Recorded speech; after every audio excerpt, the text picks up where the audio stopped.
so far. So they're really good. Now, you probably wouldn't have expected to say that the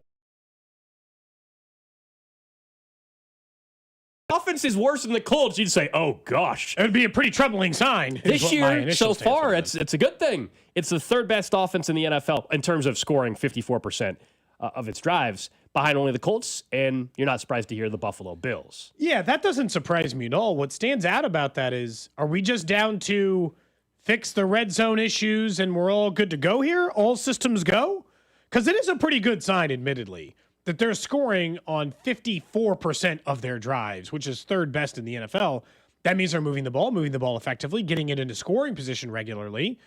And that's with, I would say, some kicking trouble. 3 misses. Yeah, and 4 total. Like, he's missed a kick in every single game so far this year. They'd be in the 60% range. Yeah, they would be right at the top of the NFL at moving the football. And they were doing that because it's not like they scored 100% of their drives this previous week, although that definitely drove the number up.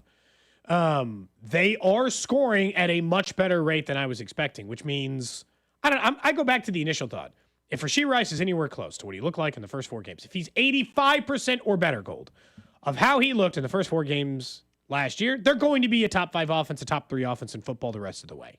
That's my stance on this. And some of the backup numbers there do support some of that. The idea that they're scoring on that high of a percentage tells us something important.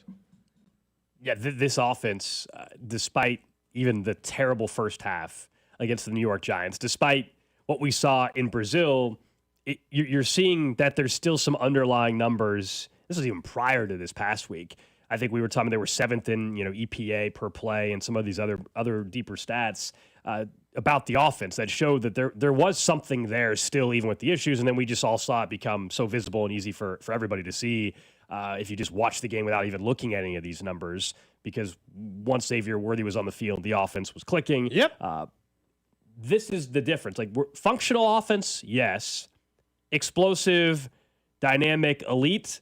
That's what you're hoping you see when Rice and Worthy are on the field at the same time, and that's what we've been talking about for weeks. But now, can they be functional and all that before then? I think the answer is yes. They just showed me that against the Ravens. I understand that the Ravens have their injuries, and so we want to say, hey, will they do it to that extent against a team like Jacksonville? We're going to talk more about their defense coming up at 11 o'clock today on the show. Yeah, that'll be a really good test for them. But they have shown enough to me where, can they be functional? Can they move the ball on a regular basis? All that is answered. It's now, can they just be explosive and be one of the better offenses the rest of the season? That's the question for me. Last year, and this is the part that's always lost in it, Gold, because we didn't really enjoy watching last year's offense. Last year's offense was efficient in some areas too. It wasn't good overall, but it was efficient in some areas, like how many plays per drive and how often those drives ended in success or didn't end in a punt or this other stuff. And look, some of this is because they've been more aggressive in the stuff that comes with it. But yeah, I take this as a good sign for where this team is headed. And I take it as a really good sign that there's still a possibility of them being significantly better going forward. This last game obviously was maximum of any offensive game they put together in some time. Yeah. And I appreciate that. That's pretty much as high as it would get for them at any one point. And I don't think some of these numbers are going to hold up, but you got to really remember like where Xavier Worthy could end up at the end of the year, and who they've been throwing to in this early portion of the season, and why I still think, and I know we'll talk about it later, why I still think Patrick Mahomes has a real good shot at MVP. Yeah, he's especially after that game on Sunday. Third best odds right now. There's definitely a path, to say the least, for Patrick Mahomes to find a way to win MVP this year. We will take a look at the odds a little bit later on. You mentioned, pacing, and these are fun to look at, and we'll go through and see which ones are most likely to happen. But it was Price Carter put these out. Actually, I want to give him credit for doing the legwork on it. But Patrick Mahomes pacing, we'll get to him in a second. I want to start with the wide receivers because this is more interesting. Hollywood Brown right now, okay, heading into week 5, he's been healthy. He's obviously had an offense that up until this past week hasn't had Worthy and Rice. He's pacing for a 94 catch, 888 yard, 4 touchdown season. I gotta say, what is he catching every pass for 4.5 yards? That's what happens when you had 16. 94 for 888? Yeah, that's a bad ratio. Week 1, wasn't it 16 targets or something like that, or 16 catches? And he didn't have like a ton of yards to go with it. Look, I've been over the years, the 2 years that he's been here, I've been more optimistic on what he could do than you, obviously, even when he was healthier or now is healthy. I also don't think still that he's I don't think he's finished with 888 yards. I will take, however, 650, 700. Yeah, I'll take right in that would range. be That great. sounds fine. That's what I said from the beginning. Quite honestly, if he has 888 yards, something went wrong. Yeah, it means Worthy got hurt again, or Rice got hurt, or I just don't think if Rice and Worthy and Kelsey are all available, it's just the reality of the weapons they would have at that point. There's not really room for Brown to have 888 yards. Does that make, you know what I mean? Yeah, you know what also stands out about that? It's passing the eye test for what we've seen, which is Hollywood Brown doesn't look explosive. Hollywood Brown looks like younger Juju. As in, if you would just like a possession receiver to go 6 or 7 yards down the field and catch a slant, congratulations. Hollywood Brown is available to do that. He doesn't look like more than that, I guess. Yeah, and then Travis Kelsey. Here's his pacing stats so far through 4 games. 64 catches, 774 yards, so just under, and then 4 touchdowns as well. So this one's a little more interesting to me. I actually think touchdown-wise, he could finish with more still. He's pacing for 4. I think the yardage is probably close. I don't think we're far off on the yardage. I think I don't remember what we did this conversation in camp. I think the 7 or the 800 to 850 range was kind of where I had settled. I was in the 900 to 950 range. I think, you're right though, like 750 to 850 is probably being realistic. Yeah, most likely. I still think he's going to have more opportunities now that all these guys come back. In the Agreed. sense that there's less targets to go around, but his job will be easier. But I don't think the receptions. Well, I don't think he'll only end with 64. We had this discussion also in camp about he's not going to be a 9,500 catch guy anymore. Nope. 65, 70 is probably the range. The one on this that I actually think he will outpace for sure is the touchdown. I don't think he's going to finish with only 4 touchdowns this year. He has 1 through 4, so that's the pace. I get it. Something tells me he will end up with like 7 to 8 when the season is over. And then Tyquan, he's going to have the most hilarious one of the bunch because he's going to be on pace without even looking. He's going to be on pace for like 500 yards and 40 touchdowns somehow because of the way he has been catching the football. We know his deep threat, but this past week he was a red zone threat. He got a touchdown. His current pacing numbers, 43 catches. Okay. 774 yards. Identical yardage as Kelsey with, 21 fewer receptions. Because everything's for 20 yards down the field. For sure. And then 13 touchdowns is his pacing for the season. Oh, boy. 13. Assuming Rice and Worthy will be on the field at the same time in a month, and hopefully he's not going to finish with like 10 even, is he? I think he could have 8. How many does he have right now? He's pacing for 13. He must have like 3. He's got, he had 1 that week. He had the week before. Yeah, he's got 3. He has 3. I take 7 or 8. That is a funny pacing stat, though. The idea that he's pacing for 43 catches, but that 13 of them will be for a touchdown. They obviously like him in the red zone. He hit him on that. Like, all of his receiving touchdowns aren't deep necessarily receiving touchdowns. The last one was just a regular red zone target. Even though, again, we know they'll have Rice and Worthy on the field together as long as somebody stays healthy for the next 2 weeks. Yeah, his yards per reception, it's weird. You would think that they'd, because we've been talking about the deep threat, it's actually been going down each week, which tells me he's becoming more of a, as you said, a red zone guy too, on top of the ability to go down the field. He's just getting less snaps. Yeah. I mean, he only had 2 targets last week. Worthy was back. 1 catch, 11 yards to the touchdown. The week before, we all know he had the deep catch for 33 yards. 5 catches for 71 on 9 targets. So he averaged 14.2 yards per reception. The first 2 weeks of the season, 5 targets, 59 yards, 29.5 yards per reception. And then you can do the simple math on the first game. He had 2 catches for 41 yards. He was pacing for 20.5 yards. And then what about Juju? I guess he's the only other one. Because Xavier Worthy, it's a single game. I don't need for sure. So you take a look at lower. You take a look at Juju Smith-Schuster, 60 grabs is his pacing, 642 yards and 4 touchdowns. I think it'll go down, but I also think they really trust him, they being Patrick Mahomes in particular, on third downs and in crucial spot. They know he's going to be there. He's going to be able to make the catch. He's got great hands. They obviously are going to give him a lot of snaps because they like him in blocking situations. We said this after the... he's a good blocker. He's one of the more underrated blocking receivers in football, period. I think it's an underrated part of his game. I know that's not why we talk about receivers, but that's something that he does very, very well. Well, that means you're going to continue to get on the field. And so I don't know if he's going to get 60 for 642 and 4 touchdowns. I think he could have 4 touchdowns this year. I think he's probably more of a 500-yard receiver on, 50 catches, I would say, versus the 60 for 642. But the touchdowns are about spot on. I could easily see him still getting 4 touchdowns this year. I think the only one that stands out to me is, will Travis Kelsey outperform that? Everyone else, because Xavier Worthy and Rasheed Rice are coming back, I'm assuming he's going to pace below it. Like Hollywood won't get anywhere near, honestly, 94 for 888. He'll finish like 65 for 650. And I don't think Tyquan's going to finish with, 40, maybe 43 catches, but they're going to be for less yardage and less touchdowns. I don't think Juju's going to pace for 60 and 6, none of those guys I think will pace. Travis is the only one, which is there another gear?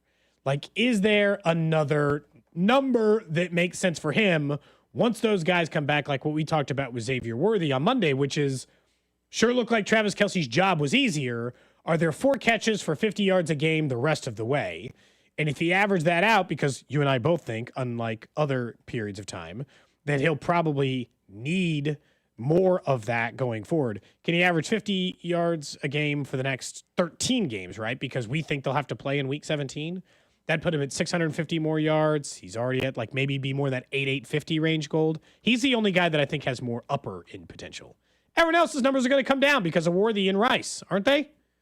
Every single player in there, I have to assume, is coming down from that. Yep. Honestly, kudos to Hollywood Brown, who would have made himself a 900-yard receiver if he was the only guy to throw to. Because for the first target shares matters. Yeah, I mean, target share matters. Now, for Patrick Mahomes, if you were curious, he's pacing for just under 4,000 yards, 3,991 yards, 30 touchdowns, 4 picks. And then the funny one is the rushing numbers. This is where this will trend downward because. Oh my God, is he on pace for 800 yards rushing or something? Not quite that. 94 carries, 553 on the ground with 9 rushing touchdowns because of what happened the first 2 weeks of the year when he was running like crazy. You know what it is? This is what's so stupid about what I don't like about award stuff.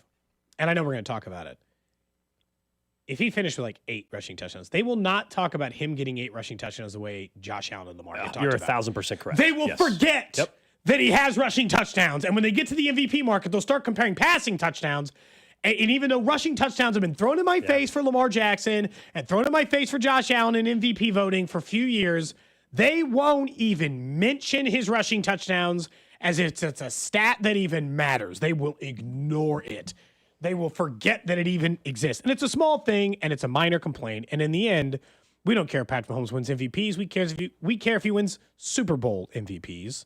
But I'm already pre-getting ready for that MVP conversation, which we'll talk about here in a little bit, where I know those things are going to get into it.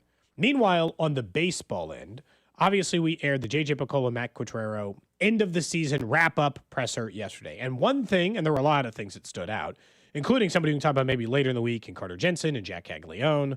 But it did stand out when they were talking about Salvador Perez, because the line Gold that stood out with it was not that Salvador Perez was going to have his option picked up. J.J. Picollo told us that last week as we were wrapping up the season. But instead, mentioning the idea that Salvador Perez could be here for more than 1 year. He had said, at least the option, at least, Gold. Do you think that there's an extension for Salvador Perez coming? Because there's part of me that is interested because he hasn't fallen off yet, and I want him to retire a Royal. But I also don't want him standing in the way of Carter Jensen eventually being a catch 100 game per season guy. I looked it up earlier in the year, and Freddie Fermin, to his credit, when he was pitching, because they'd mentioned the Freddie Fermin role earlier in the year. Freddie Fermin was on pace to catch about 75 games for the Royals. So that's what we would expect if they're saying the Freddie Fermin role for Carter Jensen. And then Salvador Perez's numbers just ballooned because they traded him away. That's the part of the extension that kind of gets me. Does it make sense to keep 2 catchers all the time on your roster if you're not sure? That's what the Salvi extension part of it is. Do you want to keep Carter Jensen from being a full-time catcher for the next 3 years, 2 years? I think he's young enough for 2 years that's not a problem if he's splitting time. What's he, 22? His exact age, Carter Jensen. Let's look it up. He is 22 years old. Okay. So, So he'd be 24 and become a full-time starter? He turns 23 in July. So halfway through the season. So he's a young 22 right now. And I think, I heard it the same way you did yesterday, which was it's not so simple as, we're just going to pick up his option. I think there's a real possibility it's a 2-year extension or something like that appeases everybody. And I think there's still going to be realistic conversations about, his role in terms of how much he's behind the dish. But especially early on next season, I think he'll be still behind the dish more than what they were pacing with when Freddie was here. So you don't think he'll catch 75 games, Carter Jensen, next Not year? necessarily. I think as the season goes on, they will shift to that. But and what will be the first full year for Carter Jensen in the big leagues, I could see them initially not giving him the exact same amount of workload behind the dish as Freddie got at the beginning of the year and then as the year goes on. But Salvador Perez has been at his best here recently when they haven't asked him to catch on a regular basis. It's kept him fresh. It's been a big reason why I think he's continued to perform at the level he has. But yeah, the Carter Jensen, Freddie Fermin role, I think it'll be similar. I wouldn't be surprised in the first month of the season if we see Salvi catching more than we saw Freddie catch. You know what I mean? The split will be different. I once again asked some people of the organization because I fear it from previous experience. There's not a single soul inside that organization that will even hint at the possibility that Carter Jensen would play at a position. So if you're thinking they're going to screw around and try to teach him left or right or first, no one I've spoken to inside the organization will give me any indication that that's even a thought process, an idea, a consideration. I think past experience has and I think that. The phrase I heard from somebody was, he's a catcher. Not like, and that's not what they were saying necessarily about some of the other guys that were coming up at the time. And again, Vinny's so good. He has got a absolute lockdown on first base over Kaggs. They won't even guarantee Kaggs the spot.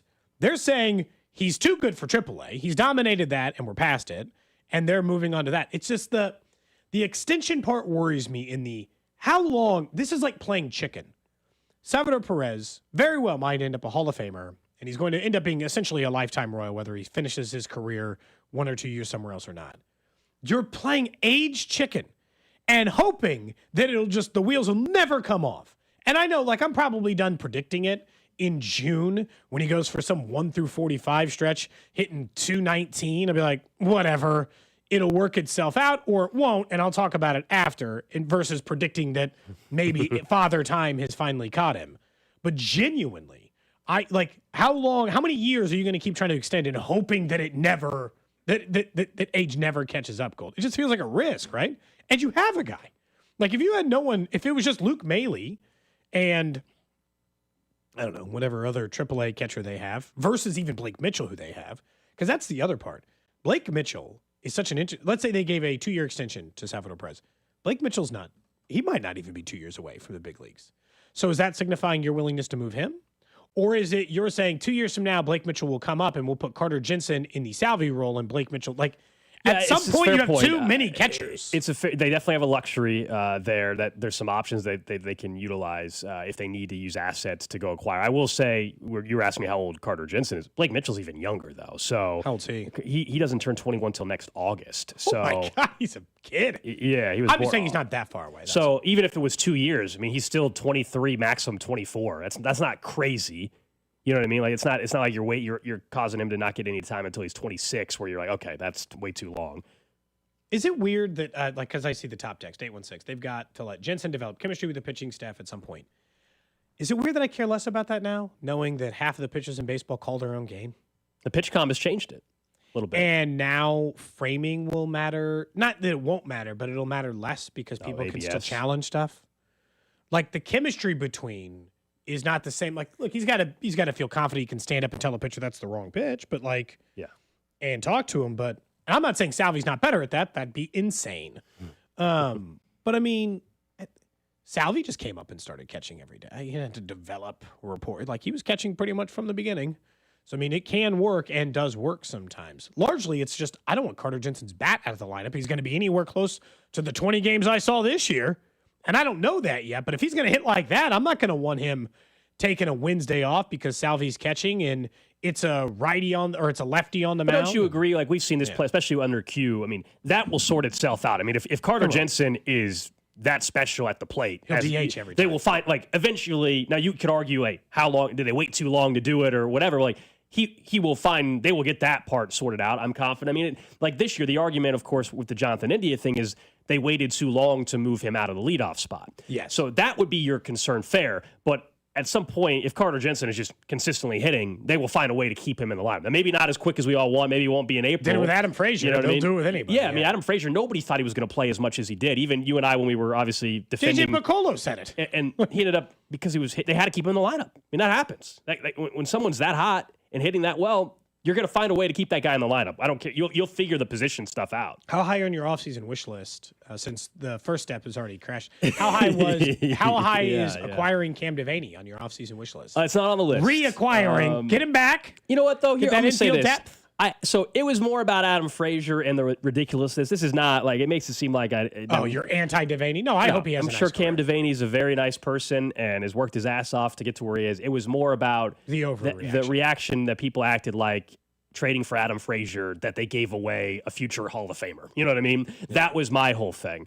And obviously the rest worked itself out anyway. With Adam Frazier played pretty well. And now people are out here saying they want Frazier back. It's amazing how quickly things change. Honestly, they need, what's weird about the Royals is I've been covering this team, it seems like for 15 years probably now, or 10 plus years. And they've always been very interested and very much essentially a super utility infield outfielder veteran guy. Their ability to choose that person is awful. They're like Chris Owings. You're like, he's never hit. Please don't choose that one. Choose a different one. This time when they traded for Adam Frazier, they just got it right. So it felt a little bit different. I hope that they, this offseason, find that guy. They just choose the right guy. Up next, let's talk a little NFL nationally, more so than even locally. What's going on in the league right now? Ross Tucker gives us some insight on that. And, I want to ask him about the AFC. Is it just the Chiefs and the Bills at this point in time? Our Odyssey NFL Insider stops by next. You're listening to Cody and Gold. Tune in for the Chiefs Red Half Hour every day, starting at 11:30 right here on your home for Chiefs football. 96.5 The Fan. Brought to you by Heartland Men's Health, the leader in men's sexual health. Thousands of men have been successfully treated for low T, ED, and more, all with discretion and compassion. Make your appointment at heartlandmenshealth.com. Football season's in full swing, and Underdog is the best place to get in on all of the action. And you can select entries and win money right now, today, in the state of Missouri. And playing on Underdog is easy. Just choose whether your favorite players will go higher or lower on stats like rushing yards, receptions, touchdowns, and more. Get all your entries right, and you could win up to 5,000 times your cash. I love combining selections from multiple games into one entry. That's how I play on the Underdog app. So download the Underdog app today and sign up with promo code BOB to score $100 in bonus funds or entries when you play your first $5. That's promo code BOB. Underdog. Make plays, win money. Must be 18 and over and present in Missouri. Terms apply. See assets.underdogfantasy.com/web/play and get terms _DFS_.html for details. Concerned with your play? Call 1-800-GAMBLER or visit www.ncpgambling.org. This October, the whole family can ride along for the wildest weekend in Kansas City. PBR Outlaw Days, October 3rd through the 5th at T-Mobile Center. Cheer on your Kansas City Outlaws as they battle the world's best on the dirt, under the lights. KansasCityOutlaws.com. Get your tickets now at PBR.com. Kansas City Outlaws. All grit and no quit. Chiefs checking for Community America is for real fans. Because real fans know tap to pay is the ultimate play. Zero fees mean you win with ease. And big savings at the team store means you can score more. And who doesn't love scoring more? Community America is investing in helping Chiefs fans step up their financial game. Get started today at CommunityAmerica.com. Member owned, open to all. Community America Credit Union, invested in you. Need to sell your house in Kansas City but not sure what the best option is? Selling a home, especially when dealing with foreclosure, divorce, job relocation, or an inherited property, can feel overwhelming. That's why I don't just make offers. I help homeowners understand all their options so they can make the right choice with no pressure and no obligation. I'm Rex, a local homebuyer and resident right here in Kansas City. Whether you're looking for a fast cash sale or just want to explore your choices, I'll walk you through the pros and cons of selling to me or listing with an agent. If selling directly is your best move, I'll offer you a fair cash price and a closing timeline that fits your needs in as little as 7 days or on your schedule. No repairs, no commissions, no hidden fees. Just a transparent, hassle-free process so you know exactly what to expect. Let's talk. Call 816-330-6000 or visit rexspyskc.com for a free, no-pressure consultation. Rex Spies KC, helping homeowners make informed decisions with confidence. This fall, refresh your home with a special offer from Westlake Ace Hardware. Enjoy $10 off bin interior paint gallons October 1st through 31st. With an easy-to-apply, easy-to-maintain formula, Bin Interior offers an introduction into the beauty and durability of Benjamin Moore premium paint. Hurry into Westlake Ace Hardware for this limited time savings and keep your spaces looking beautiful for years to come. Offer valid in-store only, so visit Westlake Ace Hardware today. Terms and conditions apply. See store for details. Ace is the place with the helpful hardware, folks. If you're 55 or older and into that whole saving money thing, T-Mobile has an exclusive phone and internet bundle just for you. Right now, get 2 unlimited phone lines plus 5G home internet for just $30 each per month with AutoPay, plus taxes and fees. And with 5G home internet, setup is easy with just one cord and no technician needed, which is great if you're also into that whole keeping it simple thing. Switch now and experience the best mobile network in the U.S. Visit your local store to start saving. T-Mobile, it's better over here. Based on analysis by Ookla of Speed Test Intelligence data Q4 2024 to Q1 2025. Ookla trademarks used under license. Unlimited on our network. Customers on voice plan may notice speeds lower than other customers and further reduction if using more than 50 gigs a month due to data prioritization. Video streams and SD on this plan. Home internet pricing after $20 a monthly bill credit plus $5 per line without autopay. Debit or bank account required. See 5G device coverage and access details at T-Mobile.com. Is your everyday congestion preventing you from enjoying life's big moments? Try Vicks Sinex Saline today and get yourself back in the action. Vicks Sinex Saline instantly clears everyday congestion with a gentle ultrafine mist. Sinex Saline's drug-free, no-mess formula instantly moisturizes and soothes dry, irritated nasal passages for quick and effective relief. Get back to enjoying life's big moments to the fullest without having to worry about everyday congestion holding you back. Just Sinex, breathe, use as directed.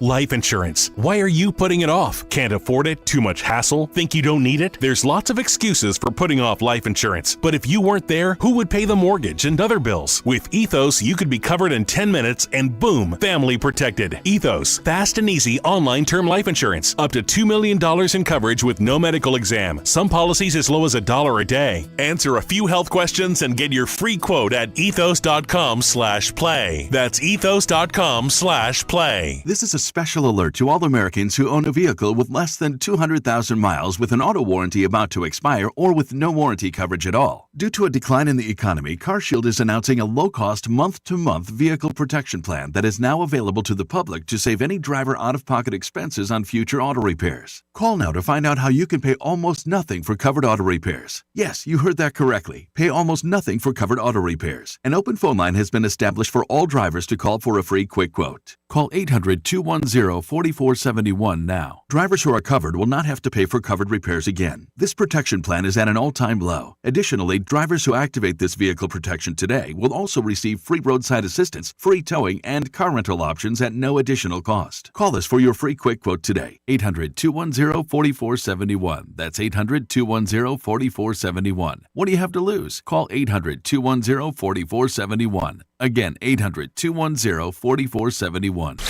You're listening to 96.5 The Fan from the Mission Plumbing, Heating, and Cooling Studios.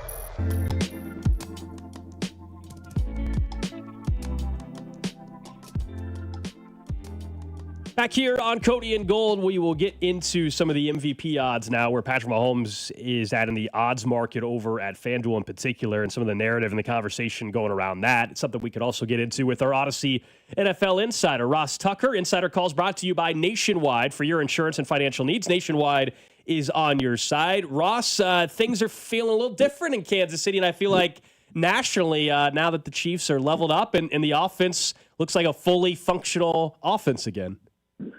Funny how that works, isn't it? Although listen, it's the nature of the business, which makes it fun, but I do laugh at times about the week-to-week nature of it, right? Yeah. I mean, a week ago, everybody's talking about how the Panthers beat the Falcons 30-0, and then the Panthers go to New England and they lose 42-6.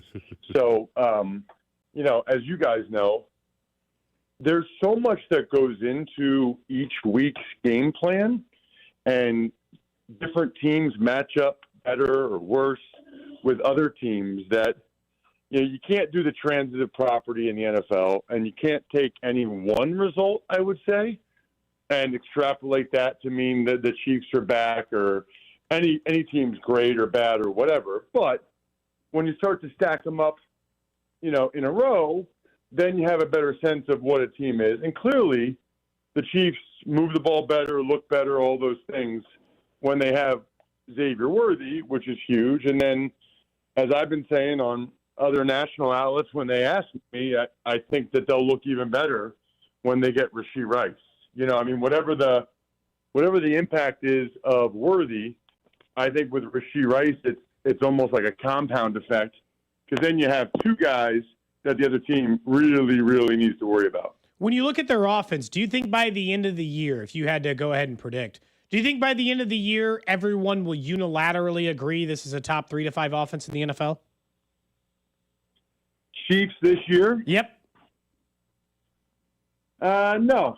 I mean, they might, but I'm not going to sit here and just put that out there and say we'll all agree based on one performance that they'll be a top 3 to 5 offense. I think there's a pretty decent chance of it. I mean, you have a Hall of Fame quarterback, Hall of Fame coach, so I would say that is a pretty good start for any team to be considered top 3, top 5. And because of some of the young guys playing on the offensive line, the left side, maybe it takes them a few weeks with Rice and Worthy. I mean, they have a really good chance is the answer, Cody. When you look at what they're doing in the running back spot, how would you handle that if you were them? They gave Brashard Smith more touches. We think Isaiah Pacheco lacks vision at the very least out of there, and Kareem Hunt doesn't seem to have a ton of juice. Would you trade for a running back, just play the rookie more? How would you handle it for a veteran team? I don't think I would trade for one. I think Brashard Smith has some juice and has shown some promise. And I don't know who you're going to get in there that you feel is definitely going to be better than what you have with Hunt and Pacheco. Pacheco's still kind of working his way back a little bit. I think it's too early to pull that trigger, which is also one of the benefits of the trade deadline, being later than it used to be. We're talking to Ross Tucker, our Odyssey NFL insider. I know you mentioned it's a week-to-week league, and I'm 100% in agreement there. That's what makes it fun. But at the same time, the AFC, the way it's shaping up, it sure looks like, are we Chiefs and Bills and everybody else again? Now with the Ravens issues, with Lamar being hurt? Probably. I guess I would tell you, I still actually think the Indianapolis Colts are pretty darn good. If A.D. Mitchell doesn't drop those drop the ball and get the holding penalty on the Taylor touchdown, they're 4-0 with a win at the L.A. Rams on their resume. So let's put it this way. I think the Colts are going to win that division and have a great chance to get to the divisional round and show what they can do. I think at this point it would be an upset if it's not the Bills and the Chiefs in the AFC Championship game. But let's see what the Ravens look like when Lamar gets back to health. Obviously they've had a rough go of it, but I still think they're the class of that division and have a pretty good chance to ultimately win that division. And then maybe they can have a run in the playoffs that they haven't really had under Lamar Jackson and John Harbaugh for whatever reason. Do you think it's fair, though? I mean, at this point with Lamar, we all know he's won multiple MVPs. He's on a Hall of Fame path. Nobody disputes that or shouldn't dispute that.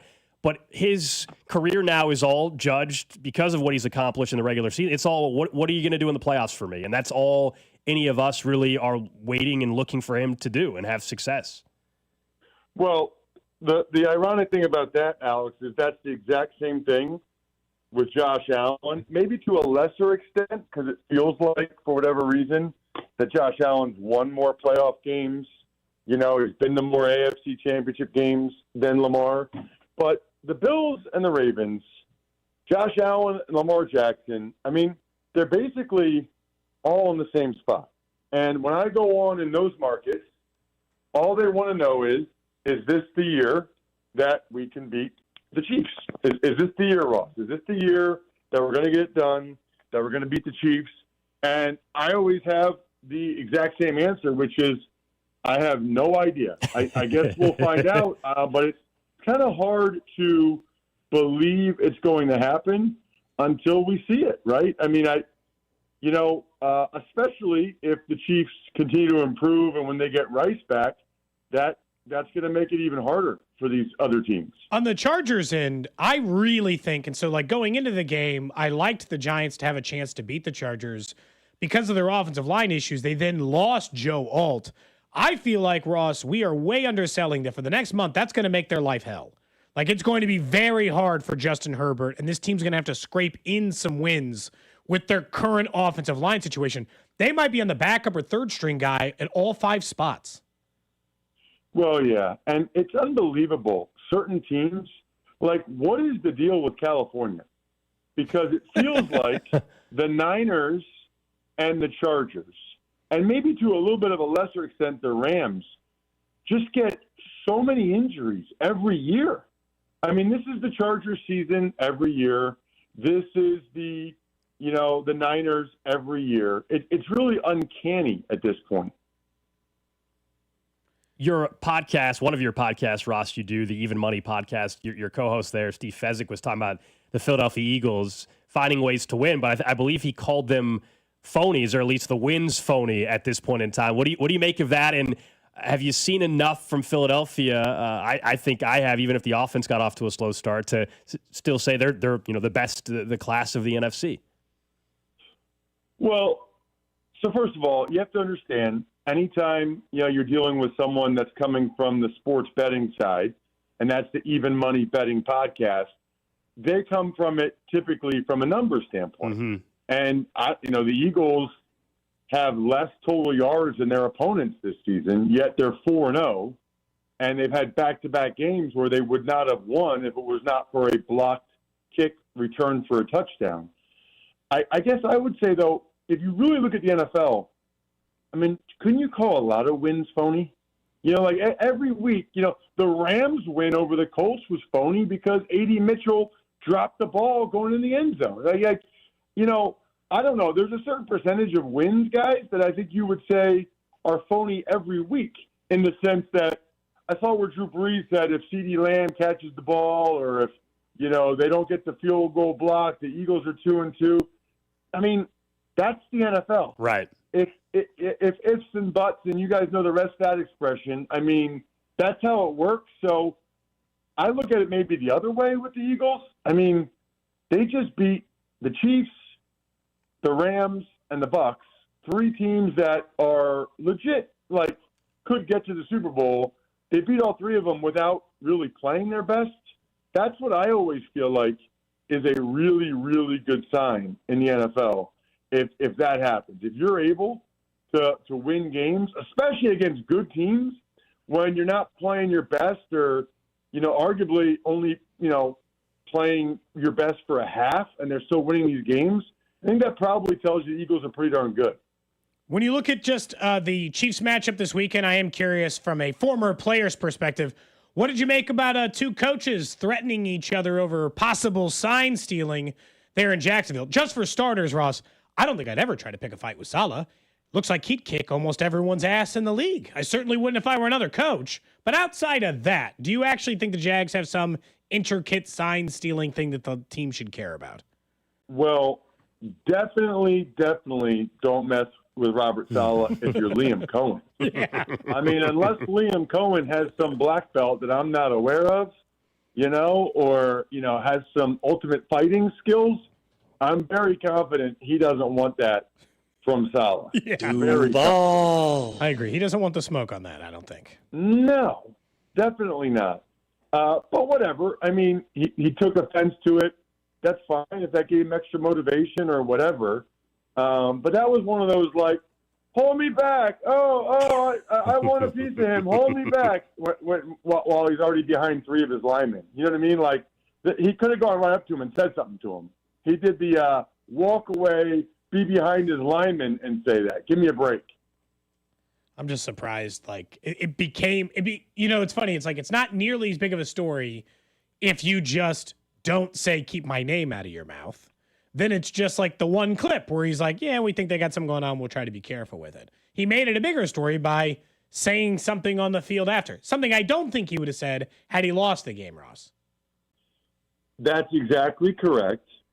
And also, situations like that, it's like methinks he does protest too much. You know, like if it's no big deal, then why are you getting all upset about it? When you get all upset about it, then you're making it seem like it is a big deal, that you are worried about it.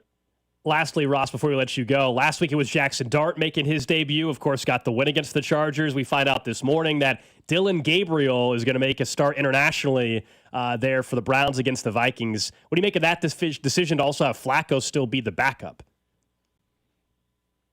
Well, I think that says a lot about Shedeur Sanders and how they feel about Shedeur Sanders right now, pretty clearly, right? I mean, if they felt better about Shedeur Sanders, you would think that they would want him to be out there if something happens to Gabriel. You know, like if they're moving on from Flacco to Gabriel, you would think that the next thing is they would want to be able to see what Shedeur Sanders has if Gabriel falters or gets hurt.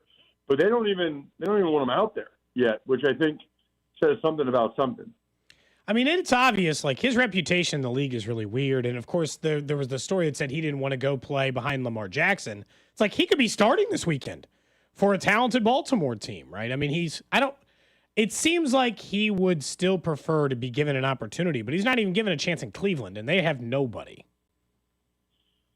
Yeah, I mean, look, we can talk about it as much as we want, but I think, you know, what's going on there is that the Browns don't want to put him out there. They don't trust him. They don't think it would go well, and it's probably in his best interest. You know, it probably would go very, very poorly. Ross Tucker, our Odyssey NFL insider. Appreciate it, man, and we'll check in with you next week. Sounds great. Thank you, guys. Ross Tucker joins us each and every Wednesday here on Cody and Gold. Insider Calls brought to you by Nationwide for your insurance and financial needs. Nationwide is on your side. Yeah, the Gabriel. Bad spot to put Gabriel in. It is, but also, like, hey, you were drafted. You know, you want your shot in the league? Here you go. You know what I mean? Assume you want to play, so here you go. Would you rather sit on the bench all year? Of course not. So, yeah, it's not. I agree with you. It's not ideal, but, hey, you're getting a chance to start, man. And there's probably a lot of people heading into the draft process did not think you were going to be starting a game in the NFL in 2025. So, hey, let's see what happens. And, yeah, the Sanders stuff, I don't they clearly have told us how they view him, but also at the same time, I agree that don't you at least want to just you can move on from him after the season if you just saw him play and he stunk. Like, you know, Gabriel plays, and let's say he plays poorly, or he gets, you know, let's say he gets hurt. He's a third-round pick. He's probably going to stay on the roster. Let's say he gets hurt. All right, then Joe Flacco gets back in the game. You know, to me, I would just find out if Sanders even has it and move on, unless they think he needs to develop more, and they actually, you know, do want him to develop, and they're willing to ride this thing out a lot longer than I think the general public is. The general public just wants us to have an answer on Sanders right away and be done. Maybe the Browns are trying to view it a little more long term. Actually develop. I mean, no for idea. a 6th-round pick, typically that would be. Here's the thing: it's only the name that we would do it. If we just said where he was taken, that would normally be a very slow development process with very intentional means behind it. So yeah, you know, they can take their time with him. I don't blame them. I knew they couldn't start Flacco forever. Let's get to some established quarterbacks in the league that have a chance to win MVP this year. Check in every couple weeks on the MVP market. These are over at FanDuel. Obviously, you can shop around different books, find different odds, but these are just based off of theirs. Josh Allen is the MVP favorite. Justin Herbert, second best odds, 6-1. Mahomes, essentially second best odds as well, plus 650. So almost the same odds as Herbert. Jordan Love out in Green Bay, 8-1. And then Matthew Stafford has the next best odds. Now there's a big drop off. He is 14-1. And then you got to go way down the list to find other guys like a Baker Mayfield, et cetera. It is very early in the year. We've gone through this enough. We've had legal betting on the Kansas side. Missouri side's coming in December long enough to know that this market is going to shift another 25 times, okay, before we get to the end of the year. However, with that said, I think it is very clear Josh Allen, Patrick Mahomes are going to either be the favorites or have the second or third best odds the rest of the season. I don't think there's any dispute unless you think somebody's getting knocked out for the year. Yeah. Josh Allen is going to win that division. He's going to be clearly, right in this conversation all year. And I think Patrick Mahomes, if they can win this division with what he was able to do the first couple weeks of the season with the lack of weapons, that narrative can work in his favor. I would not want to put money on Josh Allen at minus 105 right now, but Patrick Mahomes at plus 650, I think is an opportunity still. it's really the divisional convo. I mean, if Justin Herbert and the Chargers can, if knock he wins off the division, Chiefs, I do think he'll win the award. Yeah, because most likely means his numbers are probably good. He's playing well. He's now got an injury issue that works in his favor from a narrative perspective if he overcomes it with the O-line issues, as you brought up, Cody, with Ross. And then, he's got a rookie running back now that's going to be the guy behind him. All of that helps his cause. But again, we've gone over the trends.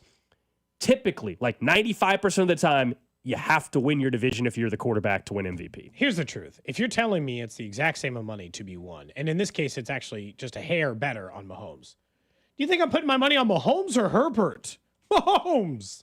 1,000 times. I'd choose somebody else further down this list. I'd soon choose Safford before I chose Herbert, because at least he's playing in an injured division where he's got Puka Nacua, who leads the NFL in receptions, I think, and maybe yards too. So he's got an elite level weapon, an elite level coach, and could just go on to win the West, which we've again pointed out has to be the first step of getting into the MVP conversation anyway. Admittedly, Patrick Mahomes was my preseason MVP selection. When we went through these picks, I told you the narrative would help Patrick Mahomes, and the fact that he hadn't won it in a few years, they'd be ready to hand him the award. And voter fatigue is always a thing. It's hard to win it back-to-back years. Look at Lamar last season, who, not by much, but by a margin, should have been the MVP. I don't think it's like he was 50% better than Josh Allen. He was better in every category besides rushing touchdowns than Josh Allen was last season. He was. And so, you would think that should have been the year. I think Mahomes is going to win the award again if his offense looks anywhere close to what it looked like last week. That's the question you have to ask yourself about betting on Mahomes. Do you think his offense will roll into top 5 form the rest of the way, and he'll get to 40 touchdowns and 4,300 yards, and the numbers will support the rest of it? Yeah, but so you're telling me that if, let's say, they're 12-5 and the Chargers are 12-5, the Chargers win the division, then Mahomes has no shot to win the award? Correct. I think that's ridiculous. But I'm not saying I can pull up, this has been like a betting conversation for years. I know that. I'm not saying it's an unfair system. I'm just telling you how it works. Why is an award that is purely a statistical award, as it is in every other sport, based on if you win the division or not, when there's so many different things that go your way? I'm just trying to win money. This is a betting conversation to me, and I'm just telling you how. If we would have the convo, it just doesn't make any sense to me. It shouldn't be that way. That's more than fair. I don't disagree with you. We can have the convo of like, hey, that shouldn't matter. I agree that it shouldn't be the end all be all. I'm just telling you, like from a betting perspective, the convo is different. It's a can I win money or not with the bet? And I'm saying you can't win money on MVP if your quarterback doesn't win the divisional thing to me is more of a coaching thing than it is. Like if the Bills go 15-2, Sean McDermott should win Coach of the Year, point blank. I understand that they got an easy schedule, but we don't disagree. I mean, Andy Reid should have won Coach of the Year last year too. I know that, but he can't win it. Yeah. He's always 1,000-1 every year to win it. But what makes the stipulation them winning the division or not? I'll try to find the trend for you. The tiebreaker, essentially. What makes it that? Nothing other than it was one. It was like no. I understand, but what? There's no criteria. So why would it be? It's created criteria through if narrative. Patrick Mahomes throws for 500 more yards and 45 touchdowns, and Herbert throws for 30 touchdowns and has more interceptions, but the Chargers win by half a game because they started 3-0 in the division. Yeah, that doesn't mean that he should be the MVP because he. And I don't know why. Well, why the betting odds would be. I don't know why the betting odds would lean in your favor if you as an individual, because it's an individual award, were not as good as somebody else. It's a fair take. I'm not saying it's a bad take. I'm just telling you, like, you're asking why does it happen? I don't have a I guess a good answer. I would say you're saying, well, why is that a trend? Because it's a trend, right? Like any award market, if for 30 years of a sample, if it just so happens that 25 quarterbacks won MVP, why is that the case? It shouldn't be. Well, I'm just trying to win money. I'm telling you, you have a better chance to win MVP if you're a quarterback. You have a better chance to win MVP if you win the division. I don't know why they do that, but that is clearly part of the narrative that the voters use. If you're saying it shouldn't be, that's more than fair, and I don't disagree necessarily with you. I got to say, it seems to me to be a pretty simple explanation. It's because people don't think you should be the MVP of the league if you can't even win your division. How are you the most valuable player? You couldn't even get yourself to the top. It's pretty simple how they create the narrative in their head.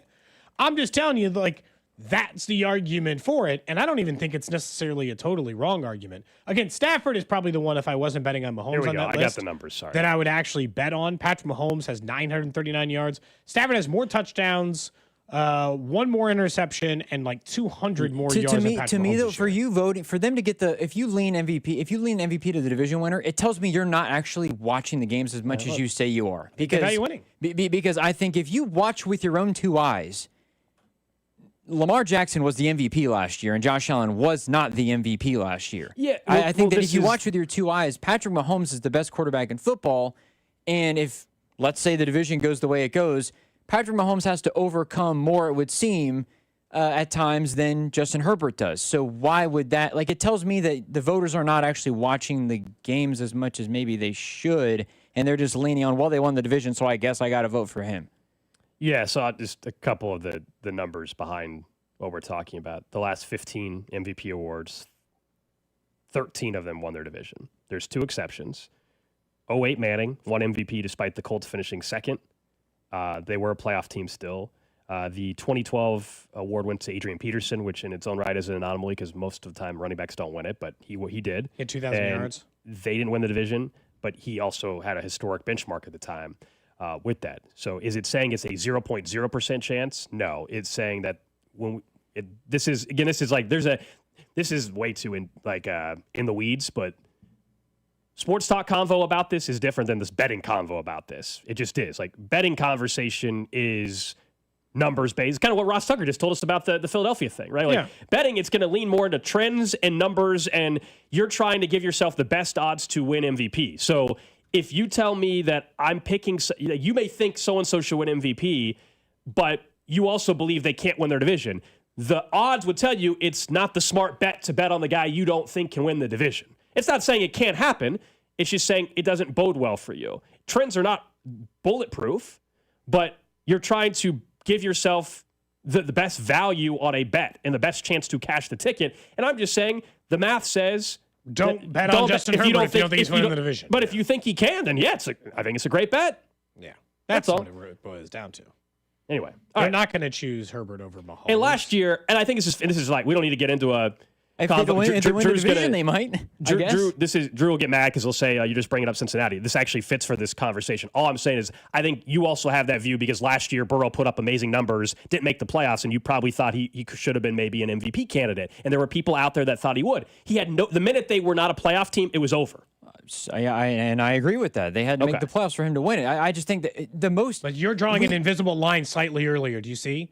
To make the playoffs is not way different than the game difference it takes. They would have made the playoffs. They won one more game. It didn't actually change anything about his narrative. Well, then I think that. Well, then he should have been the MVP. Then, I mean, if we're going to be honest, then I think he should have won it. If we're going to be honest, and it wasn't. I still think Lamar had a better year, but yes. Oh no, There's no question that Josh Allen did not have the best year by any stretch, more than Lamar Jackson. But people got tired of voting, which is also another problem with the award. Is you're not actually awarding the. If we're going to do the most valuable player. Who cares if they repeat? You have to do the most value. You have to do it. You have to do it the same way.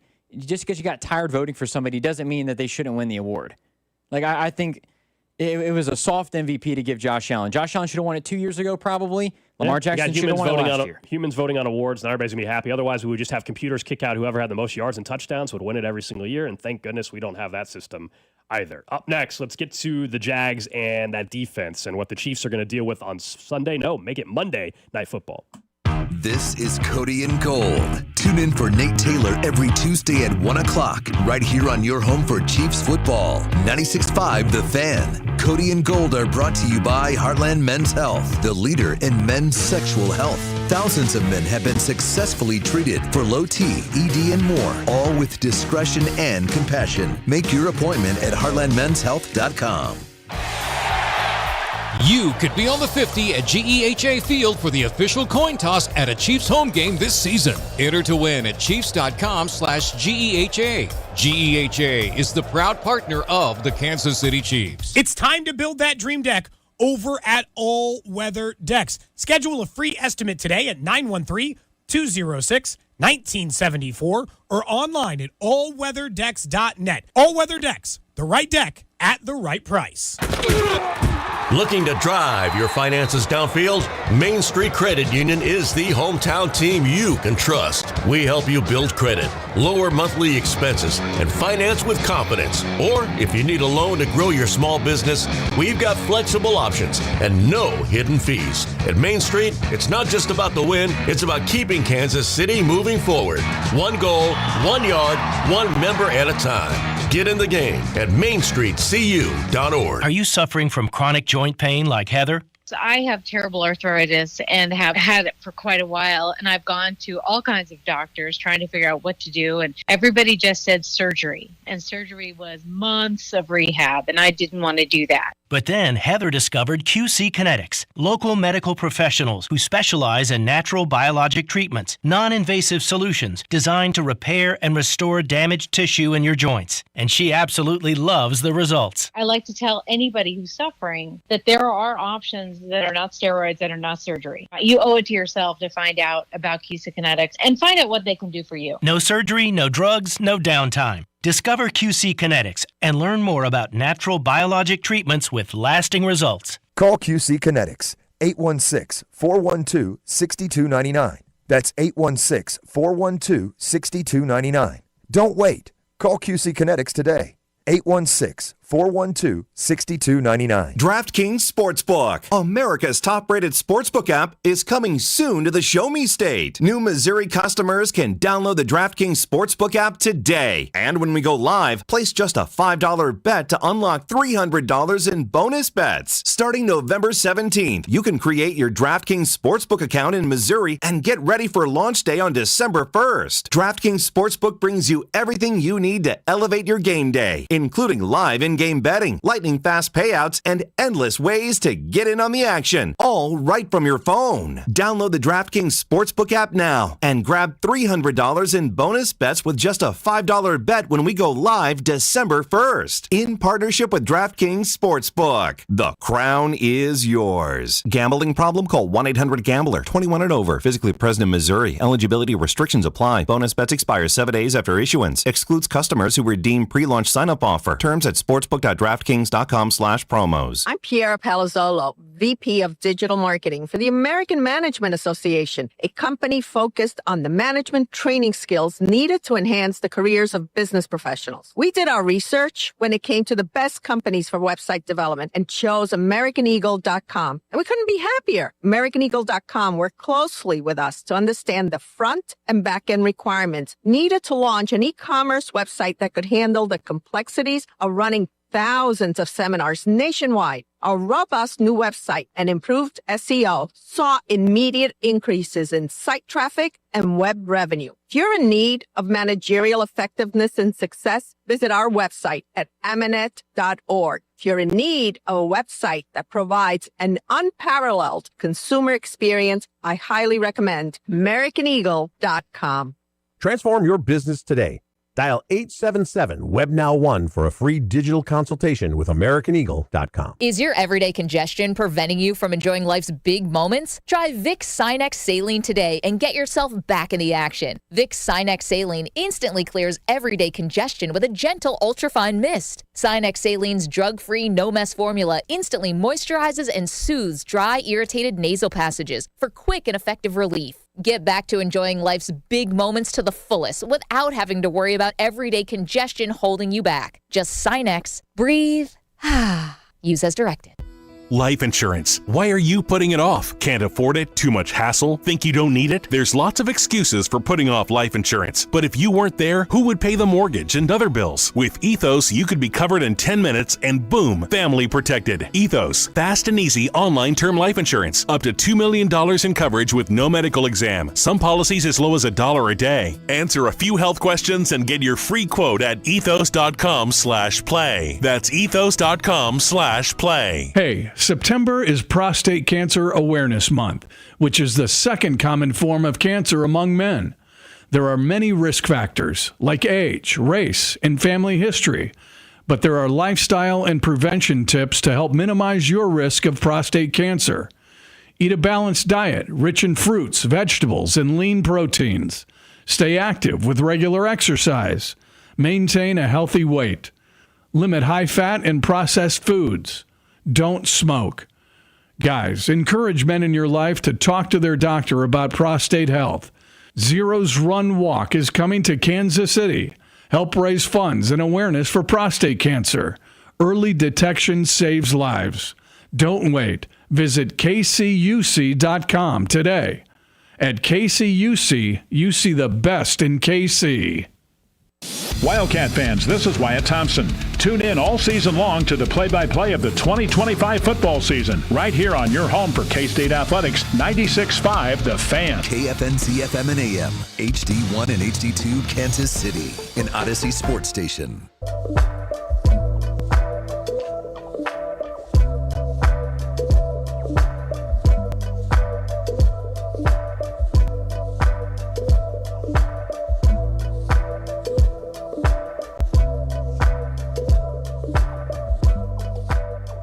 O'clock hour here on Cody and Gold. Alex Gold, Cody Tapp, Drew Nixon with you. We are talking about a baseball convo because the Royals organizational awards, as small as that. It doesn't really matter, but that's why it was an off-air convo. But basically, the Royals sent out an email about pitcher of the month. Player of the month, by the way, was Vinny, and it was Stephen Kolek, and we were saying, I wonder who the Royals player of the year will be, and like they're not going to give it to Bobby every year. And I was like, and he's still the most valuable. And Cody said, well, it's got to be Vinny. I'm like, oh, he's got to strong. I go, well, is there a case for Michael? I think it doesn't really matter in the grand scheme of things. Who do you think it'll actually be named when the Royals put out their organizational awards? As in our player of the year, their pitcher of the year. I think. Well, it's Noah Cameron. It's Noah Cameron. Right? That's not even a question. Maybe Walker. It's Noah Cameron. But I think it's going to be Noah Cameron. Should it be Michael? Well, so that was Is it going to be Michael or Vinny? I bet they won't give it to Bobby, even though Bobby is still on every metric the best player. I said Michael because not that they're not proud of Vinny. I think they're very, very proud. Going back to the hitting conversation yesterday, that one for Michael. I could see. That's my just guess. Okay, Vinny was it doesn't sixth really matter, in Major League Baseball in RBI and top 20 in home runs. One of your better average guys. Not as good as average in Michael though, and played him more. And Michael might win a Gold Glove. So yeah, I'll go. I don't care, but I'll guess Michael. Vinny has the numbers to back it up, obviously. So does Michael. I wonder if the Michael thing is also, after the whole convo yesterday at the presser about hitting and how they believe in Zoom and all this, I could see them like he's kind of the face of hey, we can develop hitting right now. Like I understand Bobby came up in the system and we've all said, someone texted in yesterday about, well, what about Bobby? I'm like, with all due respect, I don't think Cody or I could have screwed up Bobby Wood Jr.'s development. I think it's just the reality. There's certain players like that. You can't really screw them up. Genuinely, if I had been his hitting coach the entire time he was in the minors, it'd probably still work out. Someone says, do the Royals internally have voter fatigue? Like we were going back to the MVP conversation we were just having. No, it's just that Bobby's not going to win organization player of the year every year of his career because it's an organizational award. Anyway, doesn't matter. Just saw the email, and Cody and I were having an off-air convo. If you were wondering why on camera we were talking, and we were just, it was just a lighthearted, quick conversation. Let's talk about the Chiefs, though. Yeah.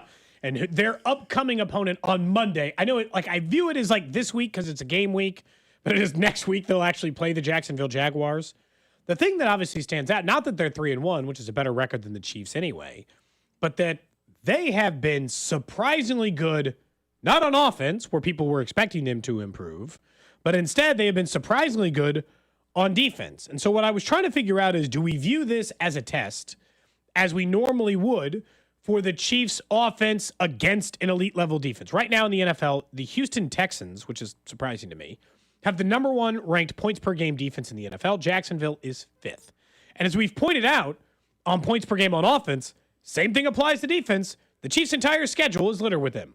They have Denver, who's the number 2 defense, the Chargers, who are the number 4 defense, and Jacksonville, who's number 5 amongst others, amongst the guys. I do kind of view it this way because in looking at the Jags and looking around the league, they have really good linebacker play. They have really good play from their front four, and they get the ball from their opponent all the time. Now, the thing is, they're playing a lot of teams who like to give the ball away.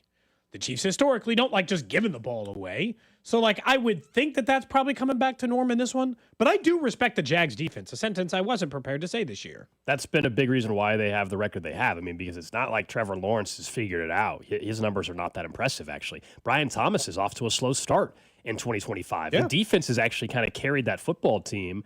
things can change very quickly. But you're right. Turnover differential, turnover margin per game, the Jags are the best in football. And they're considerably better than everybody else right now. They're just ahead of Pittsburgh, Chicago, and Philly as far as the top 5 or so. Detroit's also tied.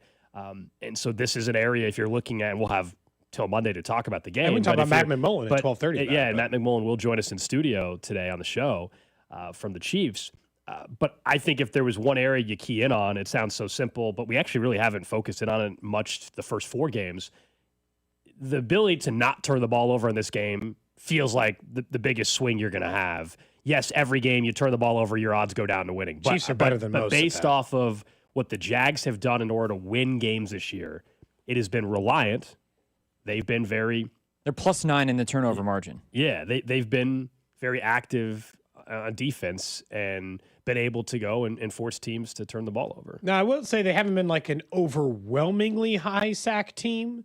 Like they're not the tops of the league, but they are getting to the quarterback. Eric Armstead's had a bit of a resurgence there. He's got a couple of sacks. Josh Hines-Allen is top 10 in the NFL in QB hits, so he gets to the quarterback. And Trayvon Walker, obviously, there's a lot of high draft picks, former high draft picks, guys who are respected in the league. Is Trayvon out for this one? Because I know he... Oh, that's a good question. Didn't he recently have a visit with a doctor or specialist? So we'll see on him, I guess. But they can get to the quarterback. I actually like this because it's like the medium test. The real defensive line, the one you should deeply, deeply fear, is in a week and a half when they take on Detroit. 2 weeks, right? Aiden Hutchinson. That's the one I deeply fear.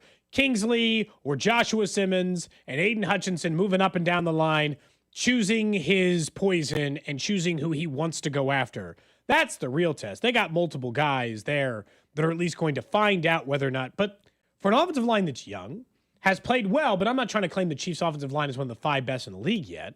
Has played okay, played well, considering that they're pretty new at this on the left-hand side. This is a really good test of can you win it. The only thing that, like, for the Jags, and I don't mean to knock them, kind of like Ross was talking about the Eagles. Is there a single win you're impressed by on their schedule? They beat the Panthers. They're awful. They lost to Cincinnati and Jake Browning. And it was Jake Browning.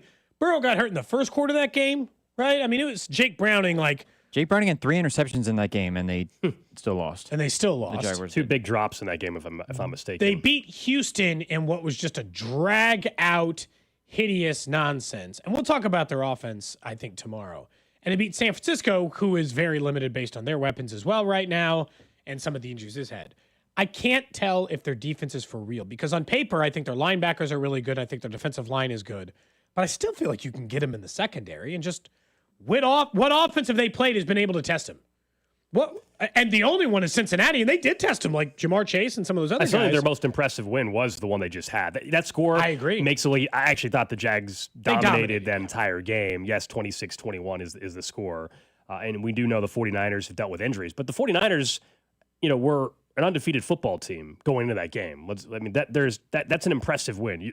Those were teams... the 49ers were an undefeated team going into the matchup, and the Jags were sitting at 2-1, and they got it done. So I don't think we should, take too much away from the Jags' performance in a negative way and downplay it. But the one thing that has been evident is Trevor Lawrence. It's not as if all of a sudden Liam Cohen has unlocked him yet. No. It has been defense, and it's been Etienne. Etienne's been awesome. He just had a 124-yard rushing day. People kept waiting for him to drop off a little bit, and he is not dropping off. And look, they run the ball well with Tootin as well.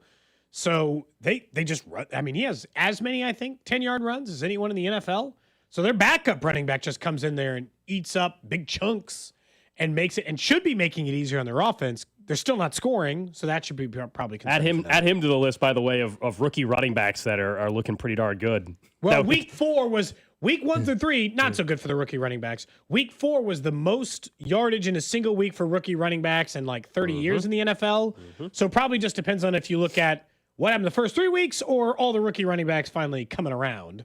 And Hampton, who had a great week, Tootin, who had a great week, and so many of the other guys who have had great weeks. Rookie running backs had 737 yards this past week. It's a big week. Most by a rookie class in any week of September football in NFL history. They can try to get to him on the other side. There was, and we spent a lot of time on Monday talking about the shift the Chiefs made between Brashard Smith, Isaiah Pacheco, and Kareem Hunt, and that Brashard Smith finally started catching up in the old snaps department, and he looks athletic, and I'm interested in that for very obvious reasons. Even Mitchell Schwartz, I think on the drive, was talking about it and said, like, when you hear a former offensive lineman, somebody's be like, that guy's got more juice. You're like, okay, so it's not just me. It's not just me and Alex, two guys who admittedly don't think they could get a yard. There's other people at this station that think they could. I do not. Still crazy. I don't even think I could get 0 yards. Does that make, I don't even think I'd get back to the line of scrimmage. I'm convinced if you gave me 10 carries, I would finish with negative 15 depends on the yards. offensive line you're running behind. I don't think it matters. Here's the thing. You wouldn't get to 10 carries. You'd get hurt. Oh, yeah, long before So would I I. get to 10. Like, we're not getting the 10 carries, Cody. I'm just saying, give me the number. Cody, I have to take 5 carries even if my leg's in a splint. Okay. I'm finishing with negative 8 yards. I would agree. I'm getting less than the yard. I'm not getting back to the line of scrimmage, is what I'm admitting. I would agree with that. So, as much as we talked about running back and the juice with it, there was another interesting shift that we haven't talked about yet. Ashton Gelati, the Chiefs' 3rd-round pick from last year and somebody that they had some hopes for this season, officially started over, disappointing to this stage, Charles Omenihu, and the snap totals have finally gotten close to even. Gelati, 47% of the snaps. Charles Omenihu, 56% of the snaps. So they made a shift. It was quiet, and they still used Omenihu more than they used Gelati, but they started the rookie over the veteran, who you had really high hopes for, and a lot of people have been really high hopes disappointing for, so far. But he had his best game. So is it that he took the pressure, the way we talked about it with Isaiah Pacheco, and he's like, I might lose some of my playing time to get on it. And he is a guy who has openly admitted, Gold, to being disappointed to the checks he has been made available to him in an offseason. Or did he just things click for a week? Bad offensive line? You found a way to take advantage? Because to this point, Charles Omenihu has been a non-factor in the pass rush. Yes. Yeah. This last game, he finally became a factor. It was his best game of the year, but he, because he actually popped a little bit on the screen. Yeah, I definitely thought he was going to have a great year. Now it's week 4. It doesn't mean he still can't have a great year, but it's been disappointing to say the least. First 4 weeks of the year, there's some promising, underlying metrics that are out there about Omenihu and his ability to get off the snap of the ball and get across the line of scrimmage. In week 1, it took him 1.02 seconds, according to Next Gen Stats. Then it went to 0.97. Week 3 was 1.06. This past week, 0.74. So he was quickly getting a good jump on Lamar Jackson, getting across the line of scrimmage. It's funny what a difference a quarter of a second makes. Yeah. These are numbers that are clear improvement. So hopefully that's a sign of he's getting close to being able to make an impact in that way. But yeah, I mean, there's no doubt it's been a disappointing start. 4 pressures, though, this past week. Hopefully he's getting going. Because if he could, that could change a lot for this front 4 of the defense. The way their defense is going right now, obviously you and I both agree they're one of the better defenses in the NFL. But if the pass rush continues like this, I think what we're going to have, Gold, is 1 to 2 games the rest of this year where some team who figures out how to take advantage of the blitz torches them and gets them for big plays. And you're like, what happened for a game or two? I'm not saying it can't work for sure over the course, but I feel like there's going to be 1 or 2 teams that find a way to take advantage of the fact all of their pressure comes from sending Nick Bolton, sending corners, sending additional linemen, putting 5 down linemen. We've seen them do a couple of different times where they have Leo Chenal essentially coming in and playing a 5th additional down lineman. They need Charles Omenihu to be better, or Ashton Gelati to be a really high improving rookie defensive end. They got that out of George Karlaftis. I know that there's a difference in the rounds they were taking, so the expectation, I'm not saying he should have George Karlaftis expectations, but Karlaftis came around, as you remember, week 8 or 9, he was a lot better in the second half of his rookie season. I'll be interested in the snap count for Gelati this week after seeing he started over and the snaps, as you said, were 47 to 56 in favor of Omenihu, but then Omenihu's coming off his best game of the year. Mm-hmm. Do we see the snaps? The better player. And then also, it's one thing, we can talk about snaps all we want, but if Gelati's just getting more snaps and he also is not getting the pressures, well, then we're having the convo because Gelati's, of course, the future more than Omenihu, just given it's a 1-year contract and he's an older player versus Gelati they just drafted. So you want it to be Gelati by the end of the year, getting better and all that. But I guess it's not as simple as, well, he's starting now. Well, is he starting and is he producing, though? Because he can start over Omenihu all day long, but if Omenihu's the one getting 4 pressures a game and in 25 snaps and Gelati's getting 1, well, then obviously we know which player's having more of an impact. So it's just something to keep an eye on. But we have seen Gelati and Norman Lott get starts the last couple. Norman Law at the tackle spot. So that's happened. Although this past week, I want to say it was Derek Nottie that was actually the first defensive tackle out there, or one of the defensive tackles on the first snap of the game. And look, if you look at the defensive line right now, none of the numbers are going to jump out to you. George Karlaftis, to this point, has been their best defensive lineman. He's got 3 sacks. He's got 6 tackles for loss. He has been, and I would say Chris Jones is just wearing a lot of heat. So, like, that part goes in there. But, I mean, if you look at it, the let's find one more pass rusher part, the second best guy's probably been Leo Chenal. That's a sick thing to say. Leo Chenal's been your second best guy in the pass rush department. Well, that can't be good. Like, I mean, and that's not a knock on him. But scheme-wise, they're making it work, right? I mean, it's one of those things. That's why I said I think there might be a your life is a lot easier if anybody on the front four does it. But they've got at least a defensive coordinator that can mask some of the deficiencies and lack of production right now they're getting from the front four. That's exactly what they've been able to do. And being super creative. This is what's crazy. In 4 games, George Karlaftis has hit the quarterback 10 times. Pretty good number, right? That's just as good as Josh Hines Allen. It's actually a little better than Josh Hines Allen, who we mentioned for the Jags. Drew Tranquill has hit the quarterback, or I'm sorry, Chris Jones hit the quarterback 5 times. Drew Tranquill and Charles Minihue hit him twice. You're like, that's it? Which means Ashton Gelati's only hit him once. You're like, you guys have, I need you to hit the quarterback more than every 4 games. Like, that's just not going to be a ratio that is going to be successful in the long run. And again, I still think no matter what, they've proven they'll be a good defense even without it. But the Gelati thing and the Charles Minihue thing is one to watch. That's a matchup, just like the Brashard Smith thing is, over the next 4 weeks, who has more snaps, who has more pressures, who has more quarterback hits. And over the next 4 weeks, we're going to be paying attention to who gets more snaps, who gets more carries, who gets more catches out of the running back group. Those are the 2 matchups that could actually change. Trash of the day. All right, guys, a couple options here. Okay. All right. If not, we'll use one tomorrow or whatever. One option is someone that broke their neck doing something that I'm guessing we do every day or at least a couple times a week. That could be a lot of things, but I'll let your mind just wonder. Okay. That's one. People are going to take that in the worst way. I realize that. Well, that's kind of the point. That's the tease. Okay. The other one is someone getting scammed on Facebook Marketplace, and no, it was not Drew. There's also one not this time. There's also one about cheese, which is. I mean, if you're going to do the cheese one, get the drop I ready. think the cheese one is interesting. What does everybody want? So 913-587-7965. Obviously, there's multiple days the rest of this week. I am interested in either the last 2. Okay. Cheese or... We'll save the... Okay. Or Facebook Marketplace scamming. Okay, let's do the... let's do the scam on Facebook today, and then we'll do the cheese another time. This is a story out of Clearwater, Florida. It has to do with a rental scheme. So this guy, John and his girlfriend, all right, I've been looking for an affordable rental home. They thought they found the perfect one. They ended up getting screwed here because the home was listed on Facebook Marketplace for $1,600 a month rent. Okay. Said it's just the 2 of them. They have a dog apiece, not too much of a house. They were just looking for anything available in their price range. They fill out an application. They started talking to this gentleman who claimed it would be easier to get approved by the Homeowners Association if they paid some money up front. Of course. Oh, no. When they arrived the next day to meet the landlord and pick up the keys, neighbors broke the bad news that they'd been conned. The real owner of the home was someone else, and that person confirmed the house is actually listed on another site for $2,300 a month.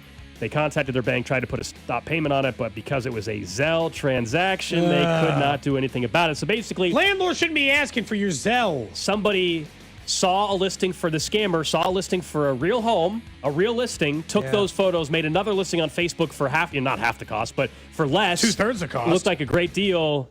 And somebody, if you're like, man, this is an amazing deal. It's a steal. Wow, it's $800 less a month than every other house that looks the same in the area. Well, then it's a scam. Okay, it's not just your lucky day that you're not going to rent the house for $500 less a month than everybody else would. Have you ever thought about renting like a single family or a duplex instead of an apartment? I look way too expensive. I didn't know. I just didn't know if that was a thing you'd considered instead. I looked into it at one point in time, like a small house. When I was in Houston, I looked into it as well. It doesn't make for the type of rental I would get, I'd be paying more money and it'd be an older building and and a lot of stuff like kitchen stuff is outdated versus yes, I'm in an apartment, but at least it's new. In bigger cities, it's terrible. Smaller cities maybe. Yeah. The first I lived in a duplex before I lived in my house, and my house would have been like the kind of house you rented. The first one I lived in because it was like 750 square feet.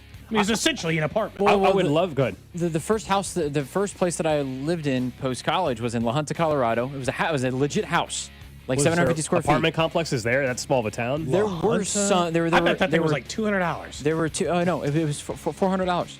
Oh, a month. Dude, I mean, he was in the. Do you know where that is? That's in the middle of nowhere. It might as well be $400 a month. Like, $400 a month. How was the apartment? It was a house. Or the house. Sorry. It was totally fine. It was good. There were no leakages. I mean, the insulation was a little bit rough, but I mean, apartment insulation is also not that great. Yeah. It had a washer and dryer in it. The kitchen was nice. $400. It was amazing. I bet. The duplex I rented in Waldo, I can't even imagine what it would go for now, because I was renting it probably. This is in 2018 by the way as well. Not like 19 or whatever. Yeah, 2018. Mine was like 2008 or 9 or whatever it must have been, and the duplex I was renting in Waldo was $825 a month. It became $850 a month when they installed a dishwasher. Okay. So it was like $825 a month, and it was a 2-bedroom, 1,000 square foot duplex. I was like, I can't even imagine what it would be now. I would love to rent a house or something because they have a yard and stuff. Be great with the dog, and I would love it. But it's not. It doesn't make sense financially. I've looked. Not unless you're gonna have a roommate. It's quite a bit more, or if it's not, it's a more of an outdated, building, kitchen and bathroom and everything. And I don't want that either. So the apartment it is for now. There you go. That's the trash of the day. Someone did say that his wife should divorce him for being that stupid, and then she can move in with them. That's what someone texted in just a second ago. That's 2 times on this show we brought up Facebook Marketplace scams. One firsthand with Drew, another with just be careful out there on Facebook I feel Marketplace. bad for those people. You know, I feel their pain, Yeah, at least you didn't get scammed out of $2,300. Drew, that would be ridiculous. Honestly, though, theirs is they're renting a place. There's photos of it. Still, you giving somebody money for your couch is insane. Insane. That's a crazy one to get scammed on. You were buying a couch. It was your property. It is an all-timer. I mean, you were not looking to buy anything. You were selling it somehow. How are you giving someone money? You gave someone money for something you were selling. Hey, you got to go through stuff to learn stuff sometimes. That one's just still like, it gets me every time. All right, tomorrow I'll do the one about the neck. Someone said that's too good of a tease not to bring it up. I may have over-teased it. I may have over-promised for that one, but I'll make sure curious now. We'll get to that tomorrow.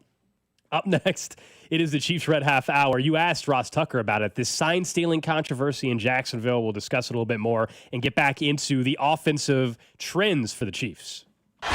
What's up, Chiefs Kingdom? It's Trent McDuffie. You're listening to Cody and Gold, weekdays 10 to 2 on your home for Chiefs football, 96.5 The Fan. Brought to you by Heartland Men's Health, the leader in men's sexual health. Thousands of men have been successfully treated for low T, ED, and more, all with discretion and compassion. Make your appointment at heartlandmenshealth.com. This is Creed Humphrey.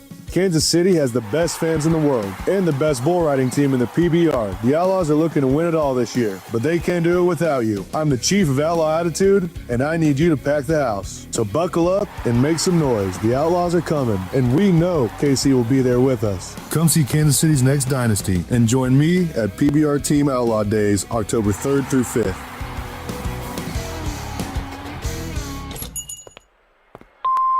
Hey, Mr. C, it's me. Well, I just picked up the ring. I actually went to Hellsberg. Thanks for that recommendation. Kate's gonna love that hers is from the same jeweler you got Mrs. C's ring from. They were so helpful throughout the whole process. They even knew your family by name, and the ring looks great. Anyways, I just couldn't wait to let you guys know. Call me back and wish me luck. Hellsberg, designed with care and craft since 1915. Shop in store or at hellsberg.com. BetMGM is inviting you to charge the field this pro football season. Existing BetMGM customers can have a ball without having to sweat. Log into your account to get a pro football no sweat token. Apply the token to your next pro football bet. If you lose with the token attached, you'll get your stake back in bonus bets. That's right, with a no sweat token, you get your stake back in bonus bets if you don't win. There's nothing like a fresh set of downs. And that's just what BetMGM is offering if you don't win with a no-sweat token. Find your favorite matchup and be part of the action. Make this pro football season one for the ages. Make it legendary. BetMGM and GameSense remind you to play responsibly. See BetMGM.com for terms. 21 plus only. Kansas only. Existing customer offer. Subject to eligibility requirements. Rewards are non-withdrawable bonus bets that expire in 7 days. Please gamble responsibly. Gambling problem? Call 1-800-GAMBLER. In partnership with Kansas Crossing Casino and Hotel. Having a financial partner who's all in changes everything. It's the difference between hoping for a home and holding the keys. Between dreaming about your own business and actually opening the doors. Between turning what ifs into what's next. At Community America, we're here for every moment, with financial expertise built around every part of your life. Because when you have a financial partner that's invested in every part of you, you can't help but feel like a star. Member owned, open to all. Community America Credit Union, invested in you. Hey Chiefs fans, Crown Royal is the official whiskey of the Kansas City Chiefs. And this season, it's not game day without the generous spirit of Crown Royal. Whether you're at the tailgate, in the stands, or watching from home, Crown Royal is the reason and the reward for coming together. Grab a glass with the Crown Royal rig at a stadium near you, because we'll be sharing the generous spirit with fans across the country. Crown Royal, fueling game day with a generous spirit. Visit www.crownroyal.com/Royal Rig for more on the Crown Royal Rig Tour. Please drink responsibly. Hey, it's Rex here with RexBuysKC.com, your local KC home buyer.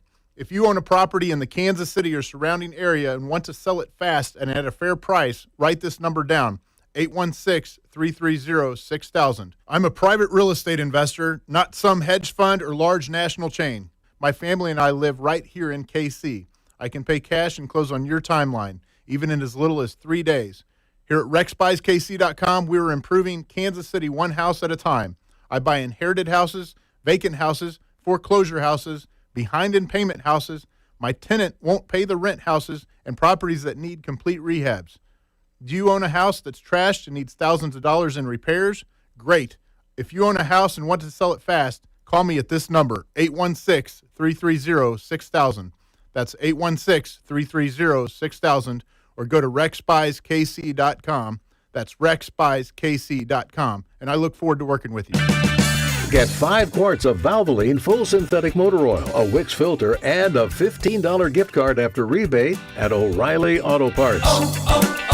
O'Reilly Auto Parts. We asked parents to share their journey of adopting teens. They changed who I am because I can't see life without them in it. Visit adoptuskids.org to learn more. Brought to you by Adopt US Kids, the U.S. Department of Health and Human Services, and the Ad Council. Nationwide is so much more than a great insurance company. They're one of America's largest financial services companies. Like how I'm more than Saquon Barkley, the NFL's reigning leading rusher. I'm also the NFL's leading husher. Shh, hush up back there. Wow, I might have just set the hushing record. Well, almost. For your insurance and financial needs, Nationwide is on your side. Nationwide Investment Services Corporation, member FINRA, Columbus, Ohio. Spreadsheets, clunky software, 100 different logins just to run your business? Ah. There's a better way. Odoo. One simple, connected platform that handles sales, inventory, accounting, and more. So you can focus on growing, not juggling.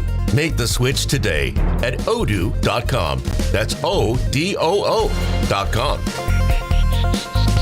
Paid for by term provider. Premiums will vary. Plans depend on age, location, and other factors. Visit biglou.com. Do you have 3 ex-wives and your current trophy wife wants a life insurance policy 3 times the size of the policies you had to purchase for your previous mistakes? If so, you need to call Big Lou at Term Provider, 800-555-1509. Big Lou is intimately familiar with your problems, and if you're 50 or 60 years old and in reasonably good health, a $1 million policy should only cost about $100 to $200 per month. Big Lou may have a solution for your previous policies as well. You may even save enough money to lighten the load on your new $1 million policy. Remember, call Big Lou. He's like you, except he's only on number 2. Call Term Provider at 800-555-1509. That's 800-555-1509. For $1 million in term life insurance that you can live with. Call Big Lou at 800-555-1509. 800-555-1509. The technicians you can trust with your house keys. Anthony Plumbing, Heating, Cooling, and Electric. When comfort's on the line, Anthony shows up. Same day, 24/7, even weekends and holidays. For a limited time, tankless water heaters starting at $88 per month. Schedule your complimentary proposal today at anthonyphce.com. You're listening to 96.5 The Fan from the Mission Plumbing, Heating, and Cooling Studios. Welcome in to the Chiefs Red Half Hour. Every day at 11:30 with Cody and Gold on your new home for Chiefs football. 96.5 The Fan. Chiefs Red Half Hour brought to you by All Weather Decks, Kansas City's most respected deck builder. Check them out at allweatherdecks.net. Reminder coming up 1 hour from now, Matt McMullen of the Chiefs going to join us in studio. He does once a month here throughout the season. The Chiefs getting set to head to Jacksonville for a little Monday Night Football, so we'll have Matt McMullen. And then also in 1 o'clock hour, Josh Klingler will join us. He, of course, will be on the sideline in Jacksonville. I don't know what the weather is. We'll have to ask him. It could still be very humid. You could have tropical storms. You could have, who knows? I don't know what the weather's supposed to be like in Jacksonville. But we'll check in with Kling for that trip to Jags, where I'm guessing that'll be a pretty rowdy crowd down there. But plenty of Chiefs fans, I'm assuming, are making this trip. Jacksonville was one of those. I know when the schedule came out that. We were getting text and people were talking about like that was one of them they were marking. You know, Nashville was the other one, although Nashville ended up being against the Titans, unfortunately, close to Christmas, so that's tough. But Nashville and Jacksonville were two trips people were looking at. You wanted to go to Jacksonville? And so, because it's I've heard very good things about September anymore. As well as bad, I guess. I don't want to go to Jacksonville. I hope to never go to Jacksonville. If I'm being honest. Yes. There's a beach. Jacksonville. There's a beach. That's its only redeeming quality. Well, that's how a lot of cities and towns are in Florida. Yeah.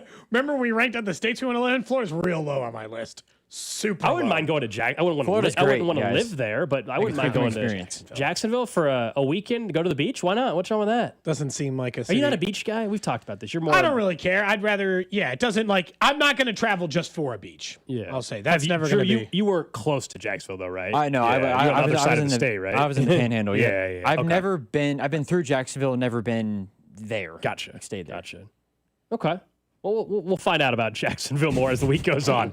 We might have someone on. I have a Jacksonville guest. I'll say it exactly like that. Yeah, like look, my co-host thinks that the city sucks and he doesn't want to go there. Your thoughts? I've never been, but this is like one of those. Like I've also never been to Cincinnati, and I don't need to go. Wow, that one I'm with you. You know, Cleveland, Cincinnati, I'm out. I don't need to go there. Anyway, thinking of Cleveland, by the way, we will keep an eye on it at noon today. Baseball picks back up, obviously based on results yesterday. It's a best of 3 series, so a Tigers win and they move on. A Red Sox win today, they move on. A Cubs win today, they move on. A Dodgers win today, they would move on. Yep. I would like us to get a game 3 in one of the series, just selfishly. Selfishly, but we'll see. We may not get that based on a couple of the games yesterday, including the Dodgers demolishing the Cincinnati Reds. But he's pretty good at baseball. We asked Ross Tucker earlier in the show about Liam Cohen, head coach of the Jags, Robert Saleh, defensive coordinator for the 49ers, and the incident that occurred after. But it was all set up in the days before the game. Just to refresh everybody, if they all maybe saw the incident after the game, this was before Robert Saleh was at a media availability like any assistant coach or defensive coordinator would be. And he was talking about the Jags offense and mentioned sign stealing. You know, they've got a really advanced signal stealing type system where they always find a way to put themselves in an advantageous situation. They do a great job with it. They formation you to try to find any nugget they can.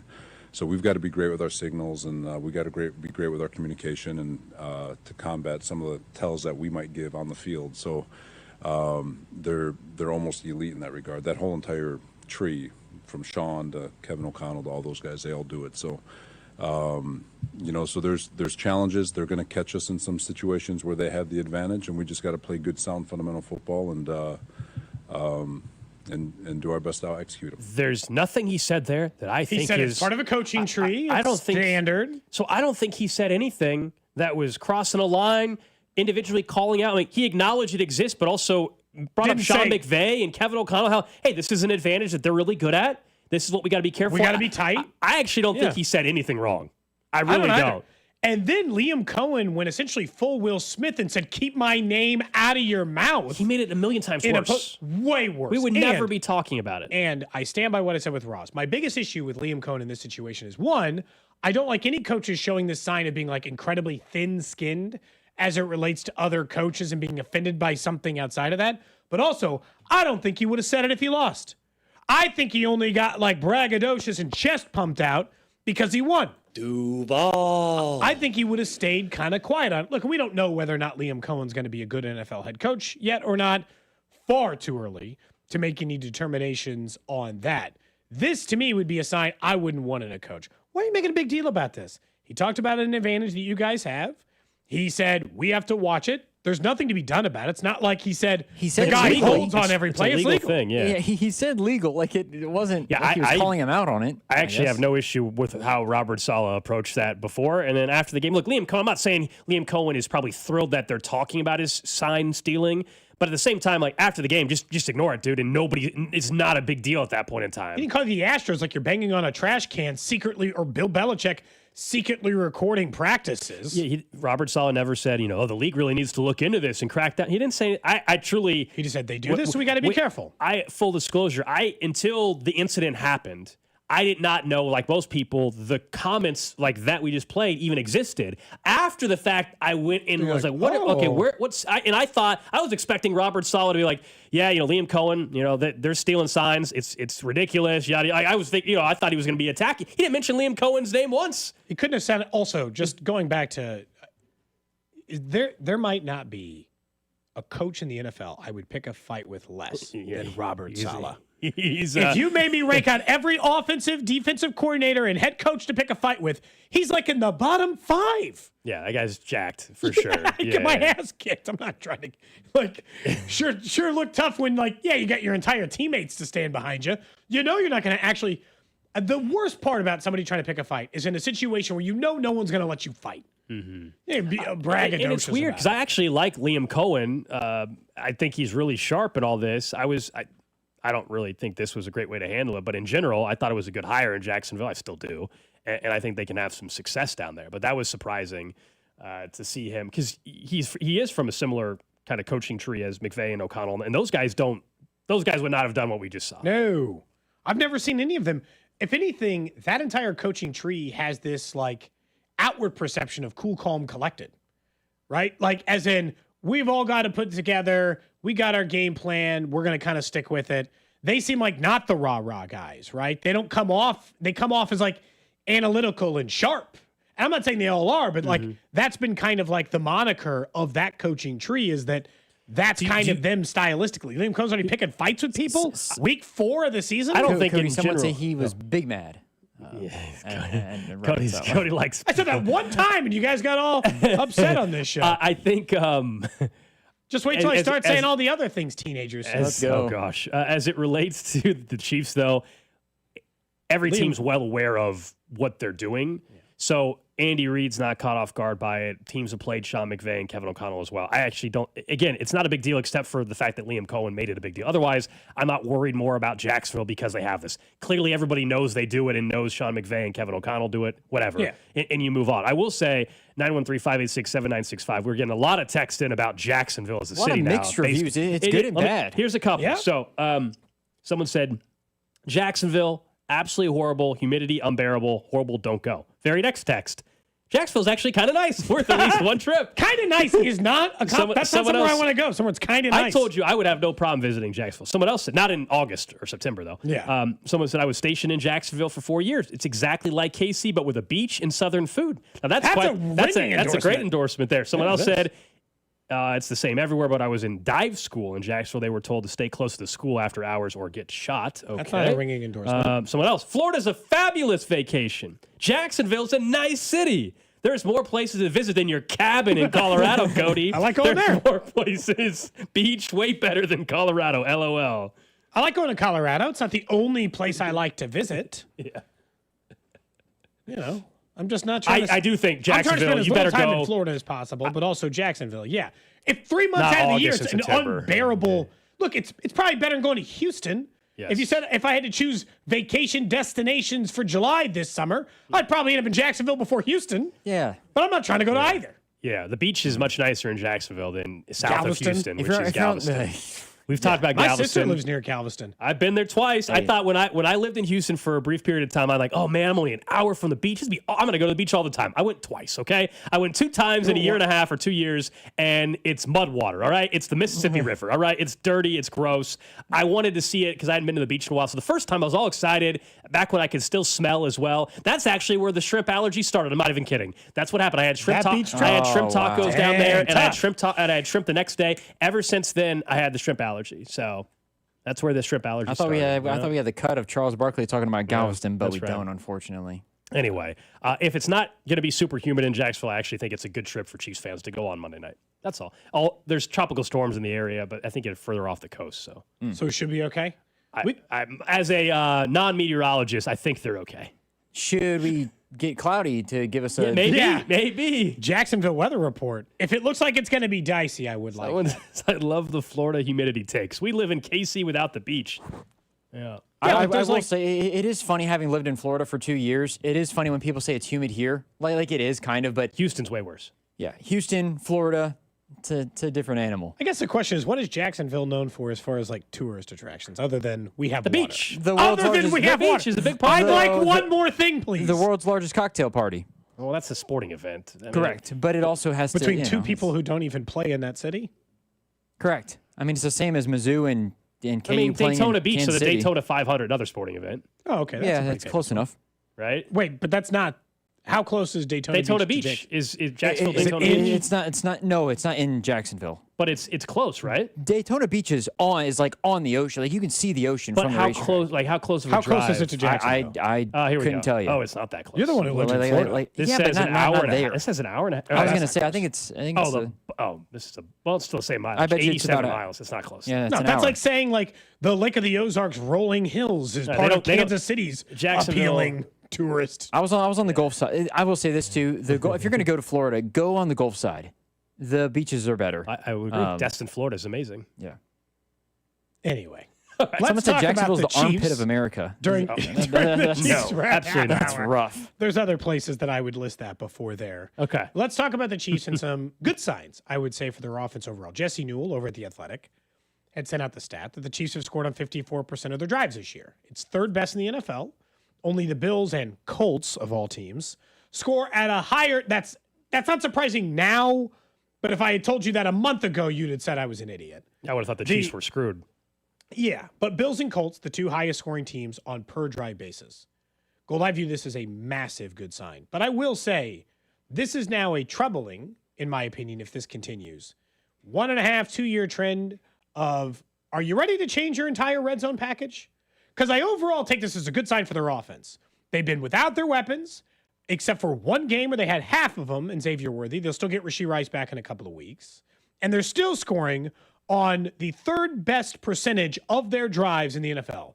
And for a defense that gets them the ball back, that's a great sign for the Chiefs, for their overall offensive success. But what does that mean about their red zone touchdown percentage? And why is that still an issue for them? And why have they not figured out a different way to score down there? And part of it, Gold, is I still see the same stuff down there.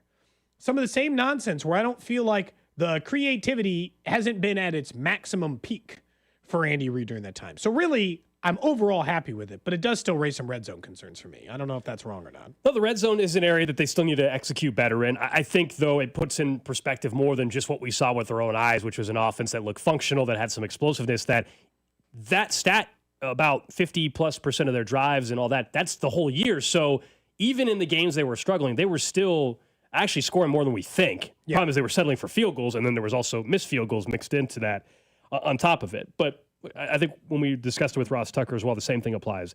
This offense is not yet back to being fully Chiefs, full go, full throttle, top offense in football, but they're now with Worthy in it, one of the better offenses in football. And then the hope is look out when Rice is part of the picture again. Where would you guess they are in red zone scoring percentage? Knowing what you know, that they're like middle of the road points per game, but also score on a higher percentage of them. I'm going to guess they're like 12th or something in red zone percentage. I have no idea. Red zone touchdown percentage, they're 18th. Okay, so they're below. Yeah. They're behind the New York Jets. That's a problem. And the Chicago Bears. And a bunch of other bad teams you don't want me to mention. The number one team in the league is Philadelphia, who has scored on 100% of their red zone drive so far. 100%. Jeez. And look, I don't think they're going to maintain that rate. Certainly seems unlikely. But this is the company, when we start talking about what they can be offensively, they have to get up there in the top 10 with the teams like Denver, who's better than them, Buffalo, who scores at 66%, Green Bay, Detroit, Washington. And Washington's been without their starter, although Jaden Daniels was clear today, and a full participant in practice. They've got to get out of the company they're in now, which includes Jacksonville, but includes a lot of very bad offenses. And say that it's not just the same as last year, whose team is injured, and that some of their red zone issues are logical and can be explained away, Gold, by not having people to throw to in the red zone. Didn't have Tyquan Thornton last year. He's already a better red zone threat. Just got Xavier Worthy back, and we'll get Rasheed back. So, I'm going to assume they, by the end of the season, will figure out a way to be better down there. But that's really the difference between why are they a mediocre offense and how do they be a top 5 offense? It's just scoring in the red zone. All the other metrics support the fact that the Chiefs can move the ball and score. Some other fun things around the offense is always looking at pacing stats, especially a month into the season, because these are going to shift around quite a bit. There's some that I think will be able to stand up. There's some that are going to go in the opposite direction. So, for example, Marquise Brown, all right? Good old Hollywood. 94 receptions he's pacing for, 888 yards and 4 touchdowns. I actually think the touchdowns can totally happen still. I don't believe he's going to finish with 888 yards. If he does, that tells me Worthy got hurt, Rice came back and had issues, etc. I don't think Hollywood Brown's getting 94 catches. I think it's probably going to still end up being a 70-something catch season, 685 yards, 4 or 5 touchdowns, which, by the way, totally fine from what he's supposed to be, which is your number 3 or 4 option in the offense. Yeah, no problem. Travis Kelce's pacing are interesting. 64 catches, 774, and 4 touchdowns. I actually think yardage maybe is right there. Touchdowns I could still see being higher as well. I could see him having a 7 or 8 touchdown season, even if he's only going to catch 65 to 75 balls this year for 800 yards. Do you realize, though, that would be a significant... Yeah, he's normally a 95 catch guy, 91 catch guy. I can just take you the last 4 years, so we don't have to go too far back. 2021, 92 catches. 2022, 110. Let's take him to new recent Travis Kelce. 93 and 97. If he goes down to a 64 catch guy, that is a significant difference in his usage than in any other previous years. And in those years, that's how he got to 823 yards and 984 yards. If he finishes at 60, I still think he'll finish with more catches, more yards, and more touchdowns than he's pacing right now. Because I think his life is getting easier, not harder. Yeah, and then he'll be targeted a little bit more. No, not significantly. I think the touchdowns. I think he's getting in the 90s. I think the touchdowns have the chance to increase the most as far as from the pace, right? He's pacing for 4 touchdowns. I think that could be 7. Yardage, 774. Maybe it's 50 yards more than that. I think he's an 800 yard. I think before the season, I was in the 800 to 850 range. I'll stick with that. I think that's still realistic. Catches, maybe he ends up with 70-something, Cody, but he's not getting 90 catches this year. And frankly, nor should he, based on what they're going to have with this offense when Rice and Worthy are around. Tell me how he gets there. Tell me where there's 60 catches over, 12 games, 13 games for him. It doesn't, honestly, it just doesn't, it would seem like a bad way to use your offense other than the same thing I just said. Right now, Travis Kelce for the last 2 years has been the only option to throw to regularly because of some of the injury stuff and because Rasheed Rice was a rookie 2 years ago and they hadn't figured all that stuff out yet. Who the hell's going to be left to guard Travis Kelce when they're all back? And I know we've said this before and we still got to get through 2 healthy weeks before we get there. But genuinely, if you run a 3 wide receiver set that is Xavier Worthy, Rasheed Rice, and either Tyquan Thornton or Hollywood Brown and then Travis Kelce underneath, he's going to get a bad defender on him. He's going to be more open. They're going to send more blitz guys to try to disrupt it. Yeah, I just don't think there's any path for him to be a 950-yard receiver. I don't think so. I don't think that's happening. I think it'll be more, but not way more. Tyquan Thornton, his fun pacing stats, 43 catches, 774 yards, and 13 touchdowns. Is that 20 yards a catch? How many yards did you say? The first 2 games of the year, he was averaging 20 yards a catch. The last 2, it was 11 yards or 12 yards. He's 17 yards a catch overall. I do not think he will get to 13 touchdowns as much as I would love to see that. I don't think he'll get to 780 yards I think he'll end up being a 580 to 625, which is still more than most people expected. And I think he can be a 7 touchdown guy. Yeah. He's got 3 right now. I understand he's pacing for 13. That's the whole These point are going to be but fascinating to look back on because once the full offense is back, There might be 2 games in a row where Tyquan had 0 catches for 0 yards. He was on the field way less this past week. Yeah, he only had a target, 2 targets? Two, I think. 2 targets, and 1 was for the touchdown. And 1 catch for 11-yard touchdown or He's whatever. great. Look, if he is younger, souped-up Justin Watson, I'm in. I'm sold. Justin Watson had a role and was effective for this team. I'll live, Gold. Yeah. Justin Watson, for a several-year stretch, was their number 1 deep threat. That's not a great thing, but he was. Juju Smith-Schuster, his pacing numbers, 60 catches, 642, and 4 touchdowns. He's the guy whose numbers I think are going down the fastest. His is going to be more in the 45 catch range for 500 yards. Touchdowns, I think 4 is fine. He has 1 right now. I believe he could still end up with 4. I think the yards and the catches are getting ready to go way down on Juju. Mm-hmm. I don't think. I mean, what? How is he going to get? The only thing is they will How get is him. he going to get targeted? I agree. The only thing would be injuries, and then he is going to get snaps because they really like him in blocking. So, is there a situation where there's an audible? He's on the field for that play anyway, and there's an audible that somehow he's never going to be the first or second option, of course, but he's someone that when Mahomes does a scramble drill, there's clearly some rapport there where he knows how to find the soft spot and find a zone to get open when Mahomes is rolling out or whatever. They should have no shortage of third down options. Juju's good in third down. Hollywood's been good in third down this year. Travis Kelce's made an entire living, a career being available on third down. They were throwing to Rashee Rice on third down last year. They should have that should be the strength of this team.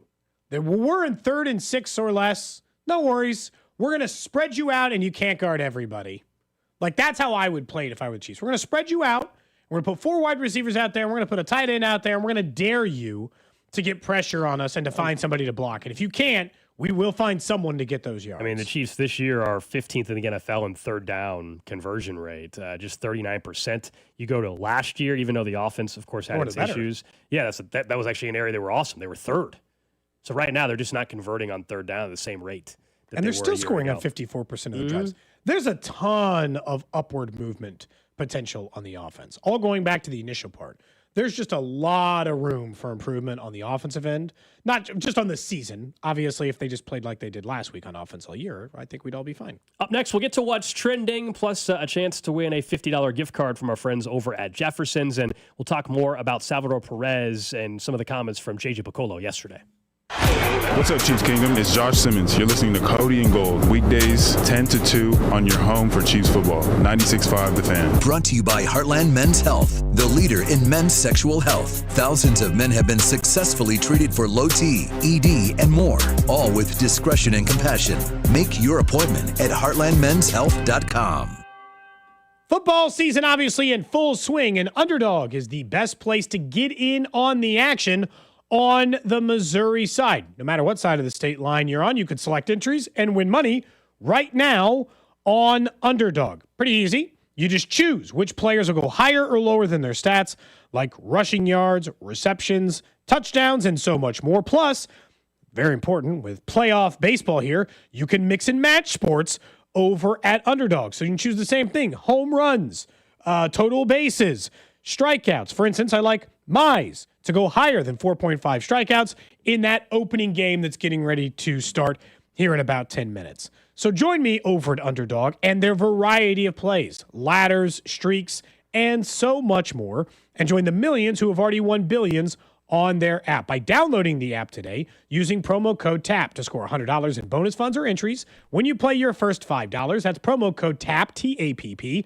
Underdog, make plays and win money. Must be 18 plus and present in Missouri. Terms apply. See assets.underdogfantasy.com/web/playing terms _DFS _.html for details. Concern with your play. Call 1-800-GAMBLER. Visit www.ncpgambling.org.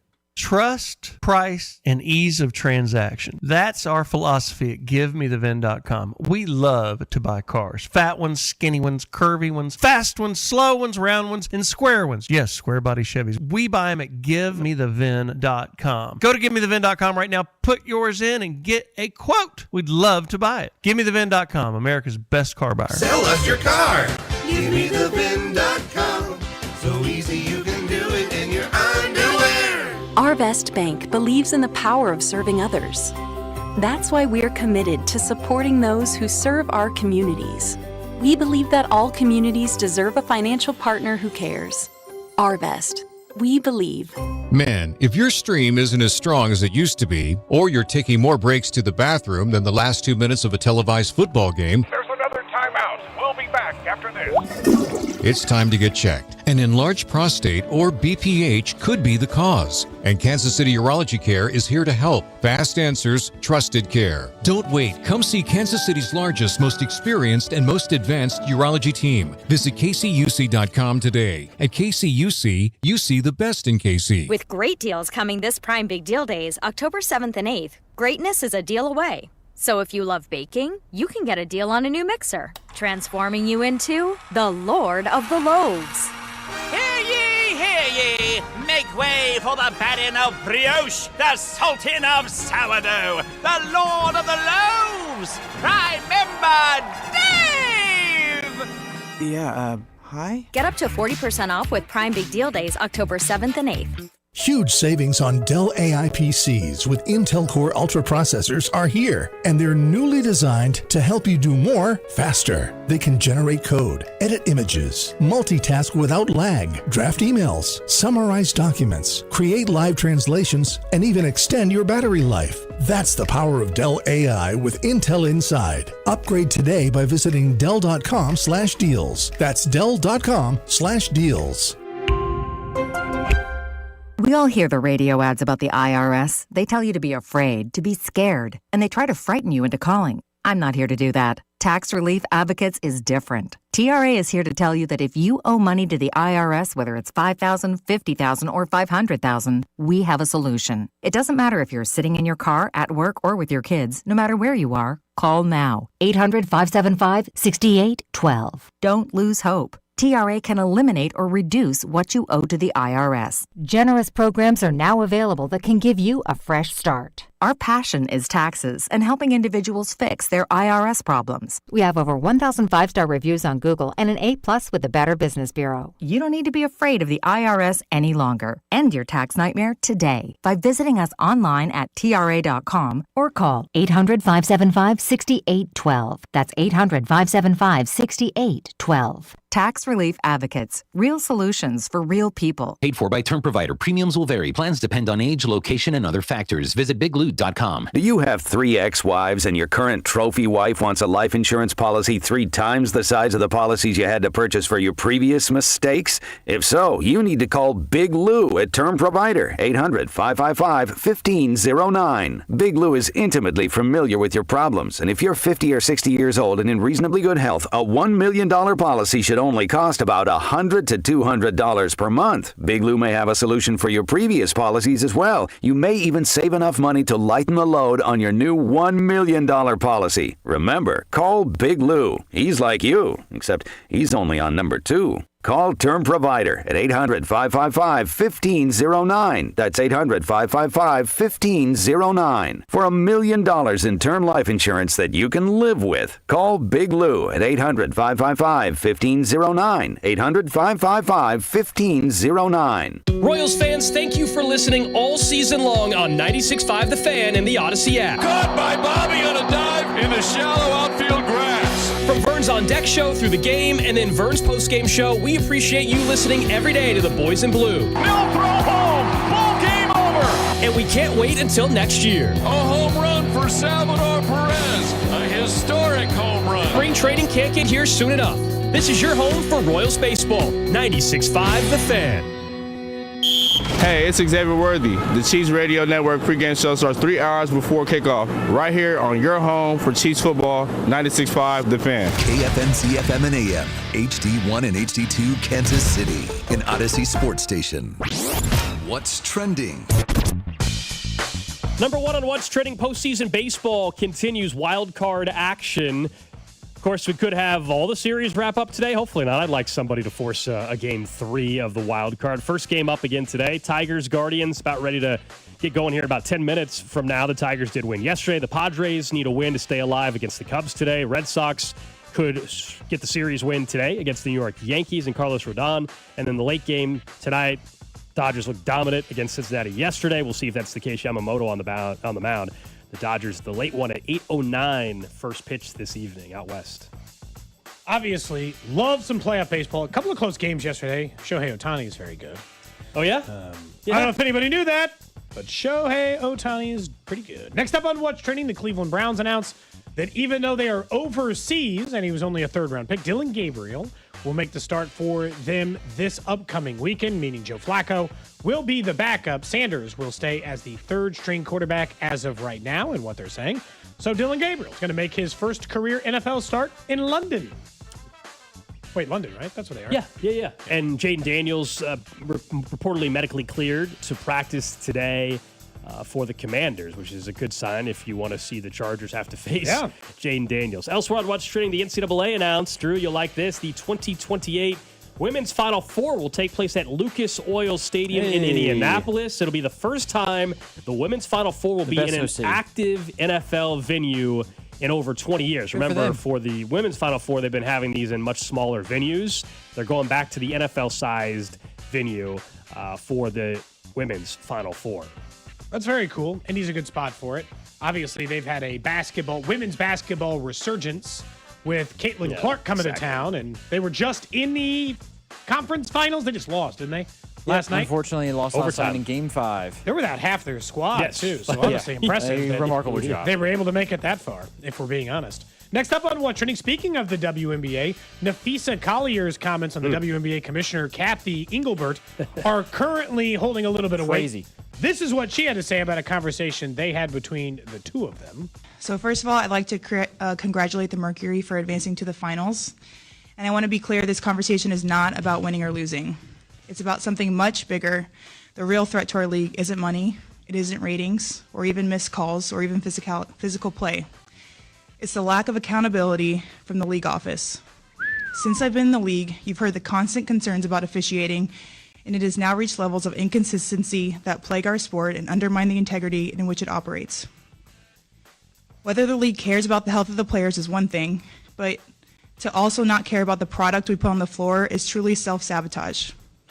Year after year, the only thing that remains consistent is the lack of accountability from our leaders. She also said She also said that Caitlin Clark should thank her lucky stars that she even has the WNBA to play in. I was like, oh, that's who you want to attack? Yeah, she said she should be grateful she makes $16 million off the court, because without the platform the WNBA gives her, she wouldn't make anything, and also that only losers complain about the refs. Yeah, just for context, that this is the WNBA commissioner player is saying the commissioner told her this is the commissioner. She said that she didn't like the way that the conversation was characterized, although she did not say that those are not things she didn't say. I think they got a real leadership issue. I've never seen in a league a player just go after the commissioner. Like they're also due to have a potential strike going into this. There might not be a WNBA season next year. I think that would be extremely damaging for everybody involved, though. I'll be like, as much as it sounds like this commissioner needs to be out. She needs to resign. I will say, though, for the players, I don't think a strike is doing you guys any good either. It's a really tough spot. When your league is growing, it is the worst time to do it. Like I just saw, for instance, baseball's numbers, watching is up. All the primetime stuff is up. Attendance was up for the third straight year. So, like, baseball's heading a good way. Might be a bad time to not play games, same as the WNBA. Don't miss time when you're growing. Lastly, on What's Trending, you guys probably saw the news yesterday, and certainly if you were in Jackson County, you had an opportunity to vote on the issue. That was, of course, the recall election of County Executive Frank White. He was recalled yesterday, a vote by overwhelmingly wide margin. Not in his favor. 85% voting yes to recall him. I was like, could you imagine that, like, if we had to do, like, if there was a recall vote for the midday show, and, like, some of you probably don't like this show, but there was a recall vote, and 85% of you like, get Cody off of this show. 85%? I can accept if 40% of you hate me. 60% even. 85% of people disliking the job you're doing. We were having a conversation after the show tough. with some other people in the building, and it's true. For a recall election, the people that are going out to vote you're probably more likely to go out to vote if you're trying to remove him from office than you also are if you were trying to keep him from getting recalled. Like, you know what I mean? Especially in a recall election, not a normal general election or something like that. Anyway, so he's recalled. We can talk more later today or in the coming weeks about, does this play any role at all now on stadium stuff or anything like that? I don't know if, I would think that, one or if not both the organizations have kind of moved on from that anyway in terms of his hurdles. I think they've, we already knew the reports right after the vote failed as well, that, the Royals were going to bypass Jackson County legislature and just work with the city if they want to stay in KCMO. Obviously, we know they're considering the Kansas site. They're off in Knoll in Overland Park / Leawood. So we'll see, but that is what's trending here on Cody and Gold. Don't forget on Wednesdays, our lunch partner, our friends over at Jefferson's. It is football season. There's also a playoff baseball going on, and there's no better place to watch your favorite teams or watch some playoff baseball than Jefferson's. Great daily specials, great happy hour, locations in Lenexa, North KC, Lawrence, Topeka, and in Joplin. You can bring your friends and family out to Jefferson's for the ultimate game day experience. Jefferson's wings, burgers, oysters, and if you want some of those, how about we give you a shot at a $50 gift card nice and easy. Right now? Let's do caller 12. Sure. I wasn't going to do 85. Why 12? I don't know. I just random number. Ryan Blaney, there we go. NASCAR driver number 12. Sure. Yep. 913-586. He definitely did it for Ryan Blaney. NASCAR was just here this past weekend. A driver I've definitely heard of. Yeah. So Drew will take care of that. 12th caller getting hooked up with a $50 gift card thanks to Jefferson's. Someone's just like, it's so crazy to be so universally hated. Do you know what hard a 180? Like, you know what I mean? Like, he had been on his legacy and everything. One of the best, local kid, rises to prominence, Royals Hall of Famer, all-time great, statue out in center field, right? I mean, he was and then does some political stuff in town and represents the city and lives in the city. It all seemed like, yes, these are nice things. And then within a year and a half, between the property tax stuff, the stadium stuff, and anything else in between and all the infighting, he got 85% of a recall vote. I'll tell you this much. It can't hurt the stadium conversations because everybody was all but saying Frank White was a huge part of the initial part of the conversations when they were trying to figure out where to put the initial stadium. That he was one of the people getting in the way of the Royals putting the stadium where maybe they kind of wanted and these others and I don't know, the funding and everything else. We're obviously having it on the stadium convo. I think we all fully recognize that the biggest issue for him was the property tax disaster. Sure. For voters, absolutely. On this show, we've talked about it more, and of course, the stadium. Although, the property tax issue also, I think, hurt the stadium vote for all the other million reasons that went wrong with that campaign, and the teams are to blame for that as well, as much as anybody. To tax somebody more when my house cost, triple what it did before in taxes. Yeah, that absolutely hurt the stadium stuff. It all is connected, so we'll see. I guess he has, and somebody pointed out, he's asked the Missouri Supreme Court to vacate it. I don't think he's going to get anywhere on that one. I mean, look, they took it to a public vote. Sometimes you just got to, accept it, I guess is what it is. If I were Frank, I'd just work on whatever the next chapter is for me. But, on this one, you're probably just going to have to accept it. And I know that you didn't up to this point because you could have, the second that they got the recall thing on the ballot, you knew you were done. You could have, resigned or done a million other things. He's going to fight this thing to the end. Yeah, I mean, it's been the stadium stuff. We'll see. Well, we know on the Kansas side the Star Bond deadline is the end of the year, so we'll see if we get anything. I think we both agree that October 1st, man. The Chiefs, I don't think we're going to hear anything for much longer. No. Royals, maybe something sooner. We'll see. I hope so. I should ask her. I haven't asked her out in months because I didn't care to figure it out anymore. Tell me in a little bit, I guess, whether it happens. My guess is we would hear more on the Royals first than the Chiefs. Yeah. Speaking on the Royals and the money front, yesterday, JJ Piccolo and Q were talking about the upcoming team. And you and I heard the exact same thing. Let us play you the clip real quick and see if you heard it the same way as us. Because there's a couple of interesting things for the Royals and where they go next and what steps they take next, I guess, as it relates to this. Carter Jensen obviously is on this team. Salvador Perez has a $13.5 million player option, but they made it sound like maybe not just the option. We've already started those discussions. Obviously, there's an option that we can pick up, so I think it's safe to say that one way or another, Salvi will be in a Royals uniform in 26.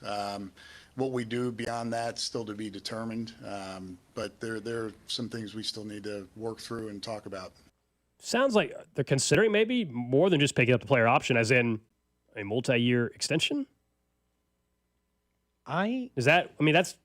That's the only other either way he's going to be in a Royals uniform. So a multi-year extension, what's that? A 1-year extension? But why would you need a 1-year extension? You could just pick up the player option. This is a really tough part, as in 1 year beyond that, so 2 year. So it is. Oh, sorry, I thought you meant 2 in addition to the. No. I thought you were talking total. The option goes away. We're good. 2 year. We're deciding you to a 2-year extension. I thought you meant 2 in addition to. No, I don't. 3 years would be. Nope. So, okay, that's what I was going to ask. You think that would be, what's the number of years in which we're that's okay. Carter Jensen's 22. He'll be 23 in the middle of the season next year. But for half of the baseball season, he'll be 22 years old. So he's 22 years old. He'll play his 22, 23-year-old season behind Salvi, his 23, 24-year-old season behind Salvi, if they were to do a 2-year deal. And then at 24 and a half years old, he'd be ready to be the full-time starter for the Royals, as in he catches 130 games, 140 games a year. And Salvador Perez is no longer a member of the Royals and is retired and has a statue out there in center field of the new stadium, ideally, outside of there. Like, all of those things seem plausible. I guess my question is are you playing this is a real guessing game of Father Time. Gold, there was at least a third of this season this year where we thought it got him. Father Time got him. Definitely thought that was a possibility. I understand he ended up finishing as one of the best hitting catchers in baseball and had a really good offensive season again. So maybe I shouldn't think that way. Does he got 2 more years of catching at this rate? And I guess here's the truth. If they gave him a 2-year extension, so this year and next year, or next year and the year after, they signed him up.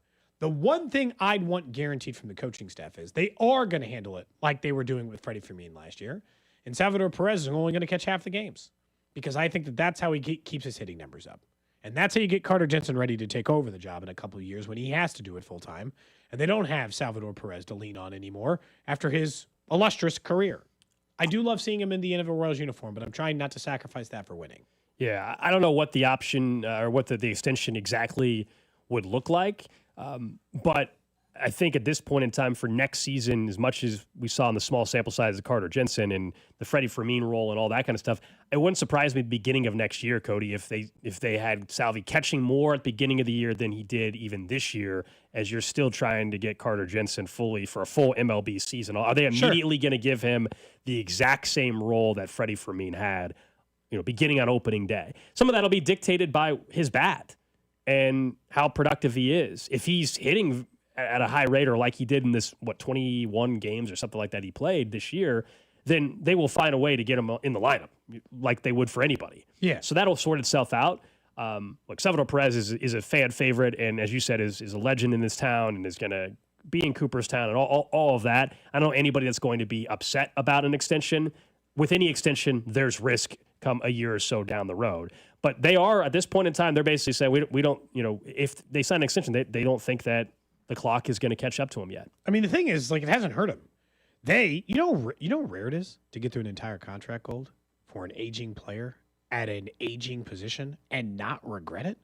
They gave Salvador Perez a contract, and Gold, seriously, at that time we questioned if it was too much money. Is that too much money to get Salvador Perez, a player in his early 30s, who catches? And they've gotten every nickel. If they walked away on the option and didn't have to pay him another cent, like $1 million, I think is the buyout option, they got every nickel of the contract out of Salvador Perez. The real question I guess I have for you, what's a number you can accept per year? Salvador Perez right now is the second highest paid catcher per year. He made $20 million per year over the course of his contract.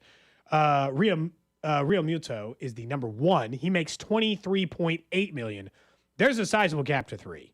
Sean Murphy makes $15 million. Mitch Garver makes $11.5 million. So you want to talk about a difference in pay. There's a massive step up from the 4th to the 3rd highest paid, from the 3rd to the 2nd, and from the 2nd to the 1st. Will he, 2 for 40? Would he take 2 for 35? The question I have for Salvador Perez is, do you want to win in the city and finish your career enough that you would do 2 for 30 for us? It's a raise on the option, which we can get you on a discount. Would you do 2 for 35? That's the number I would be looking at. 2 for 35. If he wanted a 3rd-year option like this one, I'll give you another $15 million on the back end where I get to choose. But I'm not likely to pick that up, and I would just have to tell him that. But 2 for 35, 2 for 40. I don't think the dollar amount is going to be like some outrageous. It's basically going to be very similar to what we're already seeing. I mean, given the age, I don't think it's going to go really up. It's more about extending the year if they do that. Remember, let me be clear. We played the AutoCAD. They didn't say for sure that's what they're going to do. They're exploring other one way or the other. Salvador Perez is going to be a Royal. It's either via an extension. Either they can't get an extension done, or they just pick up the option. It sounds like they are willing to discuss an extension. That was why it was a little bit of a significant development. Not that he is going to be on the club next year. That there's actually a possibility that they want to ensure that he's on the club a year after next year as well, or beyond, I guess. I mean, look, ideally, you want him to finish his career as a Royal. That'd be awesome, right? It doesn't just you probably will not see that for a Royals player ever again. You just not even for Bobby Wood Jr. No, it's very unlikely because of for the any financial player. element of baseball. I mean, it's very rare.